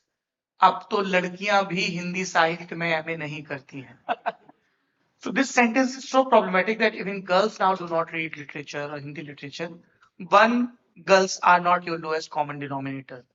Second, girls are running economy and tech firms and so many things. And third, literature can bring you to places. You can ensure that you go to places if you are good at it. Do not trust people who tell you in a very confirmed voice that do this or do that, including YouTube and your algo. Keep checking your algo. If it's regularly throwing same kind of stuff, then it's ensuring that you remain same kind of person. I or my previous organization got a lot of fame on YouTube on long form, due to especially long form interviews. A lot of people do that. YouTube used to constantly tell us that people are watching more and more reels. Do not create long form. And when they said do not create long form, we started recording 3 to 5 hour long interviews. And it worked. It worked for us. Because at the end of the day, what my guru taught me, what teachers whose advice I followed repeatedly told me, at the end of the day, if you have the courage to experiment with various modes of communication. At the end of the day, if you are genuine in your efforts, in your tone, you may fail sometimes. But at the end of the day, उन्होंने हिंदी में कहा था, तो मैं पहले हिंदी में बोल देता हूँ. उन्होंने कहा, अगर तुमको अपने काम में मौज नहीं आ रही है, जो तुम लिख रहे हो, जो तुम पढ़ रहे हो, जो तुम कैमरे, if you are not happy, camera cheating पकड़ लेता है और उससे ज्यादा लोग पकड़ लेते हैं कि ये फटे मार रहा है. If you are not having great joy in what you are doing in front of camera, on the screen, on the paper, then there's no point of doing. We were having great fun, and as a Homo sapiens, I simply want to ensure that I keep experimenting with various modes of communication and I keep having fun. एक ही जिंदगी है, सब कुछ चाहिए, उसके लिए पूरी मेहनत करेंगे, दोस्तियां कायम करेंगे, लोगों से, सिविलाइजेशन से, जबानों से, कोशिश करेंगे. कपड़े भले ही महंगे ना हो, जूते आरामदायक हो, ताकि अलग अलग मुल्कों की धूल लगे इन पर. खूब घूमेंगे, खूब सीखेंगे और एक बुनियादी सबक को, that holy promise which we have made to ourselves, हमेशा याद रखेंगे. If I have any kind of agency, if I am in a position of power because of being editor or journalist, there are millions of people who have great trust in us, and this is first and foremost my responsibility to educate them, to ensure that they feel enlightened as a citizen every day. If they are failing, if my politicians are failing, if my policymakers are failing, if my bureaucrats are failing, it's simply because as a student of communication and as a journalist, I am failing. This is as simple as this, and that's my experiments with communication. Thank you. Thank you very much. Now, anybody has questions? We have 2 questions you can put up. Yeah. Yeah. Go on. Hello, my name is Asif. I'm from Pakistan. I'm tuning fellow. So we watch your videos. In the first session, there is truth is the first casualty in the war. हमने देखा कि last वार में चंद Indian TV channels पर यह भी देखा गया कि लाहौर पोर्ट लिया गया और हमारी तरफ से भी था. हम देख रहे पिछले 10 सालों से पहले जो फिल्में बनती थी, मतलब पीके, सारे जमीन पर, ये ऐसी फिल्में हैं जिन्होंने हमारी लाइफ भी बदली और पाकिस्तान में असर है. लेकिन हम देख रहे हैं कि अभी इंडिया में कुछ ऐसा कंटेंट बन रहा है जिस तरह धुरंधर या दूसरी मूवीज. तो सच कहाँ खड़ा है, कितने हम दूर होते जा रहे हैं? Thank you. Last time I checked before watching a film, there used to be, and when I say last time, like a couple of weeks back, there used to be a first slide that this is a work of fiction. So please do not take films that seriously. It's a work of fiction based on few facts as well, if I may say so, sir. मसला ये है कि मसले तो बहुत सारे हैं. अब वो सिनेमा में कैसे आते हैं वो देखने की बात है. सब अपने अपने ढंग से आर्ट को बरतते हैं. हो सकता है कि कल को कोई फिल्म मेकर फिल्म बनाए जिसमें बलूचिस्तान के मसले आए, जिसमें पेशावर के मसले आए, जिसमें क्वेटा के मसले आए. मिलिटेंसी से आप भी जूझ रहे हैं जी, आप भी जूझ रहे हैं. आपके यहाँ बच्चों के स्कूल पे फिदायीन हमले होते हैं. परवेज मुशर्रफ के जमाने से अब तक ट्रेनों पर हमले होते हैं. तो आपसे बेहतर तो ये किसी को नहीं जानना चाहिए कि दहशतगर्द क्या करते हैं, पर फिर भी हमें जानना पड़ता है. हमारे यहाँ कभी पुलवामा होता है, कभी उरी होता है ना? पर मैं उसमें जाऊंगा नहीं, ये वो मौका नहीं है. जाहिर सी बात है कि अगर कभी पुलवामा होगा, उरी होगा, दहशतगर्द आएंगे तो उसको फिल्मों में भी लाया जाएगा. ये तो पहली बात हो गई. दूसरी बात ये है कि ये सबके सामने, और मैं एक बात ये कह दूं, एक जिम्मेदार हिंदुस्तानी के तौर पर हमारी दिक्कत एक आम पाकिस्तानी से नहीं है और उनकी भी नहीं होनी चाहिए. हमारी दिक्कत तब है जब फौजें एजेंडा तय करें, जब इंटेलिजेंस एजेंसियां एजेंडा तय करें और जब टेररिज्म को फ्रीडम का वॉर कहा जाए, उससे दिक्कत है. अगर आपके यहाँ स्कूली बच्चों को मार दिया जा रहा है तो यकीन मानिए हमें उतनी ही तकलीफ होती है जितनी हमारे यहाँ के किसी बच्चे को. इसीलिए मैंने कहा दहशतगर्दी से आप भी जूझ रहे हैं. हमें दिक्कत टेररिज्म से है। भाई 47 के पहले तो एक ही मुल्क था ना जिसका नाम हिंदुस्तान था, भारत था, जो भी नाम रख लीजिए, ठीक है। हमें दिक्कत इससे है कि मिसाइलें बनती हैं और उसका नाम गोरी और गजनबी रखा जाता है, क्योंकि वो उन्होंने जिस इलाके को लूटा वो पाकिस्तान में है, तो उन्होंने पाकिस्तान के इलाके को पहले लूटा जो उस वक्त का हिंदुस्तान हुआ करता। हमें इस ट्विस्टेड सेंस ऑफ हिस्ट्री से दिक्कत है ना। मेहंदी हसन को आप भी सुनते हैं, हम भी सुनते हैं, हमारे यहाँ भी 4 पैक के बाद नुसरत साहब को वैसे ही झूम के सुना जाता है, अजीज मियाँ को सुना जाता है। वहां दिक्कत नहीं है, दिक्कत बंदूक और गोली वाली है, पहली चीज। दूसरी चीज, पोस्ट ट्रुथ का साहब जमाना है। कहा जाता है कि एक दुनिया का सबसे ताकतवर मुल्क है, the most powerful country of this world, कहा जाता है कि वो अमेरिका है। चीन ऐसा नहीं मानता और चीन के पास दुरुस्त वजह है। कहा जाता है कि अमेरिका को उसका राष्ट्रपति चलाता है, डोनाल्ड ट्रंप, और वो आदमी कुछ भी बोल देता है। आप उसकी भाषा देखिए, आप उसके तौर तरीके देखिए, वो झूठ बोल देता है, वो सच बोल देता है, वो वीडियो गेम वाली भाषा में बात करता है। तो ट्रुथ की कैजुअलिटी सबसे पहले वहां होती है जहां एजेंसी है, जहां पावर है, और इसलिए हम जर्नलिस्ट की जिम्मेदारी बढ़ जाती है। That is why I said when I got to talk that we have to constantly check our biases, we have to constantly work on the fact कि जिसको हमने एक आखिरी सच मान लिया वो सच है भी या नहीं। एंड कोई भी फ्लरिशिंग डेमोक्रेसी हमेशा इस बात की गुंजाइश रखेगी कि जो पावर में है उनकी अकाउंटेबिलिटी फिक्स करने के लिए जिनको सच बोलने की जिम्मेदारी दी गई है वो सुरक्षित और निर्भीक महसूस करें। I come from a civilization which said, and you also sir, let me say this, क्योंकि 47 के पहले तक तो सिविलाइजेशन साझा था, तो जिस जमीन से हम और आप आते हैं वो साझी है।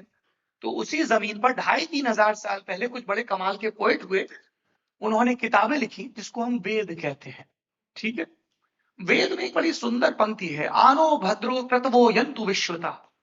मेरे और आपके एंसेस्टर्स कह रहे थे, let noble thoughts come to us from all directions.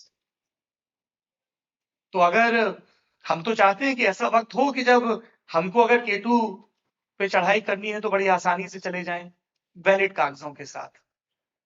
Pakistan से लोग हिंदुस्तान आए वैलिड कागजों के साथ, आए हंसें बहस करें कि लाहौर में बिरयानी बेहतर है या हैदराबाद में या लखनऊ में, पर एज आई सेड अच्छी नीयत के साथ वैलिड डॉक्यूमेंट्स के साथ आए, वहां कोई फर्क नहीं है। ट्रुथ कभी भी आसान नहीं रहा है। सत्यम ब्रुवात प्रियम ब्रुवात न ब्रुवात सत्यम अप्रियम, ये एक सेंस में कहा गया अप्रिय सत्य नहीं बोलना, पर हम जर्नलिस्ट को अप्रिय सत्य बोलने की जिम्मेदारी दी गई है, inconvenient truth. And that is why we have to constantly work on our technology and we have to constantly check our intent. आपने पिछले दिनों हिंदुस्तान पाकिस्तान के बीच में जो हुआ ऑपरेशन सिंदूर, उसके दावों की बात की। Yes, you are right. Few of the Indian publications reported few wrong things about the war, and next day they corrected. I was one such journalist who, for a couple of hours, reported few things, and we realized that we were wrong. Next day, ये मैं पूरी जिम्मेदारी से कह रहा हूँ, I came on screen and I apologized to my viewers. This is the least I can do. This is the least they deserve. I owe that apology to them, that we were wrong in few things. But at the same time, with all the responsibility, sir, I can tell you this, that there were a lot of Indian publications who said the inconvenient truth as well. I cannot say the same for the Pakistani publications, and I'm not getting into the comparative study here. I could not find a single Pakistani publication which openly question the claims which were being made by the Pakistan army. I can give you 10 examples from the Indian media. And this is because we live in a flourishing democracy. We have our own problems and we are dealing with it. I'm not saying that we are number one like Norway in the press freedom index. We have a lot of work to do. But there's always gunjaish. There's always gunjaish that one Smita Prakash can, back in 2014, can interview the person who is claiming the top post and can ask the questions. And in the same room, there's one Suhasini Heather who can question the claims which are being made by the External Affairs Ministry. and that is what represents the Indian democracy or the Indian media. सत्य हासिल करना हमेशा मुश्किल रहेगा. हमसे किसी ने हमारे घर आकर नहीं कहा था कि तुम सत्य के संधान में जुटो. We chose this path where we will be grilled, where we will be questioned, where we will face difficulties, but this is the path. One of the greatest philosopher of our time, Peter Parker, who is also known as Spider-Man, said this in a very nice language that with great power comes great responsibility. We have great power, we are in the mass communication, and comes a great responsibility that we keep questioning and keep finding the truth. Can we have two quick questions, short ones, and go? I'll go to my friend who last who has been waiting for a long time. He's also from Lahore. Karachi, I'm so sorry. Saurabh, thank you very much. Your presentation was wonderful. My friend from Pakistan said about Dhurandhar and Kashmir Files. They were factual films. Boss, can we go beyond films? I'm coming to my question. We're going to get Yeah, into one it. minute. I was mayor of town in Karachi, elected mayor during the period Dhurandhar was done. I was born in Liari and brought up in Liari, so I know everything was truth. Now coming to the question. Saurabh, You are going to be very popular in India in few minutes because my friend Smita Prakash has responded your response, and all the Dhurandhar fans are going to love this, and they are going to send these videos to all the liberals who were questioning the film that here is a fellow from Liari who is saying that this is true about Liari. What's your question, sir? I am born in Karachi, but my parents born in Junagadh, so I consider myself of Indian origin, not Pakistan. Sir हम भी आप देखिए मैंने अपने इन भाई को यही कहा कि आप सब हिंदुस्तान से हैं. 47 के बाद पाकिस्तान बना है ना. And I was हम और आप looking एक for जबान में Smita ji. बात कर पा रहे हैं. And for इस वजह Smita ji, I am her fan. I am following religiously her post. Now coming to my question. Sir, British media, the original topic of the conference, and Indian media, we see a great bias.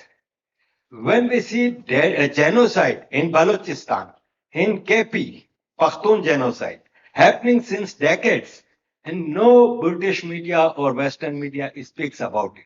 But and the religious minorities in Pakistan and Bangladesh are systematically wiped out. Nobody speaks.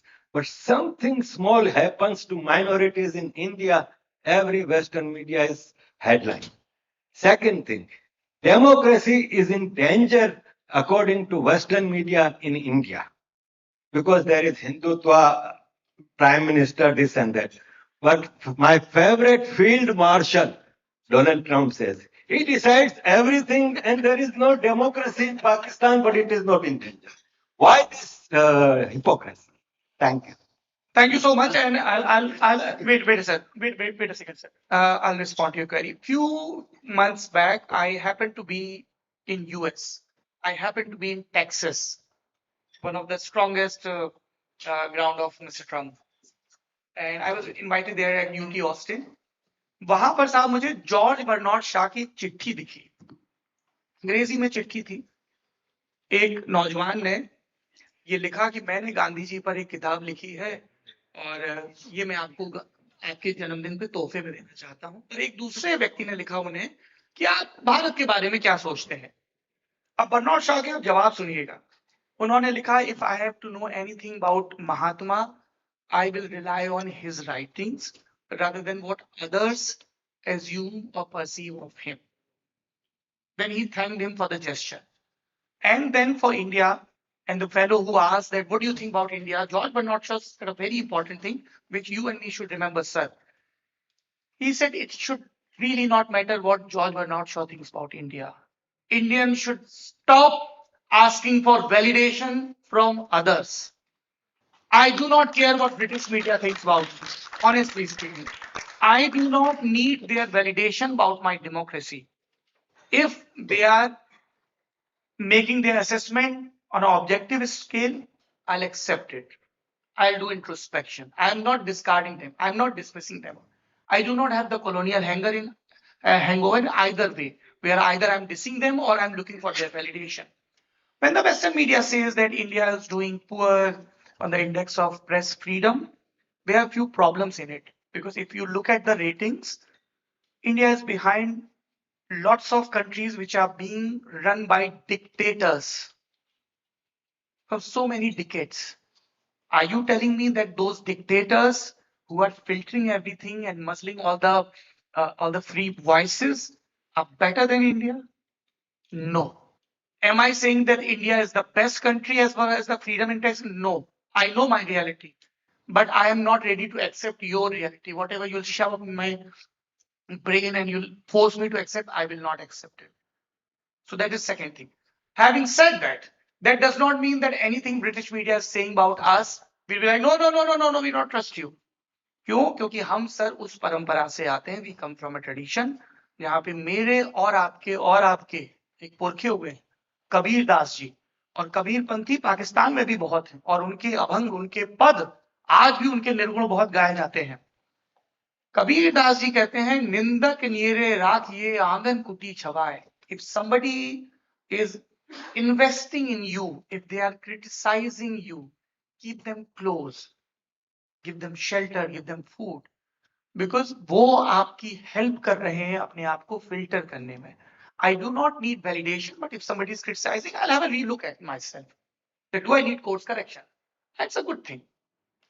Thank you. But always remember, George Bernard Shaw, and again, देखिए मैं अपनी बात को कहने के लिए भी फिर से एक अंग्रेज का कोट दे रहा हूं, इसकी आयरनी देखिए, पर उन्होंने इतनी दुरुस्त बात कही है, और मैंने चूंकि आनो भद्रो कृत्वो यंतु विश्वता कहा है कि अगर नोबल थॉट वहां से भी आ रही तो मैं स्वीकारूंगा। हिंदुस्तान को इस वैलिडेशन की तलाश बंद कर देनी चाहिए कि बाकी दुनिया अपने श्रेष्ठता बोध के साथ उनको स्वीकार रही है नहीं। If you are comfortable in your skin, if you are confident, you can be Swami Vivekanand, you can be C.V. Raman, but that does not mean that you will close your eyes about the existing problems. जब मैं ये कह रहा हूं कि स्वामी विवेकानंद जिन्होंने 1892 में Chicago में जाके धर्म संसद को संबोधित किया, तो मैं ये भी कह रहा हूं कि स्वामी जी ने तब जाति की भेदभाव के बारे में जो कहा था वो अभी भी आंशिक सत्य है। उतना नहीं है, पर अभी बहुत कोर्स करेक्शन बाकी है। अभी भी पुलिस भेजनी पड़ती है कुछ गांवों में जब दलित घोड़े पर चढ़ते हैं। ये हकीकत है, हम इससे आंख नहीं मोड़ सकते। उतना नहीं होता कितना, पर हमें तो करेक्ट करना है ना सर, हमें तो अपना बेस्ट वर्जन बनना है, हमें तो बग फ्री करने हैं ना। सीवी रमन को नोबेल प्राइज मिला, ही डिलीवर्ड अ लवली स्पीच, लोग खोज के पढ़नी चाहिए। बट ये भी सच है कि हम उतने अच्छे से अपनी लैब्स नहीं बना पाए। क्यों हमारे सीवी रमन को, क्यों हमारे बाद के साइंटिस्ट को लंदन, यूरोप, यूएस जाना पड़ता है? क्यों हमें एमआईटी और हार्वर्ड जाना पड़ता है? हमें बहुत गुस्सा आता है कि किसी खिलजी ने आके नालंदा जला दिया और हजारों बरस का एक्यूमुलेटेड ज्ञान खत्म कर दिया। पर उस गुस्से का हमने इस्तेमाल क्या किया? कितनी लाइब्रेरीज बनाई, कितनी ऐसी यूनिवर्सिटीज बनाई जहां पे फिर से चाइनीज और दुनिया भर के स्कॉलर्स आकर पढ़े। सो इतनी बुरी नहीं है आलोचना, वैलिडेशन नहीं चाहिए, आलोचना कहीं से भी आएगी। We'll check ourselves. All right, I'll play the spoil sport because Mark has just informed me we have a limited time here. So I'd like to conclude it here saying a word of thanks, and I would like to thank the India Week. My friend Marcus was toiled really hard, more than me, to make it happen. My little girl Anu, who helped me moderate all the sessions and run around. My friend Pratik Dattani, who hosts this wonderful thing, and the team at Conduit. You know, they were like really, really nice. They managed with an email, non-friendly guy to put the show up, and thanks a lot for all of that. And a big thanks to Archana, who still allowed me to do the event without the sponsor. So thanks a lot to her. And with that, I conclude. And a big thanks to all the speakers, my friend Saurabh and all others, you know, who didn't take more than 20 minutes to say yes and travel all the way for a session like this. So big thanks to all of them. And now the good thing, he's here for the next half an hour. The bar is open. You can talk to him, take selfies, enjoy a drink. Thank you very much. It's been wonderful. Thank you. One last thank you, the Carla family, for making this happen. Big round of applause for the Carla family. Thank you.